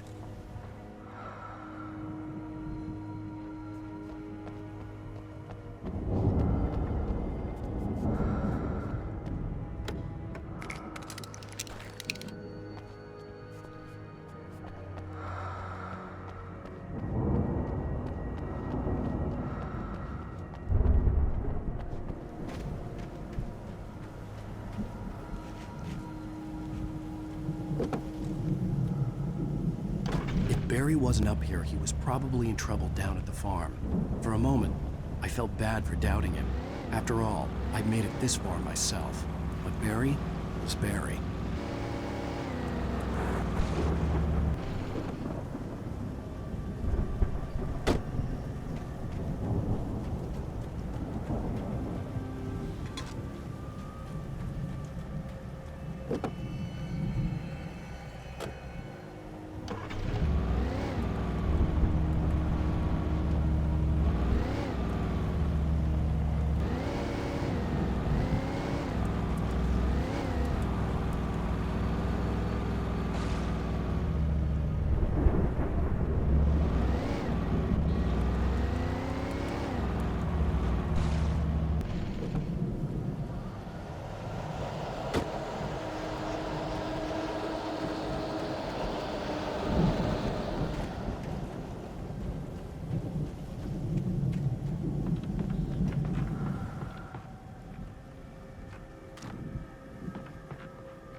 Well, as I'm sure everyone's noticed, that storm we all felt coming is finally here.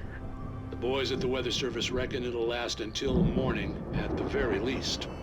Pertaining to that, let me read that missing persons alert again. The Sheriff's Department's still looking for a Caucasian woman, 30 years old, slim and blonde with blue eyes. She may be lost in the woods, and it's possible she's been injured in a car accident. If you see her, please make sure you get her indoors and call the sheriff. It's bad weather to be caught out in, so if you see someone in the area who maybe looks a little confused, give him a hand, all right? This is Pat Maine on KBF-FM, hoping you're all safe and warm tonight.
I'd known the brothers used to be some kind of rock stars, but it hadn't really sunk in until I saw the stage.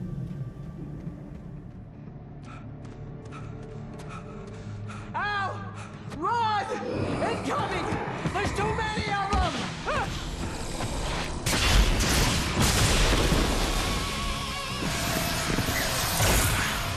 God damn!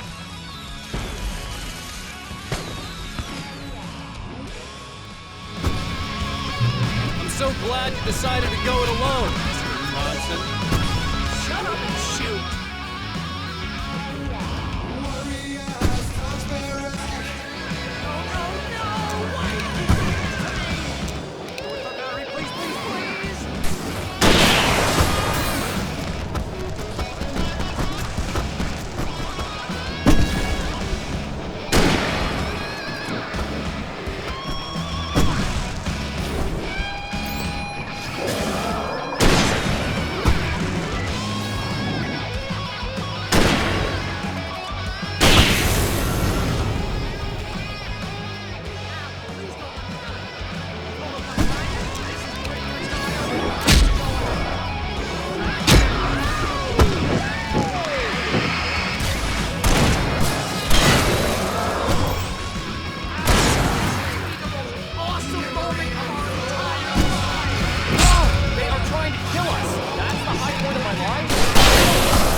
Bright Falls, rock and roll capital of America.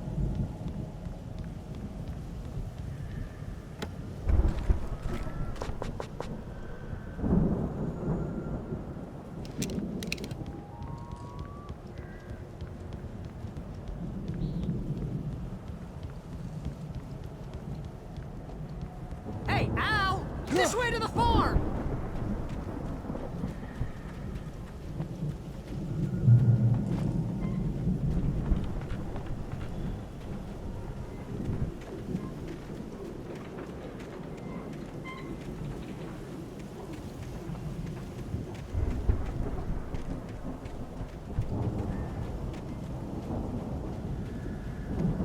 See, bestseller, no reason to worry. Your cutout's good as new, right where I left it. I'll come back for it once we have the place secured. Yeah, that's been my biggest worry all this time. We need to get this thing moved out of the way. This is as far as I got before they ambushed me.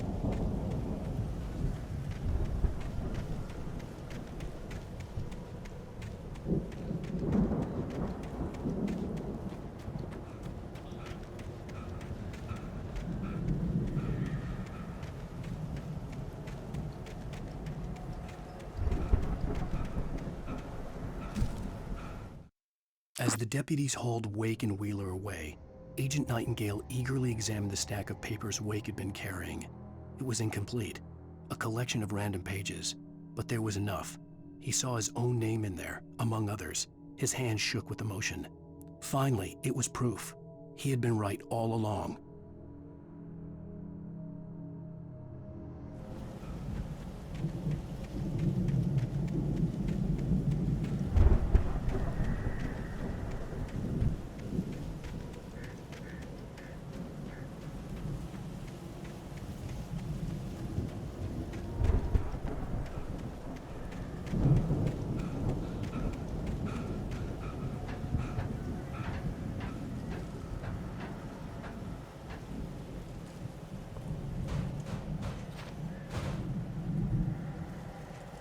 Hey, I think Alan Wake here has something to say.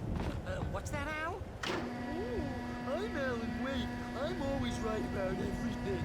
And if I don't get my way, I'll sulk all day long. I'm always intense and moody. It makes me very attractive and mysterious. Right now, I'm just standing here. Wow! You look at that thing, Al! They really went all out with this Viking crap, didn't they? Look at all this stuff. They must have done okay for themselves, so how come I never heard of these guys before? And this from the guy who learned about Ozzy Osbourne through reality TV? Sleep. We all spend the third Oh, of our Night dreams in Springs, its soft embrace, man! similar to Back dream memories. fantasy and Hey, oblivion. remember when I got you that gig? But Your dreams first have a real way of writing forcing job. What got themselves you into started? waking life, Oh, is this one of or your vice episodes? versa. In Night Springs. Tonight's episode, The Dream of Dreams. That's by someone else. We join Mr. Jones as he explores the endless dreamscape, only to be brought to a sudden stop by a decidedly mundane situation. A long line of people. Hey, Jones, right? Listen, we're gonna have to wait until His Highness over there is good and ready. Oh, wow. Who's that? You don't know him? What are you, new? He's the guy dreaming us. Well, not just us. He dreams everything. All of this. But wait, no. I'm the one who's dreaming. I'm asleep. Isn't this my dream? Oh, yeah. Sure. Get real, pal. You're just another dream. I'm a dream. You're a dream. The weirdo in the diving suit is a dream, and the girl made of smiles and sunshine is definitely a dream. But I'm pretty sure I'm dreaming this. Well, maybe you're a really confused dream. What am I, a shrink? All I know is I'm going with the smart guys, and they say that's the guy doing the dreaming. Right there. I don't know what that means. It means we keep him happy. No sudden falls. We make sure he has his clothes on when he goes out in public. No chases where the monster is nipping at his heels and he runs like crazy, but his legs don't seem to get him anywhere. None of that. Because if he wakes up in a cold sweat... Yeah, precisely. So we wait till he wants to move on. everything's nice and calm. Hey, something's happening here. Yeah? What's that? What? Can't you hear that? Oh, God help us, it's an alarm clock. Oh, it's you, isn't it? Please, man, I got a wife and kids. Please don't wait.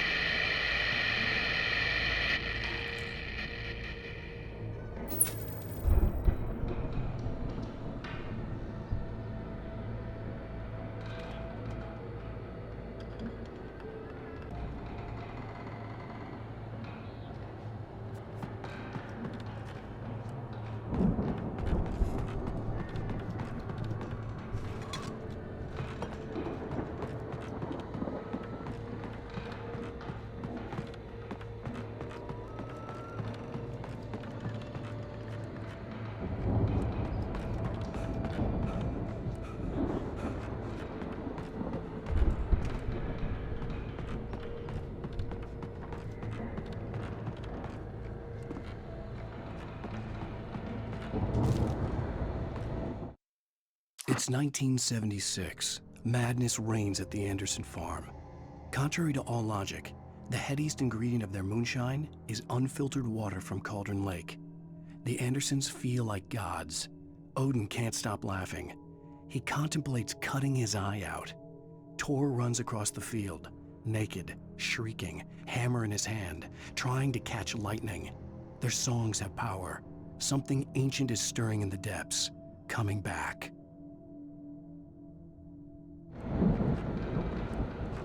The Viking boat looked imposing, almost like a battering ram.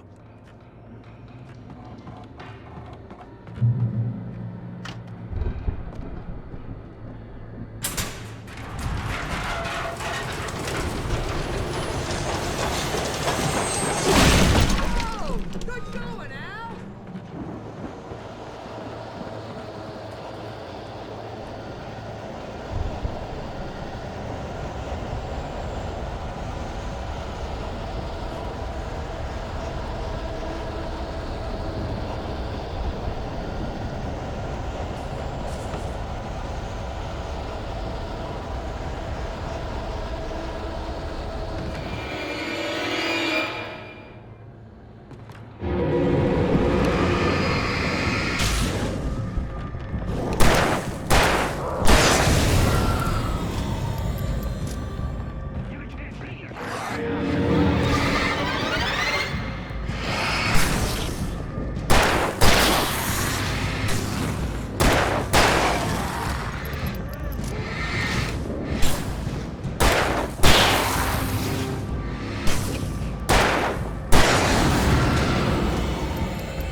Fighting the crops is hard work. I think we can make it through here, Al!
Those geezers had quite a production going on.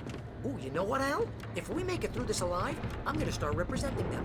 Yep, sell this stuff online, maybe get a reality show going, release a new single.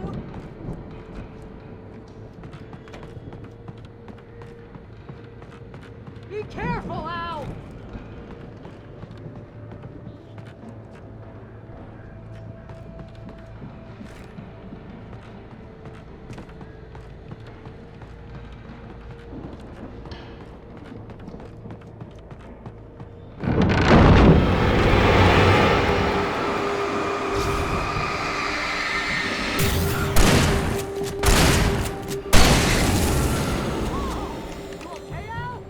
I'm good. Keep your eyes open, okay?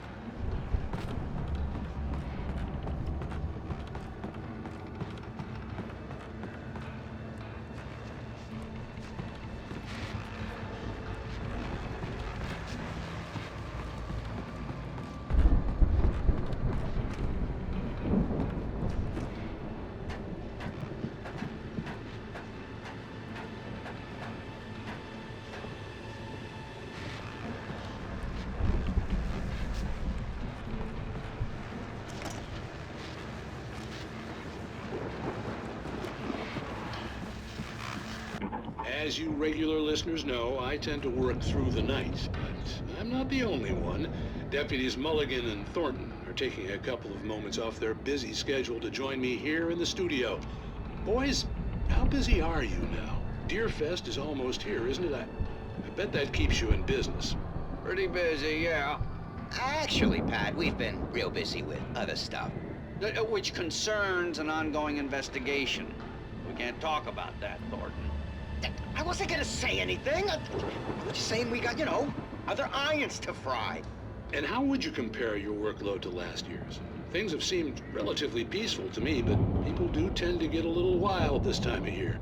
Oh, it's wild, Pat. It's pretty wild. There's been all sorts of trouble this year. Vandalism, fighting, public disturbances. A lot of people gone missing, too. Yeah, it's pretty much the usual stuff, Pat. Just, a lot more of it. Now, is it just me, or does Deerfest get wilder every year? People seem to be more drunk, at least, or they start earlier and younger. Oh, it's definitely not just you, Pat, but... Definitely, Pat. Hey, I'm talking here, Thornton. Oh, shoot, I lost my train of thought. Not just me. Oh, yeah, it's wilder, Pat, but actually most of the trouble seems to be coming from grown men. People who ought to know better, Kids are doing fine this year. Well, that's nice to hear at least. Boys, I want to thank you for stopping by. I'll let you get back to your patrol. Sure thing, Pat. Yeah, sure thing, Pat.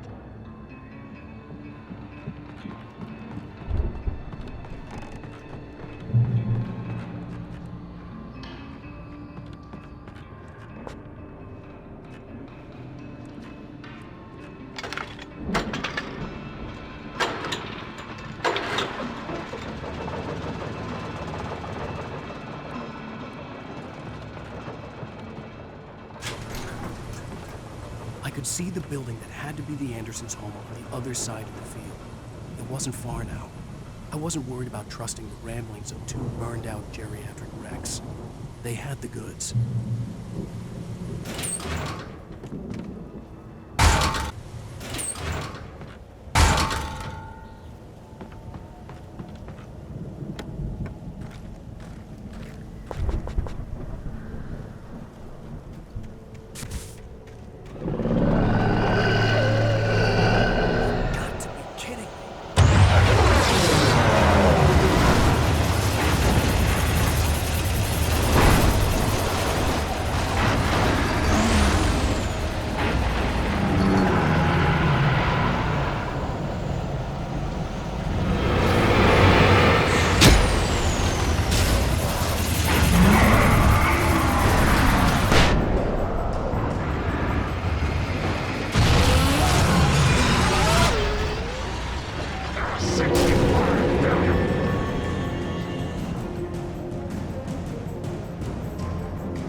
you I out had there, to find a buddy? key to get Barry out. Yeah, it's me. Hang on. I'll try to find a key to get the door open.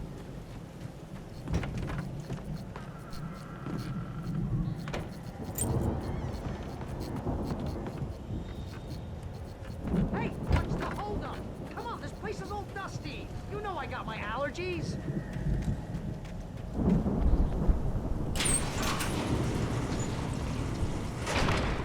Hey, let's go, man.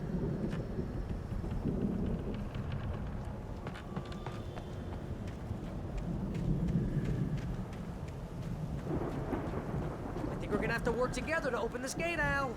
Looks pretty heavy.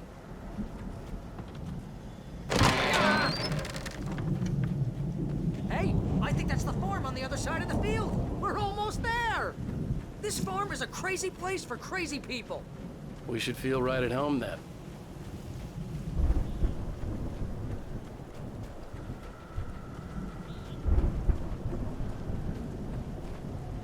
Come on, one more gate. Let's do this.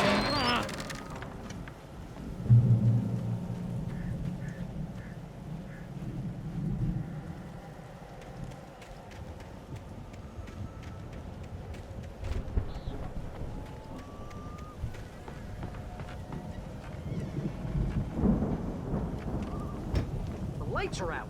I guess we better check the fuse box.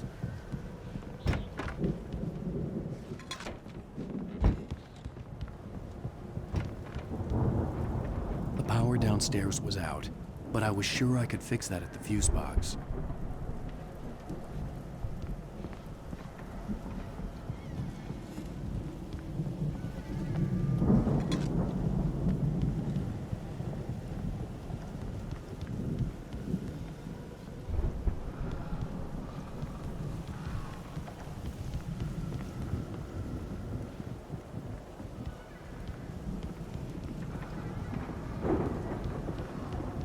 You know, this place looks kind of lived in. I thought the Andersons were in the booby hatch.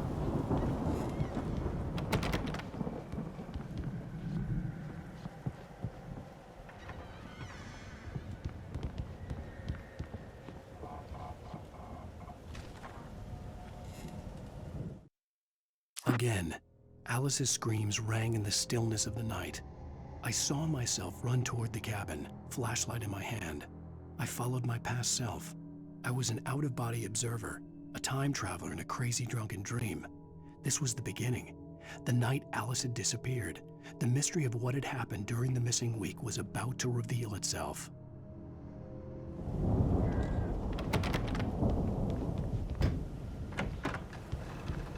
Come on, Al, let's get the lights on, huh?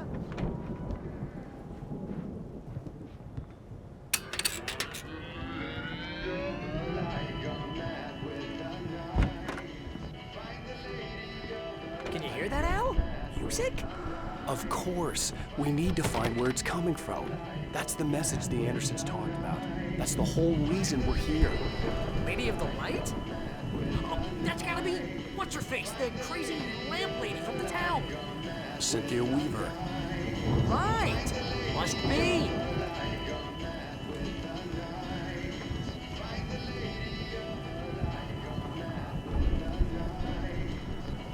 The record's probably just a little dusty now. Give it a little thump. I want to hear this song.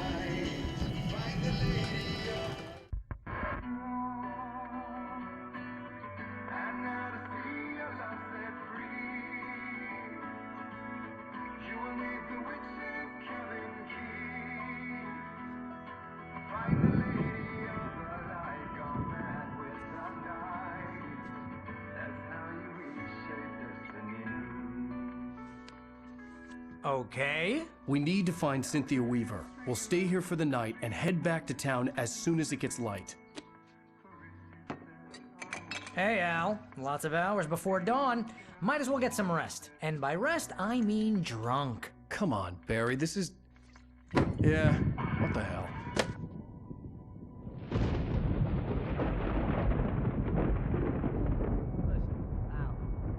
I'm sorry about this. No, seriously, because I know we don't get along, but we're gonna find her, right? And even though you're a crazy bastard, I'm gonna stick by you, no matter what, ever, Al. Sure, like a brother. I'm a writer, goddammit. Correct. If I just wanted to, I could write 10 books a year. And they'd be the best books that year. No, you couldn't. That's right, I couldn't. But I could, because I'm a writer. What? What do they put in this stuff? I feel like my brain is coming out of my nose. I'm gonna get the recipe off those coots and be a booze millionaire. I just miss her, Barry. I just want her here with me. I know, Al. I know. It's gonna be okay. We're gonna make it okay.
It was a crazy, drunken dream, and yet it was more than that. It was the truth, a suppressed memory unearthed by the Andersons' moonshine.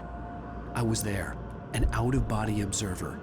This was the night Alice and I had arrived at Bright Falls, the night Alice had disappeared. I had a chance to find out what had happened. Alice! I remembered being surprised to see the cabin dark.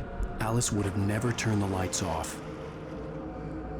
I remembered thinking, I caught a glimpse of her form underwater, sinking into the darkness. Diving after her was the last vague memory I had of that night. After that, the next thing I could remember was waking up behind the wheel of the crashed car and finding the first pages of the manuscript. Beyond this lost memory, there was nothing. I had to follow the footsteps of my past self to find out what had happened that night. I couldn't find her in all that blackness. I must have thought she drowned.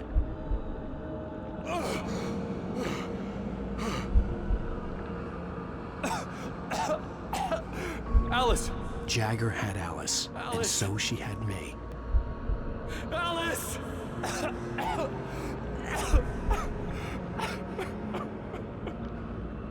I'd been easy prey. Look at the cabin. Is there someone in the window? Alice?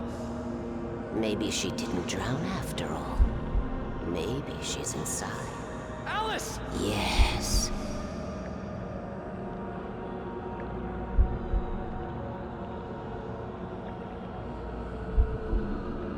The dark presence had touched me. She had dug her nails into my brain and used me, made me her puppet.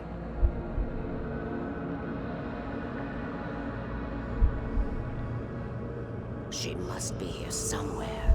Maybe upstairs in the study. Alice! Yes, that's where she is.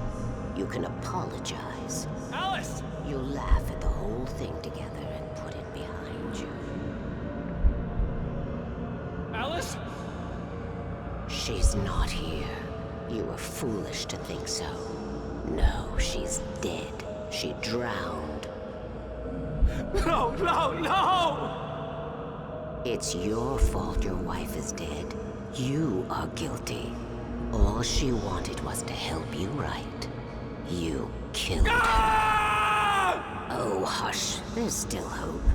Cauldron Lake is a special place. Here, you have the power to change things. She wanted you to write. I will tell you what to do.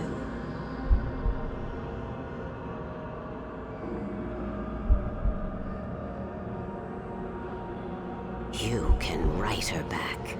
The story will come true, and all will be well again. She had Alice, and the manuscript was the ransom for her.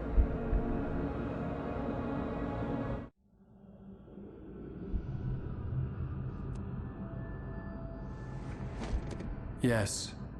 All right. I'll fix it. I'll bring her back.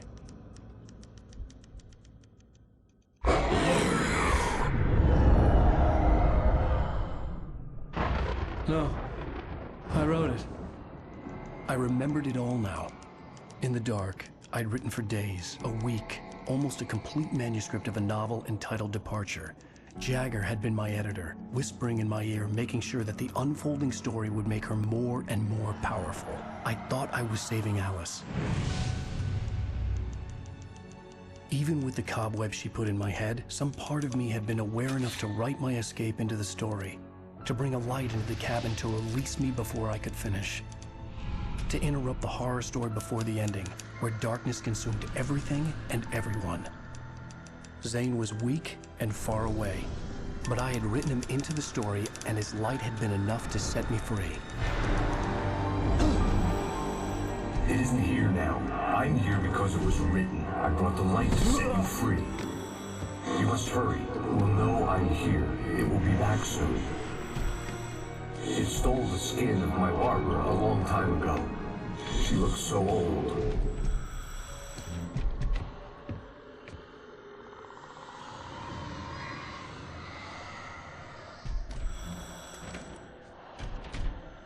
I'd woken up, confused and groggy, my mind consumed by darkness and fear. All I could do was to escape.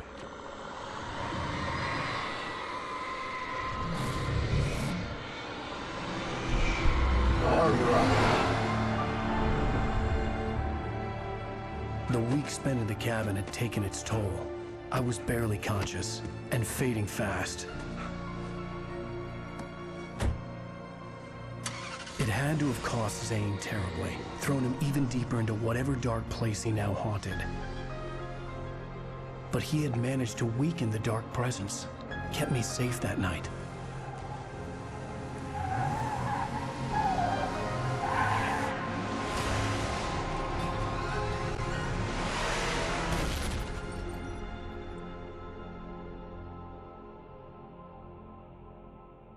I wrote it. It's my fault. That's right, James Joyce. It's your fault, and you're gonna pay for it.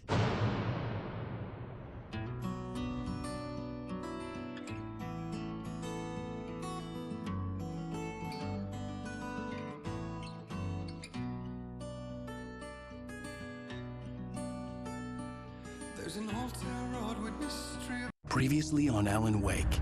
Under the influence of the dark presence, I wrote a horror story that is coming true. Jagger had been my editor, making sure that the unfolding story would make her more and more powerful. Some part of me had been aware enough to write my escape into the story. Together we can create something absolutely wonderful.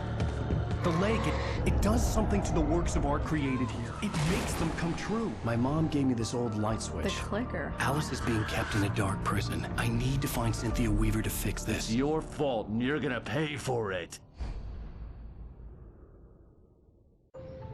Well, we're expecting a record crowd from the neighboring counties. Naturally, we hope to break the record set by last year's Moose Fest in our neighboring town, Walkery.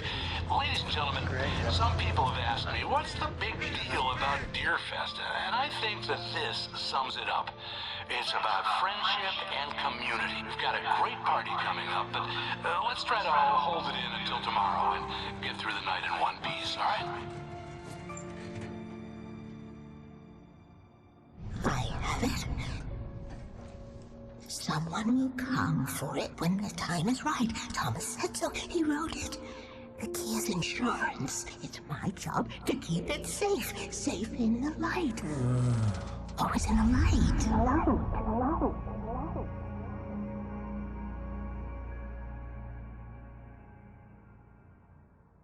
All the manuscript pages were gone. The FBI agent had taken them. I think my tongue just took a crap in my mouth. Ugh. Oh, wait, we're in jail now? Al. Al, this is not good. That about sums it up.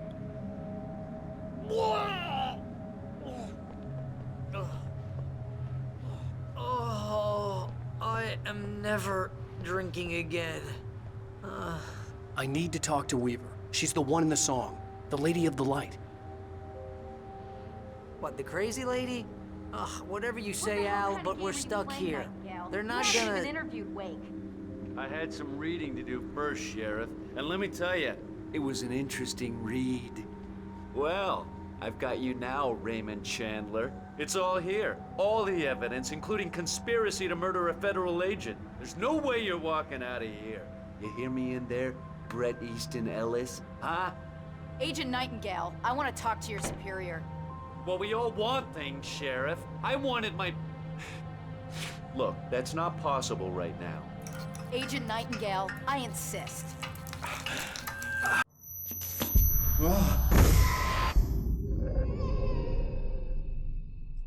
Wake, what's wrong? Lady, are you stupid? It's a trick. It's an obvious trick. Okay, I've had enough of this crap. Wake, I'm gonna trust you with this. You're joking. Agent Nightingale, your opinion would matter more if you were sober and if I actually believed you were here on official business. Whoa! Get back in the cell, Stephen King. The only way you're leaving this place is over my dead... Wait a minute. I know this... Oh my God! Light. We need light. It's the only way to fight this thing. In my office. I've got your things there. Follow me. Oh man, we're sitting... Nightingale tried to make sense of the manuscript. It was disjointed and strange. He didn't understand half of it, but it all rang true. Impossibly true. He took out his hip flask when he reached the page that described how he reached the page that made him take out his hip flask. It wasn't the booze that made his mind reel. Put the lights out. Stay cool. Nightingale felt the situation veering out of his control, but the gun at least felt steady in his hands. He was ready to fire, resolved that he would let this happen over his dead body. And yet he hesitated. He had seen this moment before, read it in the page. He was transfixed by the déjà vu and the horror that he was a character in a story someone had written. Then the monstrous presence burst in behind him and dragged him into the night. Can get the emergency power on.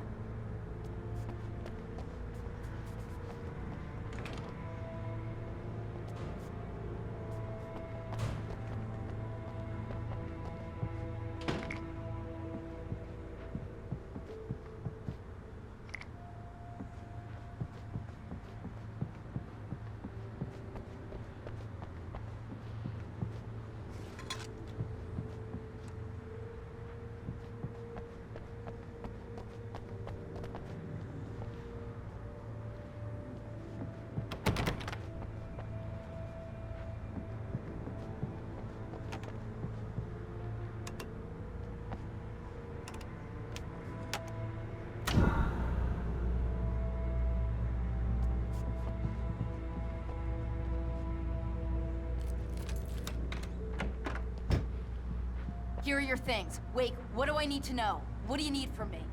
They can be hurt in the light, only in the light. And I need to find Cynthia Weaver. She can help me stop this. Light. Check. Cynthia. She lives in the old decommissioned power plant. I can get you there pretty quickly in the rescue chopper. Come on, let's get back to your friend. Wheeler, I need you to stay here.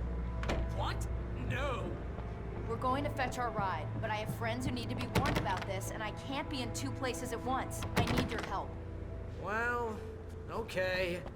Here's a list of people and phone numbers. I need you to call them and tell them you have a message from me. Night Springs, okay? They'll know what to do. Night Springs? Like the TV show? Gotcha. Oh, hey, that radio guy is on the list, Maine. Who's Frank Breaker? He related to you? My dad. Hey, is this like a secret society? Can you do this?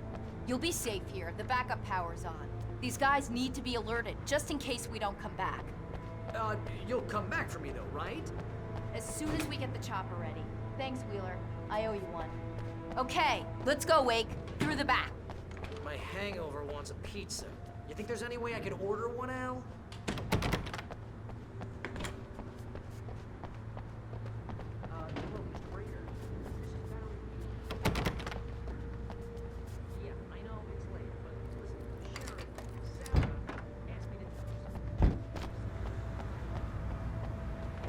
Oh, hell. Whatever took Nightingale must have broken the gate controls. can't reach the gate's control box from here. We need to get to the other side over the rooftop. I'll go. I'll open the gate for you once I'm across. You stay here in the light and cover me, Sheriff, okay?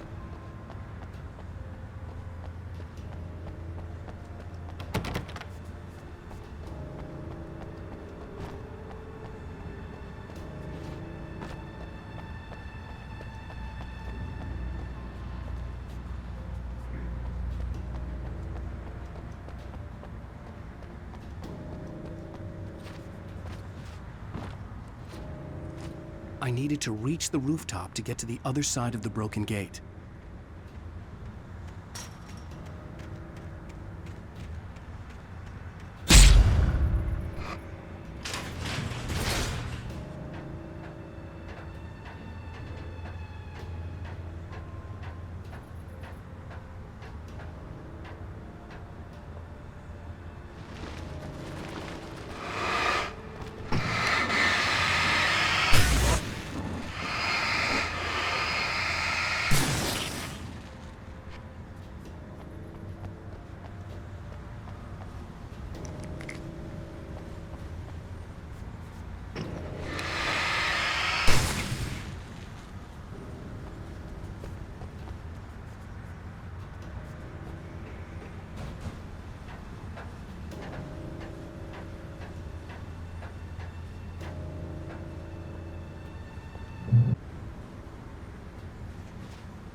Hey, Sheriff! Your password. Night Springs? What's that all about? It's a stupid joke we have. That Bright Falls is the original inspiration for the TV show. This town can get weird at times. Never this weird, though. You need to bypass the damaged control box. What am I, an electrician? Hold on!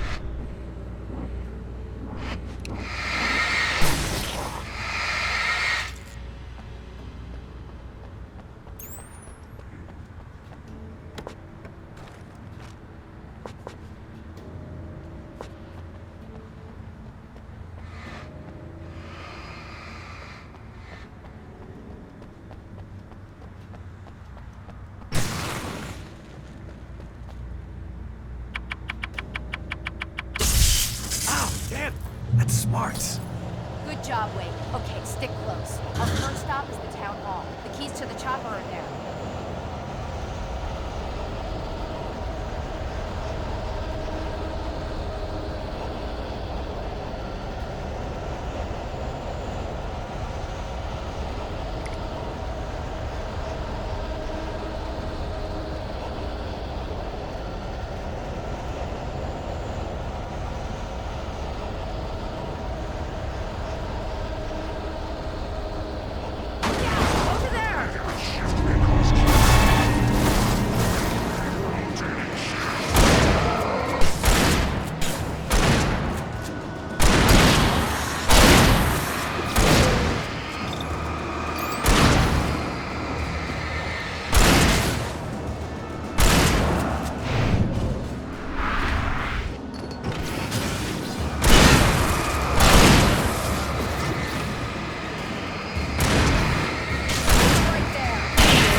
The air smelled of fish. This was Bright Falls industrial area. There was probably a cannery nearby. Fishing can be a hobby.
I'm gonna want explanations, you know. For example, what the hell happened to Rose? She's seriously messed up now. The same thing I think happened to me after I arrived. During this week, you can't remember? Oh, I remember now.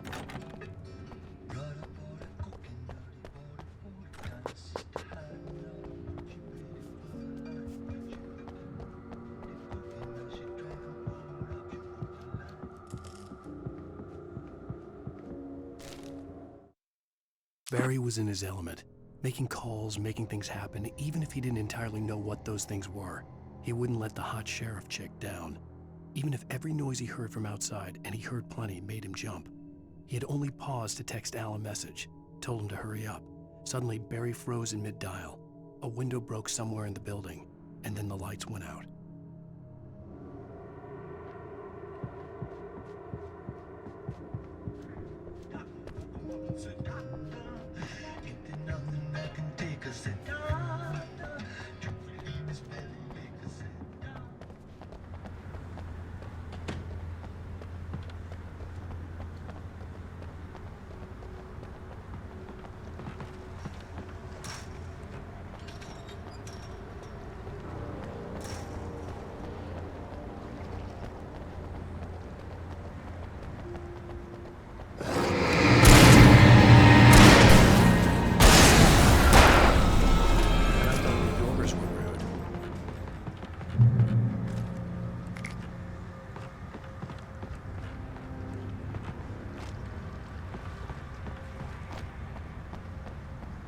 You have the right to remain silent.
There's light!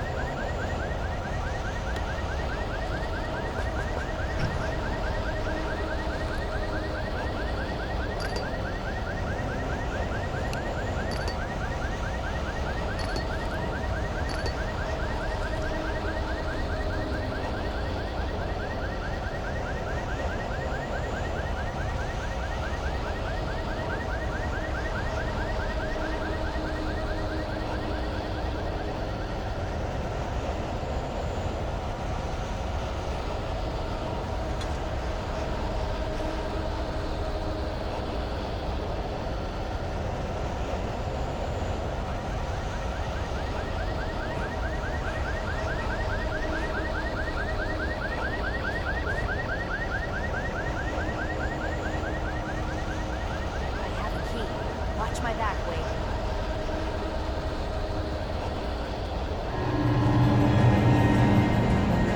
It's an ambush.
Let's go, Wade.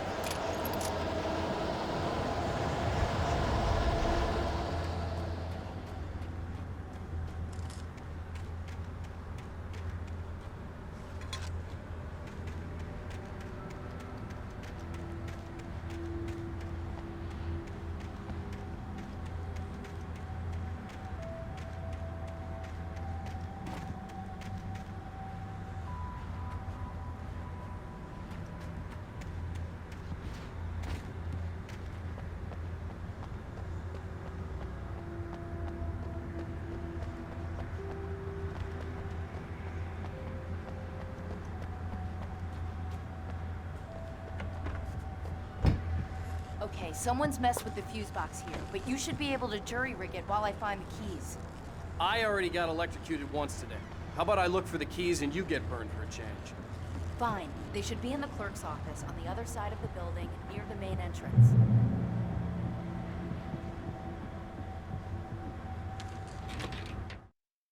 The darkness that wore Barbara Jagger's face was furious.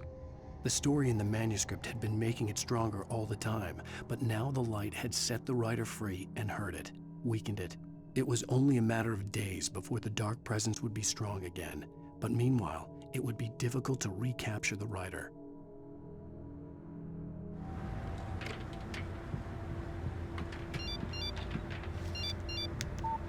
The message was from Barry. He was getting worried at the station. He wanted us to hurry.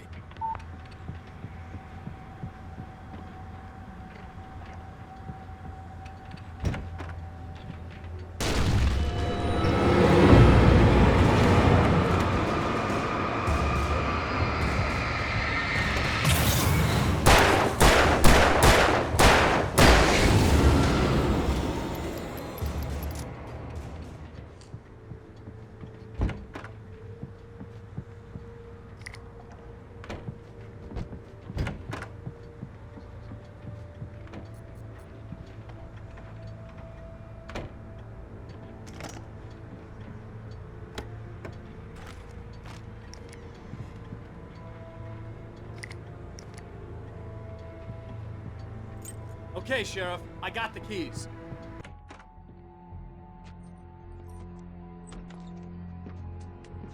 Barry? Why isn't he inside? Oh, God. Oh, God.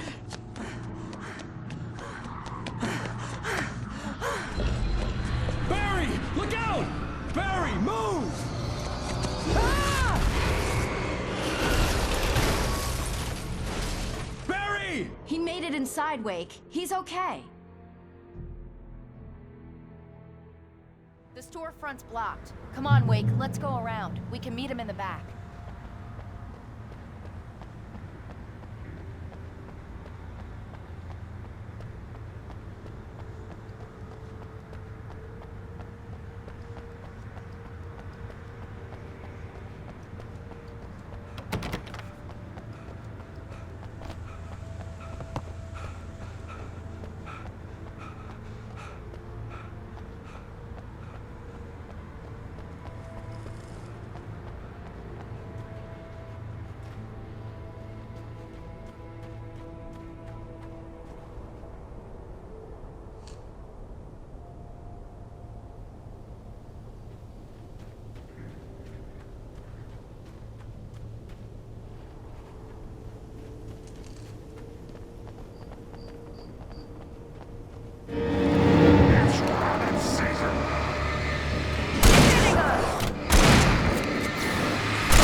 We can make it through the bookstore. Wheeler should be waiting for us in the backyard. Keep the hell down or I'll call the sheriff.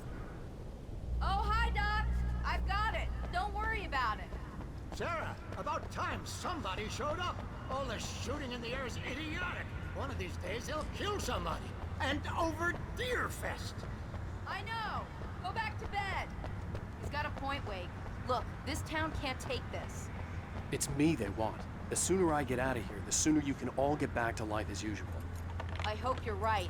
Come on, let me get this door open. Wait, you got the keys to the bookstore? Perks of being the sheriff. A girl needs to get around.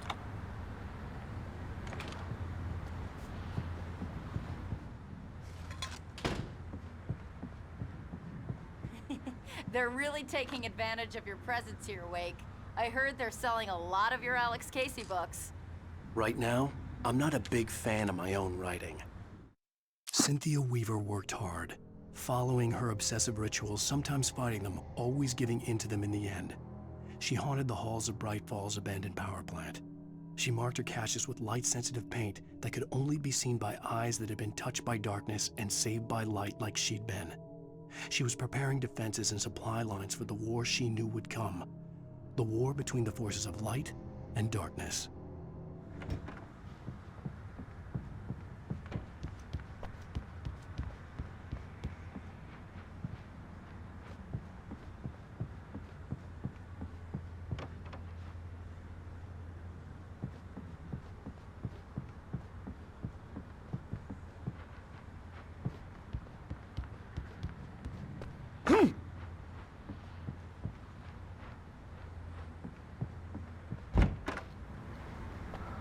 I don't see Barry. Look! Wake! Maybe that's him. That's the way to the chopper.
Barry got back to his feet inside the Bright Falls General Store and dusted himself off. Right next to the cans of baked beans was a locked case filled with flare guns, and yet here was a conveniently placed barrel of crowbars. Barry's smile widened as he realized that this was the classic movie scene where the hero had to gear up and arm himself to the teeth. Barry threw himself into the role.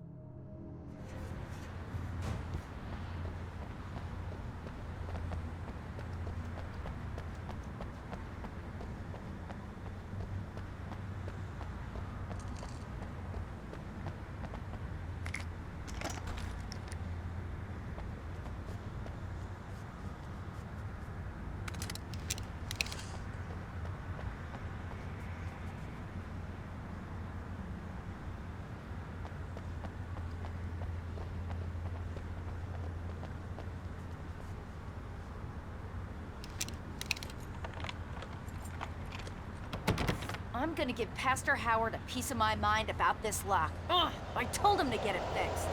Physical labor. Let's take a break.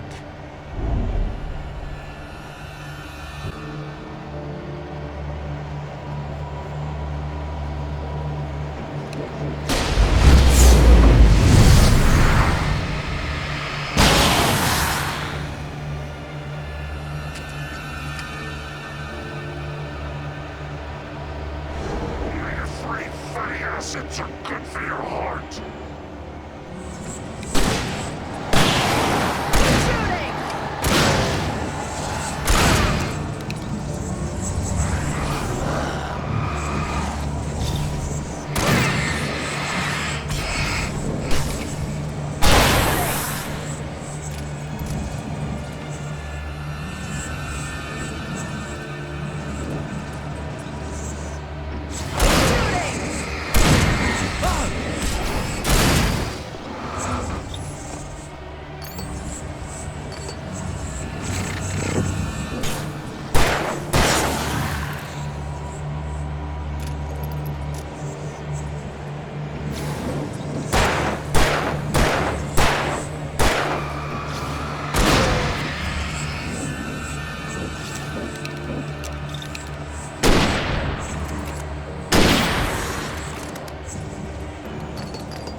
Okay, it's open. Let's go, Wake.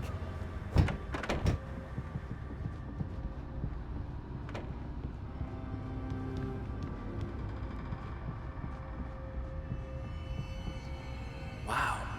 We keep them lit all night long on the night before Deerfest. Why? Well, it's tradition. For it to be free, the Dark Presence needed the writer to finish the story. Again and again, the story let it get frustratingly close to the writer without letting it capture him. It was bound by the events depicted in the manuscript, but it could pursue the writer indirectly, put others on the task, and stop those who would help him. It took over everything in its path, made them its puppets, and sent them after Alan Wake.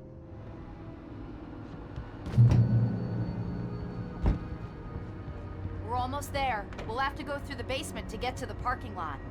Yeah, there's no way going through the crypt will turn out to be a bad idea.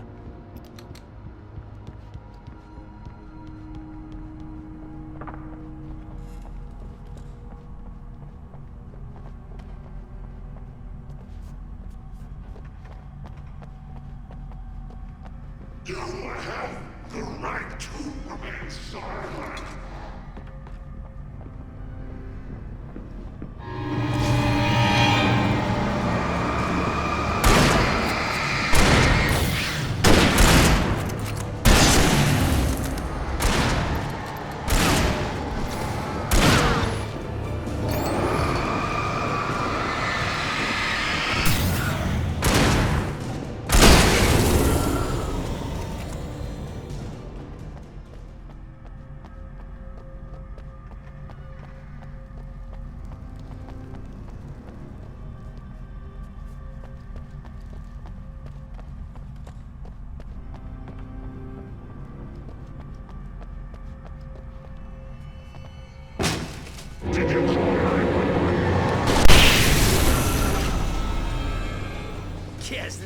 Saw the light, huh? You didn't like that one? A tough audience. Well, I got plenty more. What are the Christmas lights for? Protection, man! Like garlic against vampires? Vampires. The helicopter's just across the parking lot and up the hill. Come on!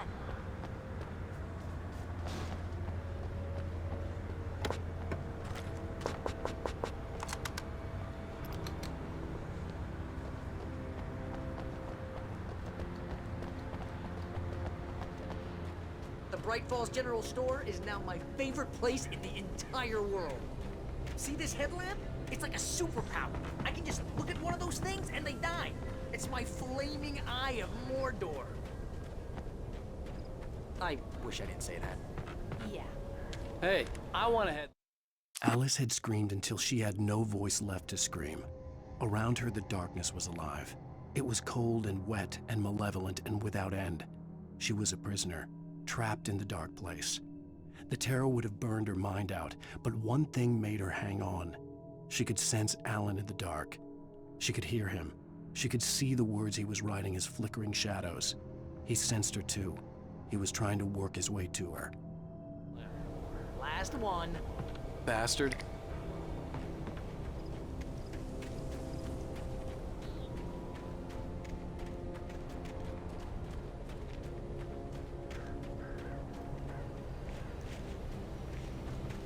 When someone throws a damn school bus at your head and you're about to take a helicopter ride with someone who may or may not have a pilot's license, or a weird horticulture.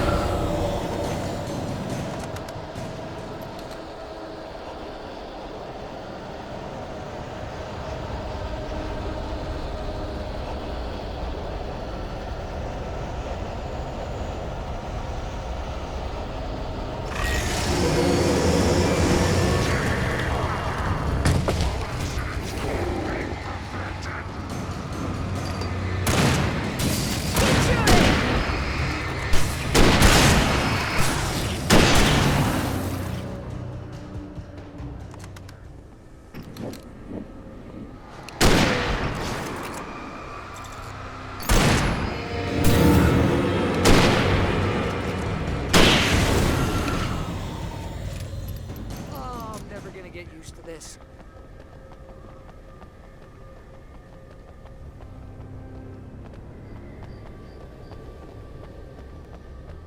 The helicopter's just up ahead. I'll need a while to prep for takeoff. Don't take too long. I want to get out of here.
Just get me to Weaver, Sheriff. You're taking a big chance on a local crazy lady, Al.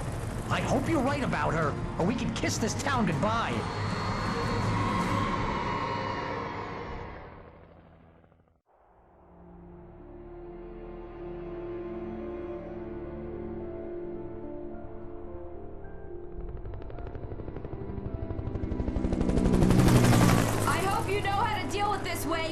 I guess you New Yorkers are used to rough situations like this. Right. The city's a war zone. King Kong, mutant alligators. Man, Alex Casey shoots the place up every weekend. Look, I never even carried a gun until a couple of days ago. Well, my dad used to be a cop there. Tells some pretty wild stories. Stuff like this? No, just normal bad stuff. Kinda like your books, Wake. I used to tease Dad that he was just like Alex Casey. You've read me. Oh, sure. You're a pretty good writer. A little heavy on the metaphors, maybe. Nobody's ever said that before. We're coming up on the power plant. See the lit building over there?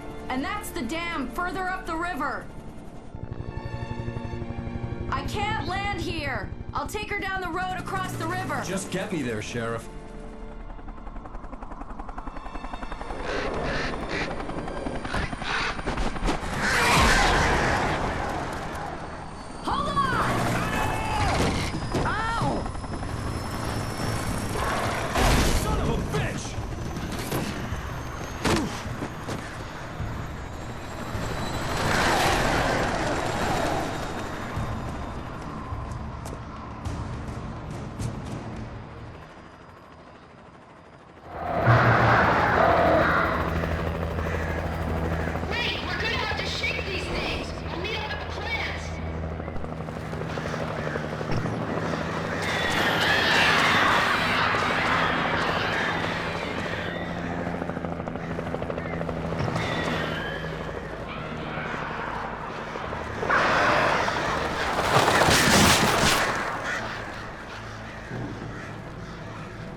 Something about the chain for the door to open.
and here's a new song from a band that they always remind me of our local rock legends, the Old Gods.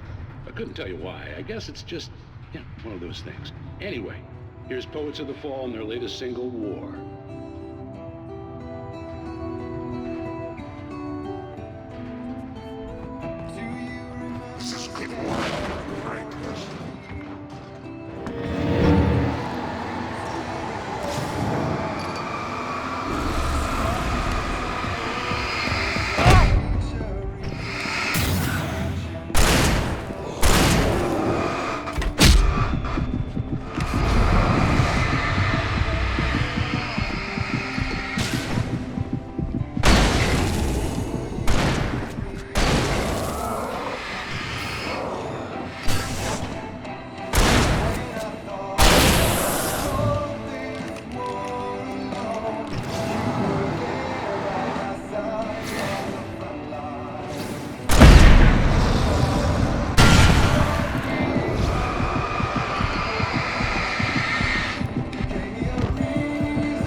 The power plant glowed in the night.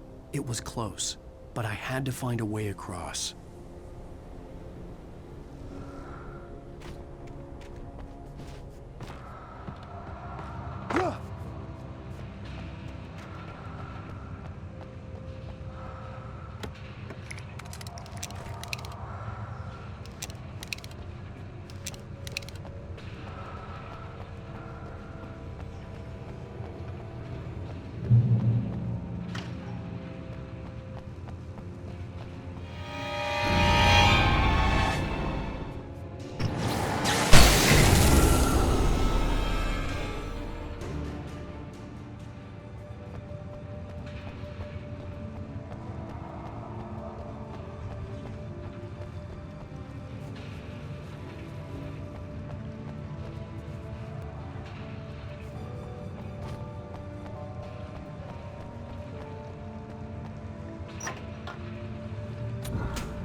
Making her way through the water pipe alone, Cynthia was angry at the writer.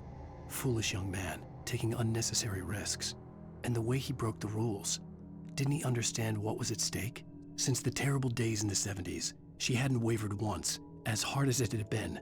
She was tired of protecting the town all these long years, and now only wanted to rest.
The story I had written in the cabin had come true. Touched by the dark presence, I had written a horror story, but the end was still missing. The story was incomplete, and the last unfinished page of the manuscript still sat in the typewriter in the cabin study. If I could get back there, if I could read the page, then I could write my own ending to this story and save Alice.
Such philosophical concerns are by necessity abstract. And yet, some of us can find concrete proof of the nature of our existence in Night Springs.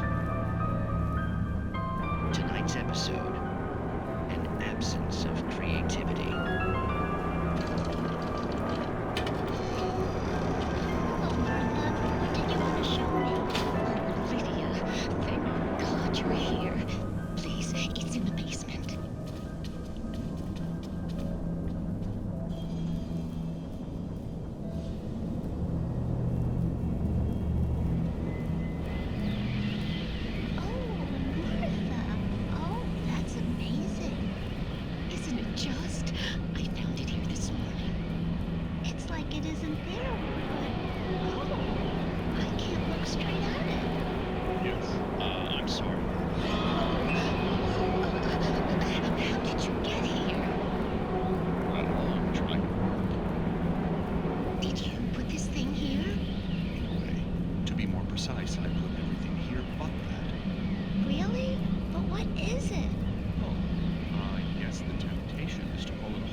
I recognized the logo on the power plant sign.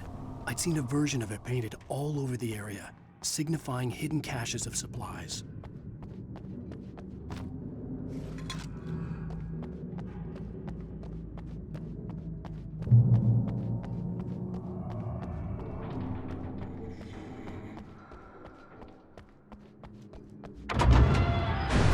Hold it right there! Miss Weaver, Cynthia, I'm a friend. Prove it! You knew Zane, Thomas Zane. You're the Lady of the Light in the song. You can help me. About time. Young man, I've been waiting a very long time for you. It's in the well-lit room. Excuse me? What you'll need to drive the darkness back. The well-lit room's at the dam. I built the room to keep it safe. Will it help me find Alice? Will it get me back to the cabin? Fine, let's go. I can get my friends to come back with the helicopter. Oh, we won't go outside. Never at night. That's rule number 1. You've been breaking the rules, young man, and where has that gotten us?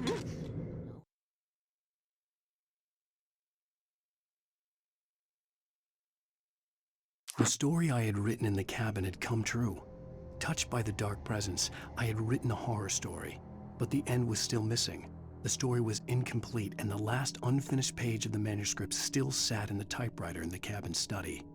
If I could get back there, if I could read the page, then I could write my own ending to this story and save Alice.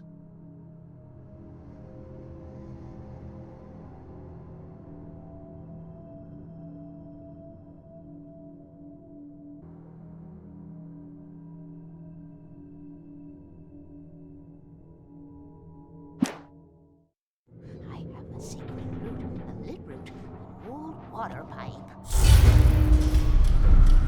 Something was damaged at the transformer yard. It's draining all the reserve power. Without it, the pipe will go dark. The power to the yard must be cut. Let me guess. You want me to do it? Young man, you're the one who likes to break the rules. I can't be outside in the dark. The kill switch is outside.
Had sent me to cut the power to the transformer yard. I was willing to do grunt work for her to get her to help me. I hoped Weaver was dependable. I'd stumbled into this crazy world a little over a week ago. She had been living this insanity for decades.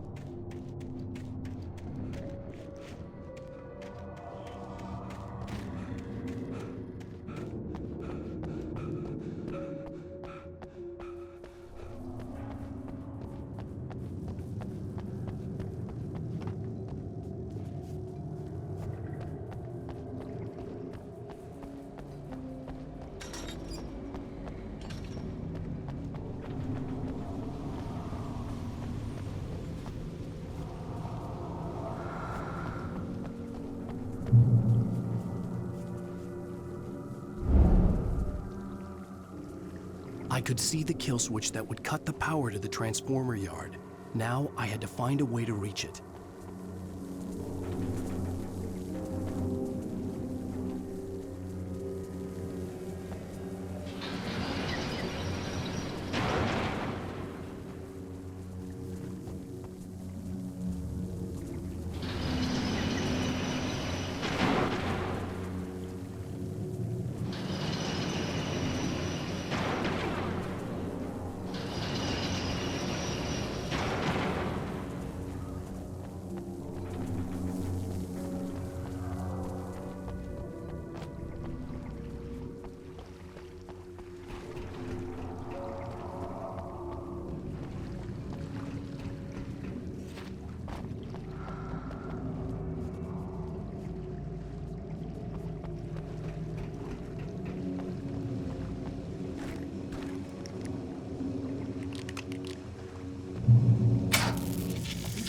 these things.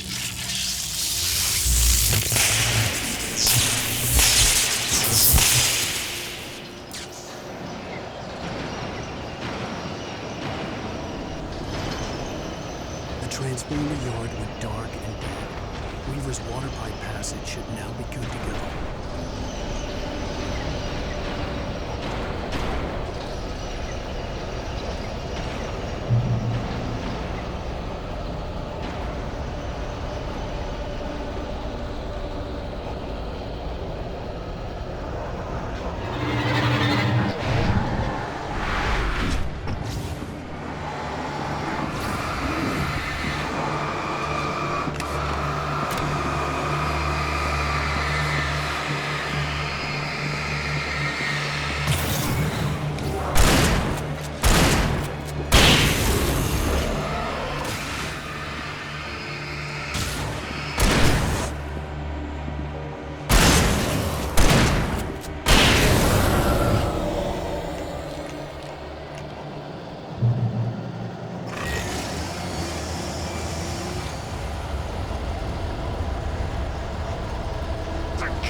This way, young man. Follow me.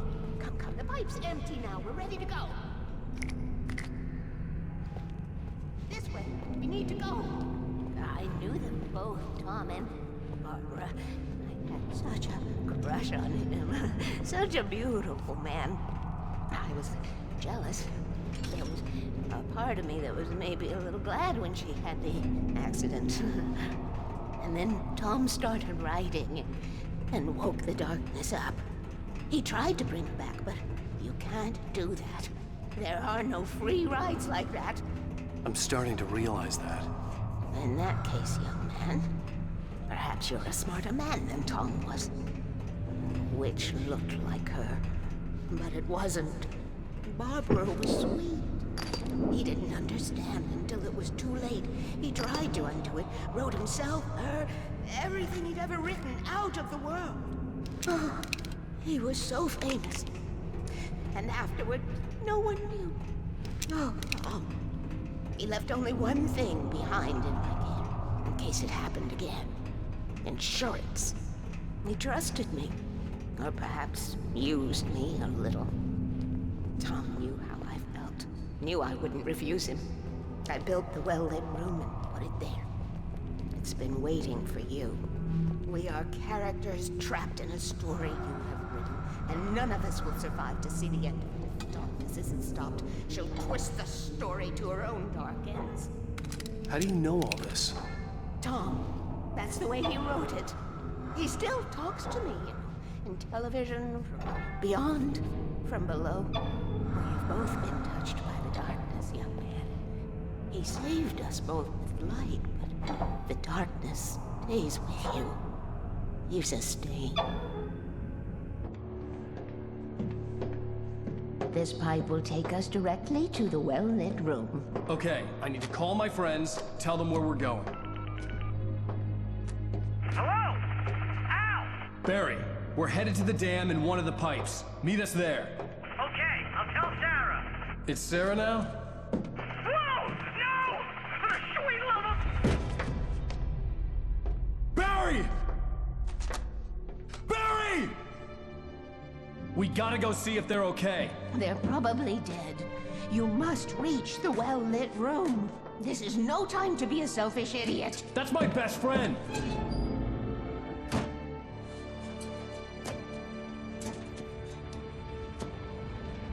Well, be a fool. I'll use the pipe. I'll meet you at the dam if you make it.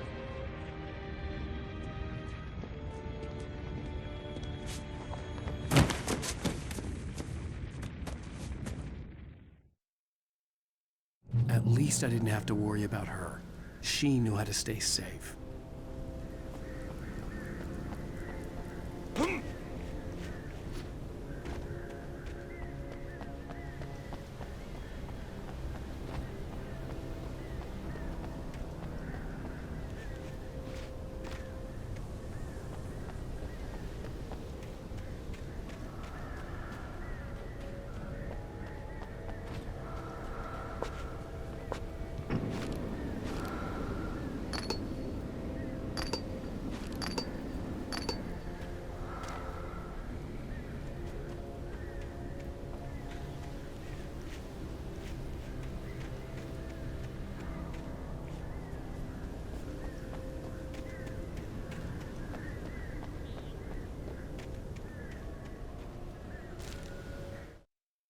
Sarah was almost starting to relax. Maybe they could turn this into a win yet.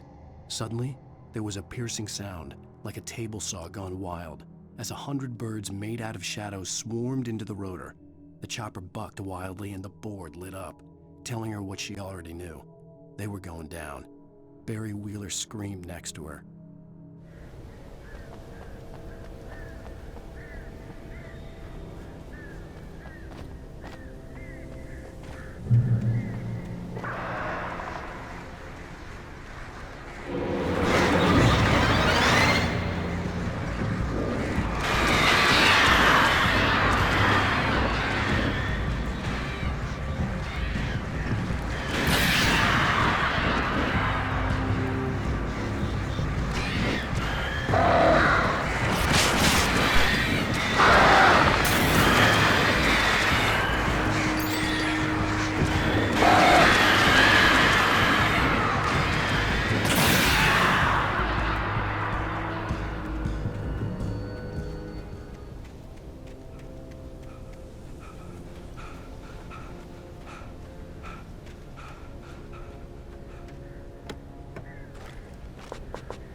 But as far as I could tell, the wreck was empty.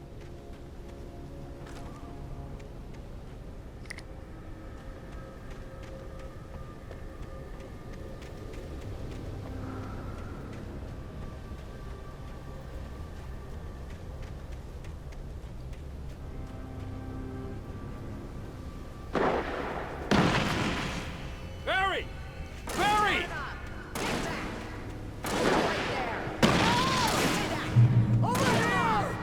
Hang in there, I'm coming! Back, you freaks! No, hey, stop!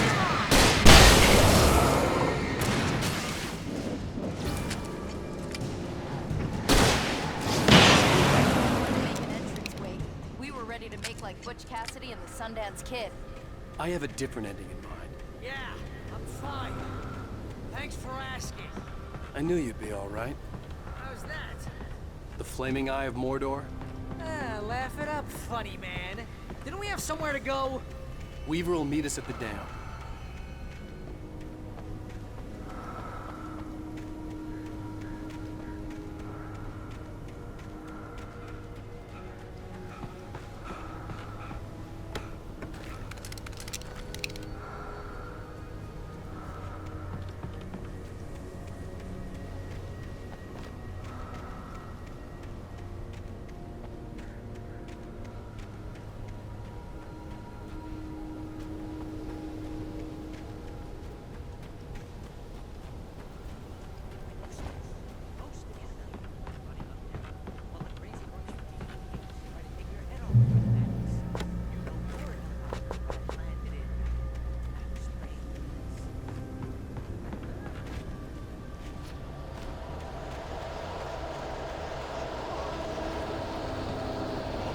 See those lights? That's the elevator we need to take.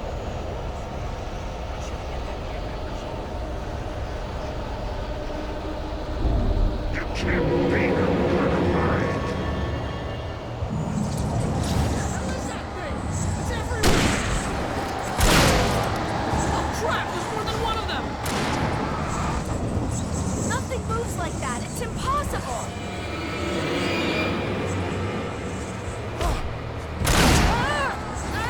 Do something! Fast! I can't get a shot. There! No, there! Al, they're all over the place! How many of them are there? Where'd that one go? Ah, this can't be happening!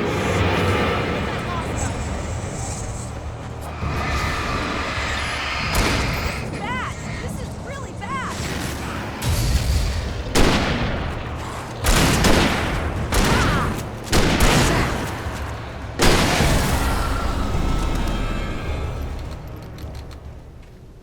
Was that it? Are we safe? That was... wow. I think we're okay. Hey, Al, I got a bad feeling. Let's keep our eyes open.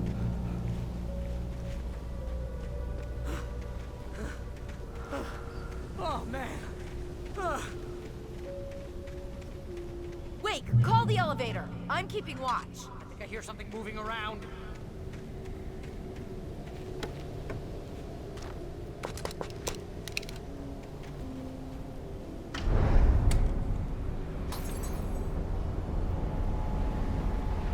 Heads up! Here they come! Oh, no!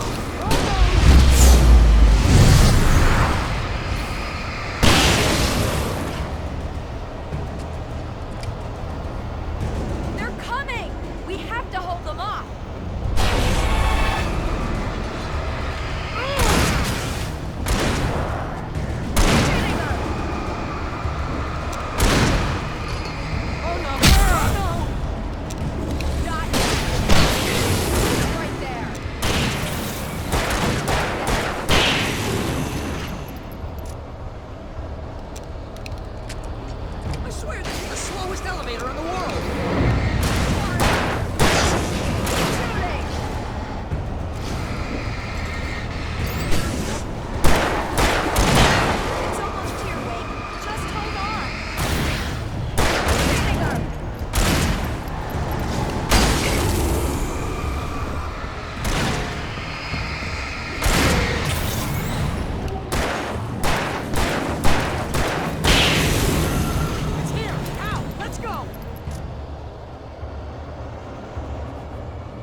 almost there. There's an entrance into the dam at the top. What's the plan, Wade? Well, Weaver's crazy, but she's got something Zane left behind. Something to fix this. Gee, could you be a little more vague? Thomas Zane? Seriously? Might as well be Paul Bunyan or Bigfoot. Yeah, well, he was real.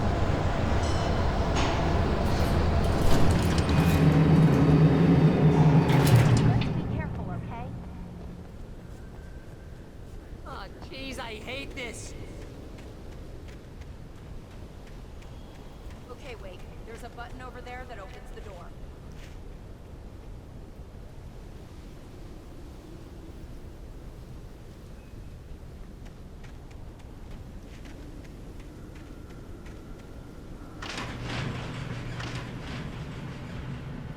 I think something's broken. Hold the button down so we can get in.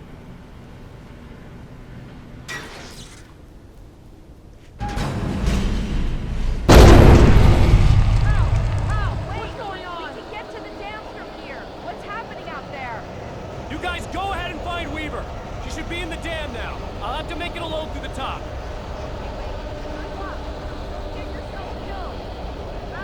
Please, be careful.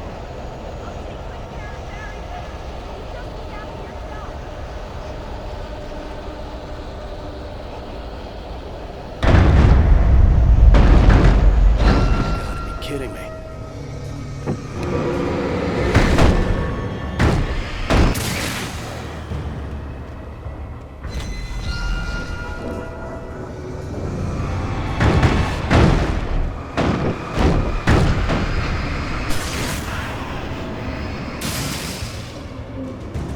Down, boy.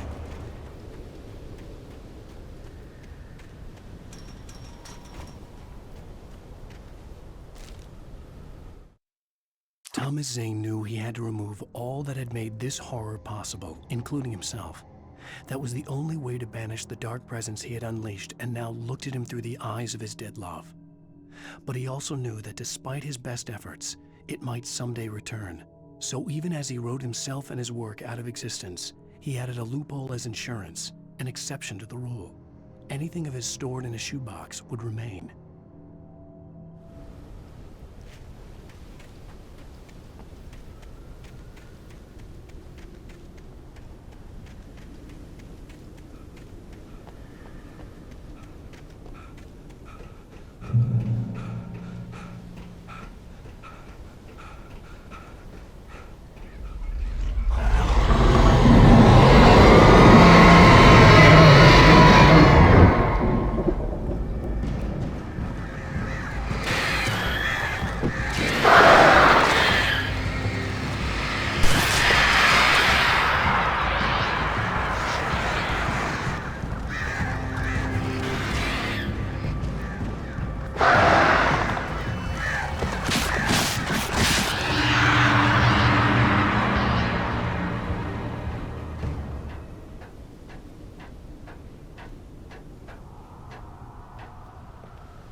I was ridiculously outnumbered. The searchlight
a foolish chance to take. Don't worry about the noise. We're safe here. I have looked after the well-lit room for many, many years now. There is no shadow in the well-lit room. The power is fail-safe, and all the bulbs are numbered and changed regularly based on their make and model. Right.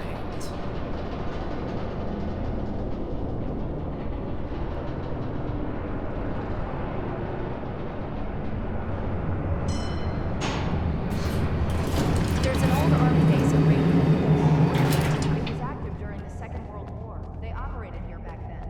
They must have built this. Yes, they did. It's mine. Take it, and I won't need to worry about the room anymore, because 6 and 33 and 118 need changing soon, and I don't want to climb up the ladder to change them because it's very late, and I'm tired. And if you take it, I won't have to do that anymore. The page was autobiographical, a memory from my childhood. But I didn't write this. It was a page written by Thomas Zane. None of them were supposed to exist anymore. Alan, 7 years old, would fight sleep to the bitter end. When he did sleep, he soon woke up, screaming, the nightmares fresh in his mind. One evening, his mother, sitting by his bed, offered him an old light switch. She called it the clicker, and flicking the switch would turn on a magical light that would drive the beast away. To imbue the talisman with all possible power, she added that it had been given to her by Alan's father. Alan never knew him, and anything of his took on mythical proportions in his mind. With the clicker firmly in his hand, Alan finally slept like a baby. Now, almost 30 years later, Alan thought of this as he stood on the rim of Cauldron Lake, the clicker in his hand. He took a deep breath and jumped. My mind swirled. I'd given the clicker to Alice, yet it was here. Zane had written it into existence, in a story I had written. I can get to her now. I can finish this.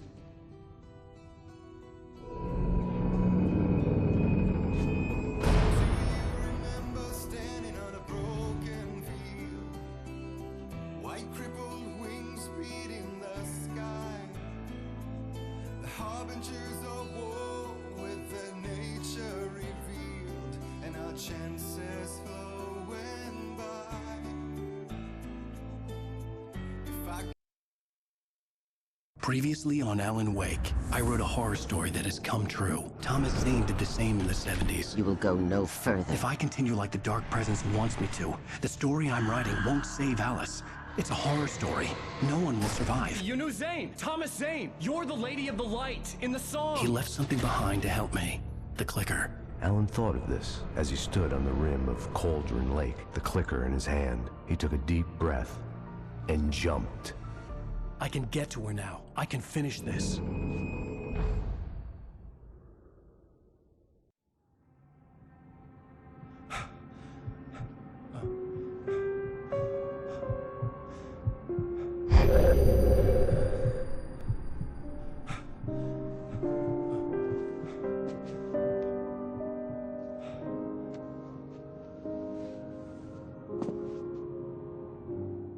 I had a hangover.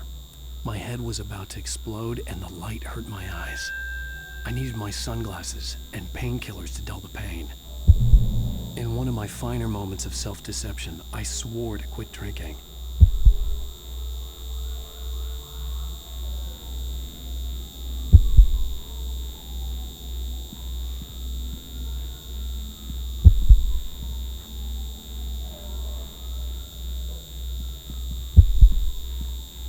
I wasn't sure if I could face the world without my sunglasses and something for my headache.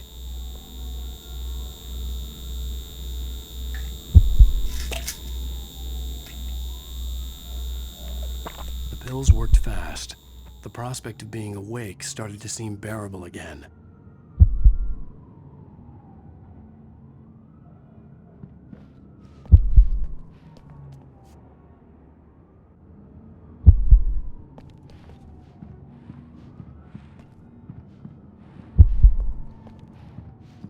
The lights were like needles in my eyes.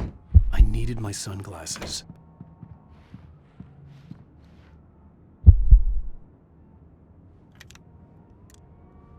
The sunglasses made the world look bearable. Now I could keep my eyes open without feeling like a vampire in the sun. There was a message waiting for me on the machine.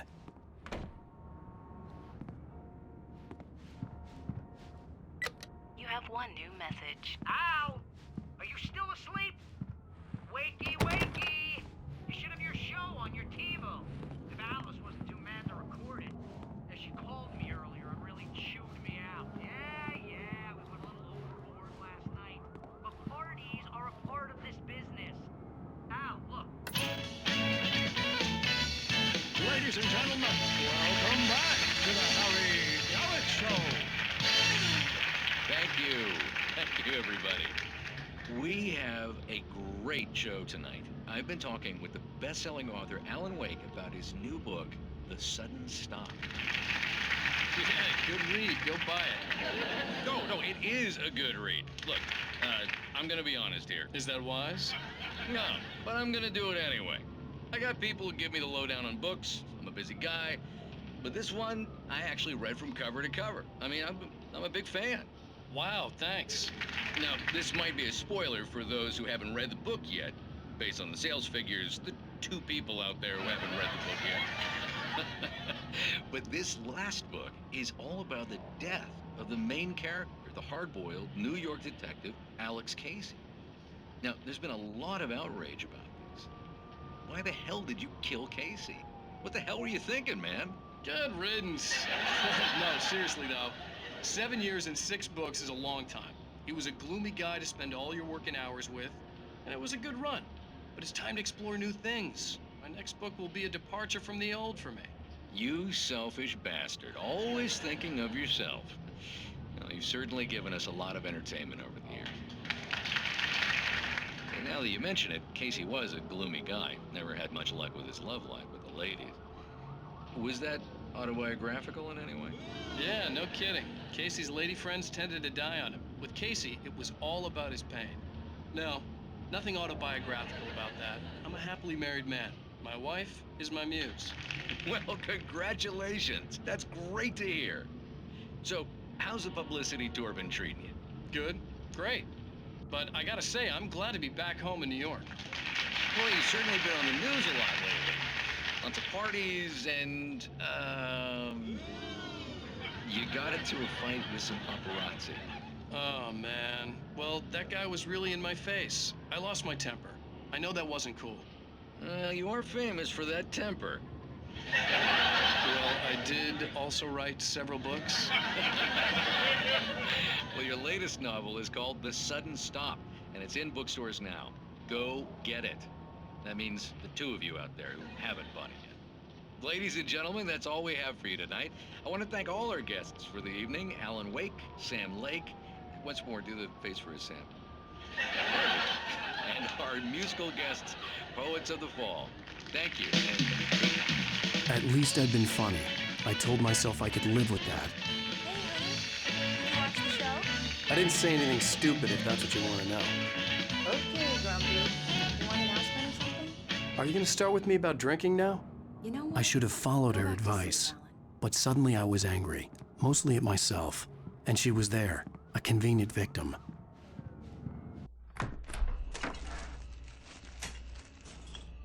What? Now you can't even talk to me? Well, this morning I was angry because you said you'd be home at midnight and you showed up at 7 a.m. and passed out in mid-sentence. Now I'm over it. Are you angry? This goddamn tour. It's gotten out of hand. Oh, honey. It's almost over, right? We can get back to normal. Then you can start writing again. I'm sorry, honey. Alan, you're not thinking straight. Just take a shower and go back to bed, huh? Yeah, you're right, honey. I'm sorry. Once this is over, let's go away together. A vacation. Just you and me. Some peace and quiet.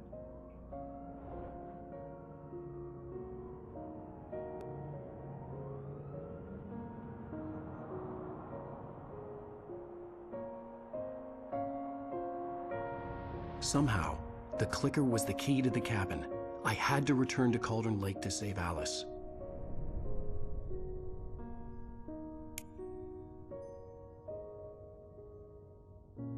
I'm going back to the lake to finish this.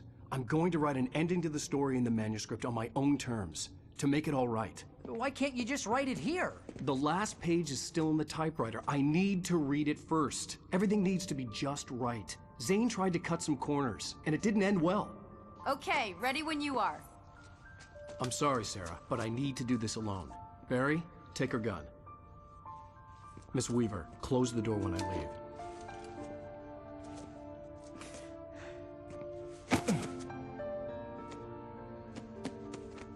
Good luck, Al. See you later.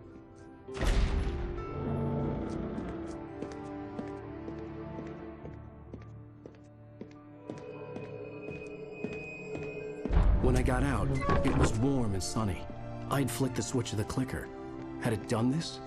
I didn't stop to question it. I had to take advantage of the sunlight to get to the lake. On Zane's page, I'd stood on the rim of Cauldron Lake, about to use the clicker.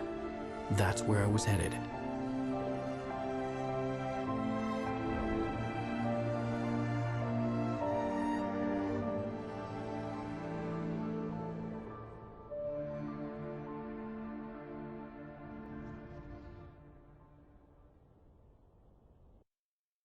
Alone, in daylight, surrounded by the beauty of the Pacific Northwest landscape. It was hard not to let doubt creep in one last time. I could still chalk everything up to a dream, a delusion. I had enough imagination to make up something like this, having been in the cabin all this time, trapped in a story inside my head, gone mad from grief over Alice's death like Hartman had claimed. There would be no way of knowing. I told myself it didn't really matter. My course was set.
There was a link between us, always would be. I could feel its presence again, getting closer.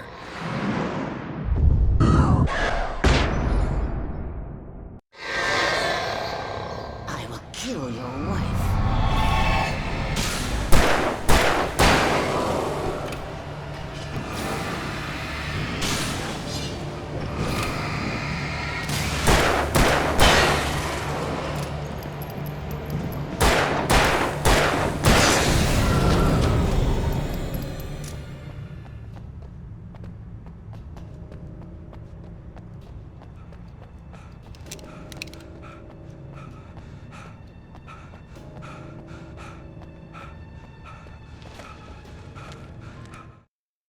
The Dark Presence was no longer trying to capture the writer so he could create the ending it wanted. The writer knew too much. He was too strong.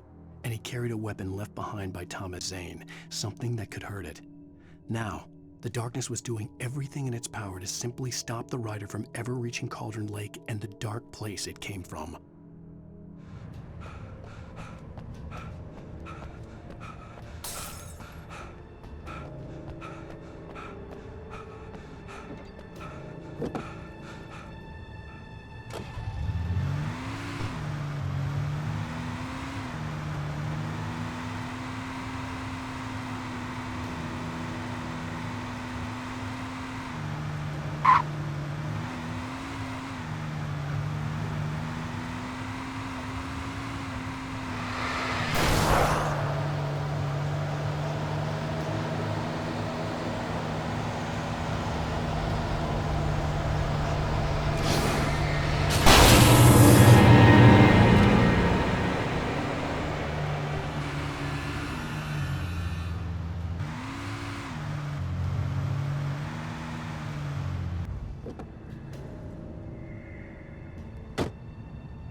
Based on the signature in the motel register, Agent Nightingale had stayed here, in room number 2.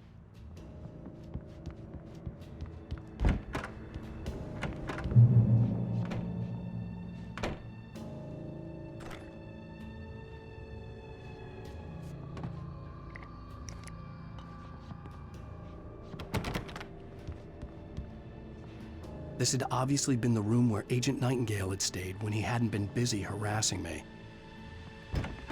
Look after yourself and your followers! They fooled me now.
The bottom of Cauldron Lake was a graveyard of things the lake had claimed in one way or another over the decades. The dark presence brought them up in its wake, scattering the rotten waterlogged hull of an old boat here, the remains of a long-ago crashed airplane there, trees shattered under the impacts. The earth groaned. It didn't even notice.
Zane cut its heart out, but it didn't die.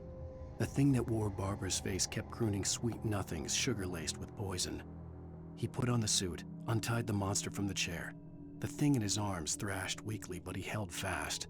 He stepped outside, off the pier, and into the dark water, a sinking pinprick of light descending toward a bottom that never came.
When I told Barry my plan back in the well-lit room, I'd acted as if I knew what I was doing. I didn't. I was operating on the shifting logic of a dream. I had to fight my way to the lake through the horrors of the night. I had to flick an old battered light switch imbued with childhood magic. I had to write a happy ending to a horror story. I had to save my wife from the dark prison she was being held in.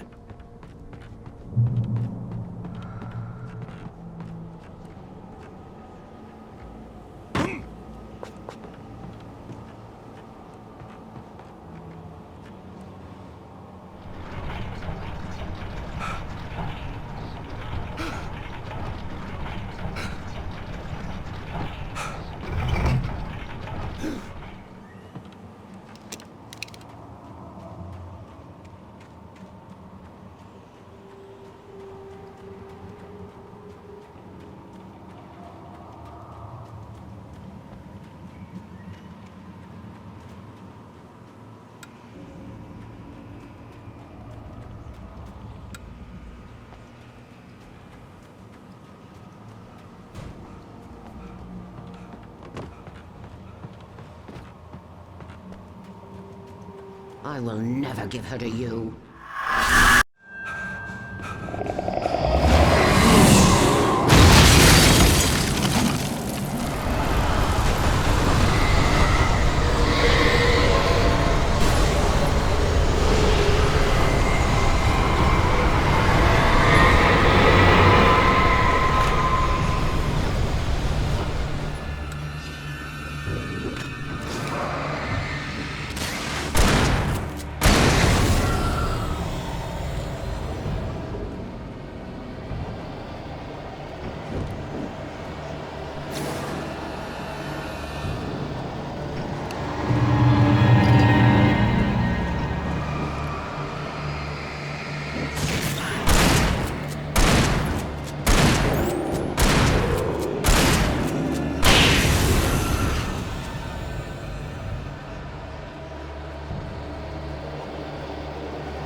The dark place I found myself in was unlike anything I could ever have imagined. It wasn't solid. It flowed. It was conceptual and subjective. For someone else, an artist in another field, it would have been very different. I could sense the story of the manuscript all around me, the words and ideas floating in the air, poised to become real.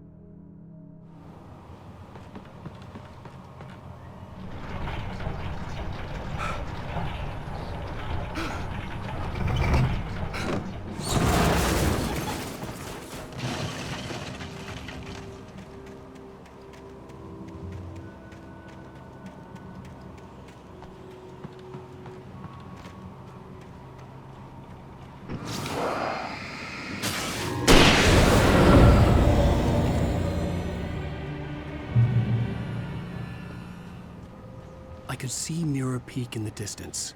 That's where Cauldron Lake was.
I needed to get the generator running.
After Zane had gone, I stood alone in the shifting dream that was the dark place.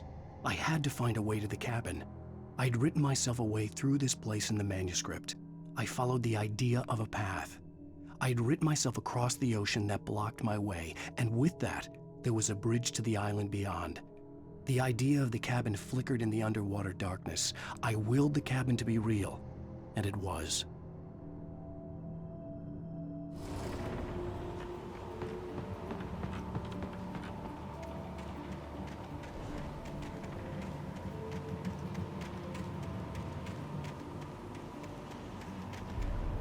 Turn back now.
Do as you're told.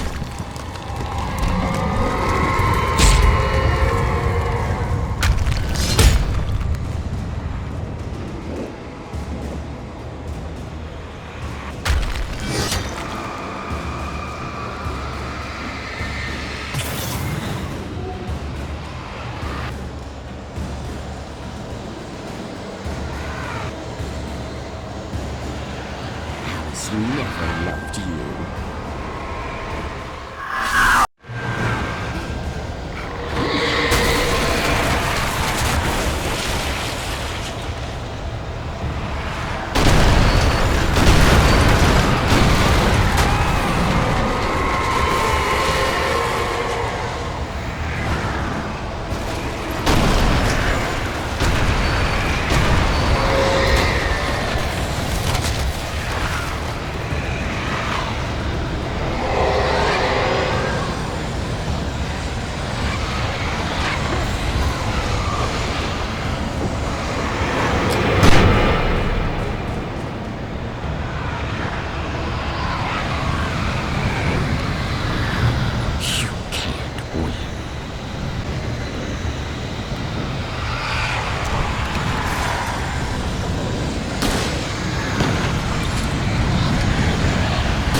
You will fail.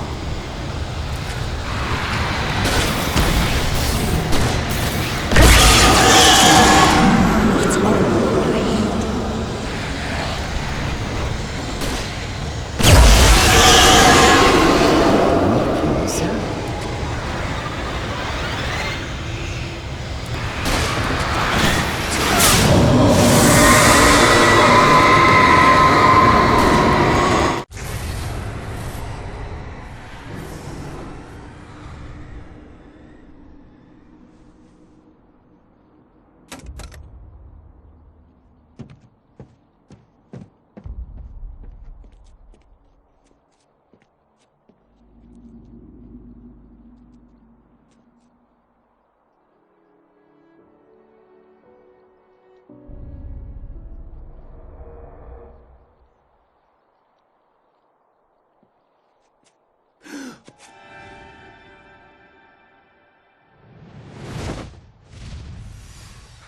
hell!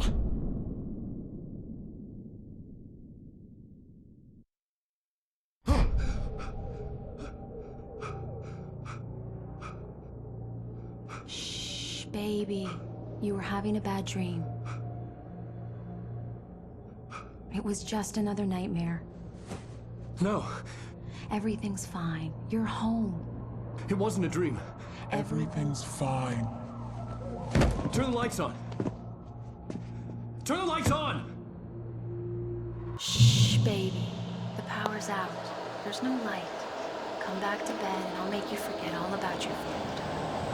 My fear? It's your fear. Why aren't you afraid? You're not Alice. Turn the lights on now. Where's the clicker? What did you do with it? Alan, you're scaring me now.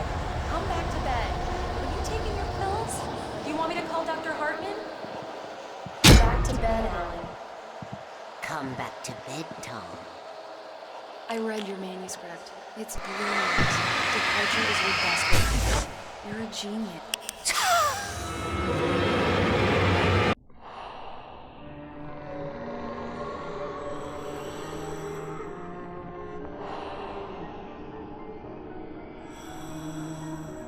You must Find your way to the cabin.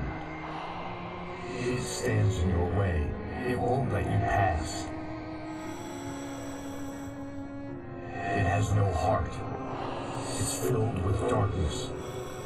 You must fill its heart with light.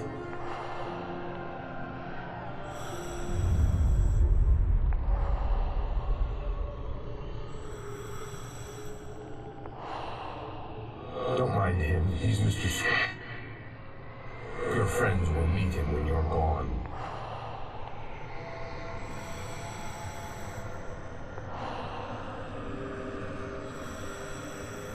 Use the clicker.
Nothing like that had ever happened.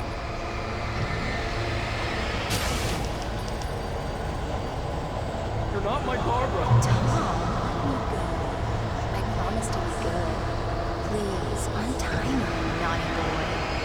I will help you get your masterpiece. I will love you forever. No, you're not Barbara Jagger. I made a terrible mistake. I should have never written you back. You came back wrong. Your heart is filled with darkness. Put that knife away, Thomas. Put it down. Heart is filled with darkness. Cut it out. Take me back to the dense paper.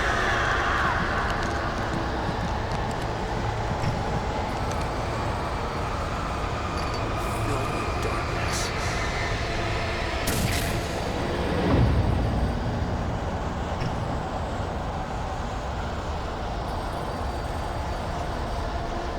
Get away from me, you hag! Where am I? Let me go! Alice! I'm coming! Your husband refused to do as he was told. All he had to do was write.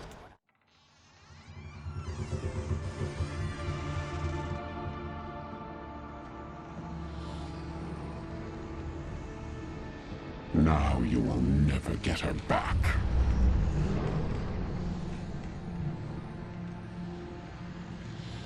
I am much older than you.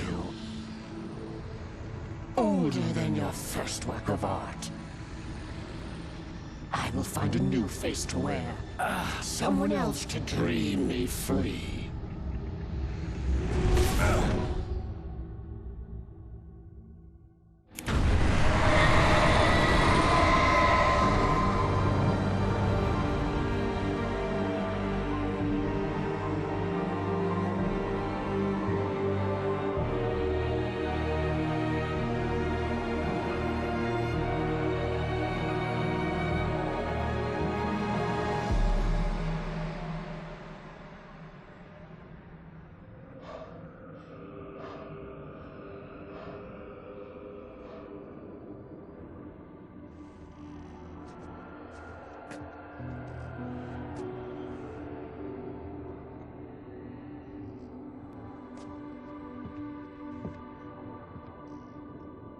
I could feel Alice's presence close by. I understood what I had to do now. I knew how to write the ending to Departure. There's light and there's darkness. Cause and effect. There's guilt and there's atonement. But the scales always need to balance. Everything has a price. That's where Zane had gone wrong. There's a long journey through the night back into the light. Alice? Alice?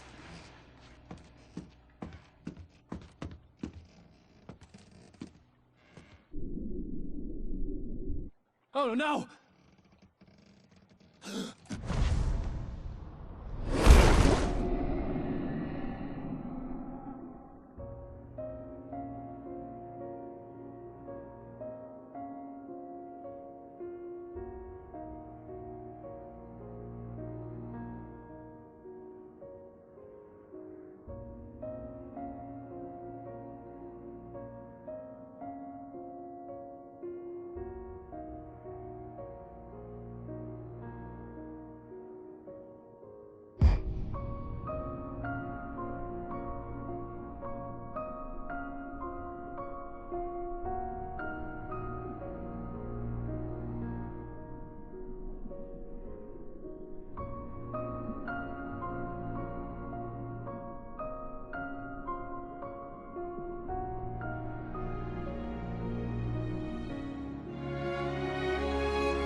It's not a lake. It's an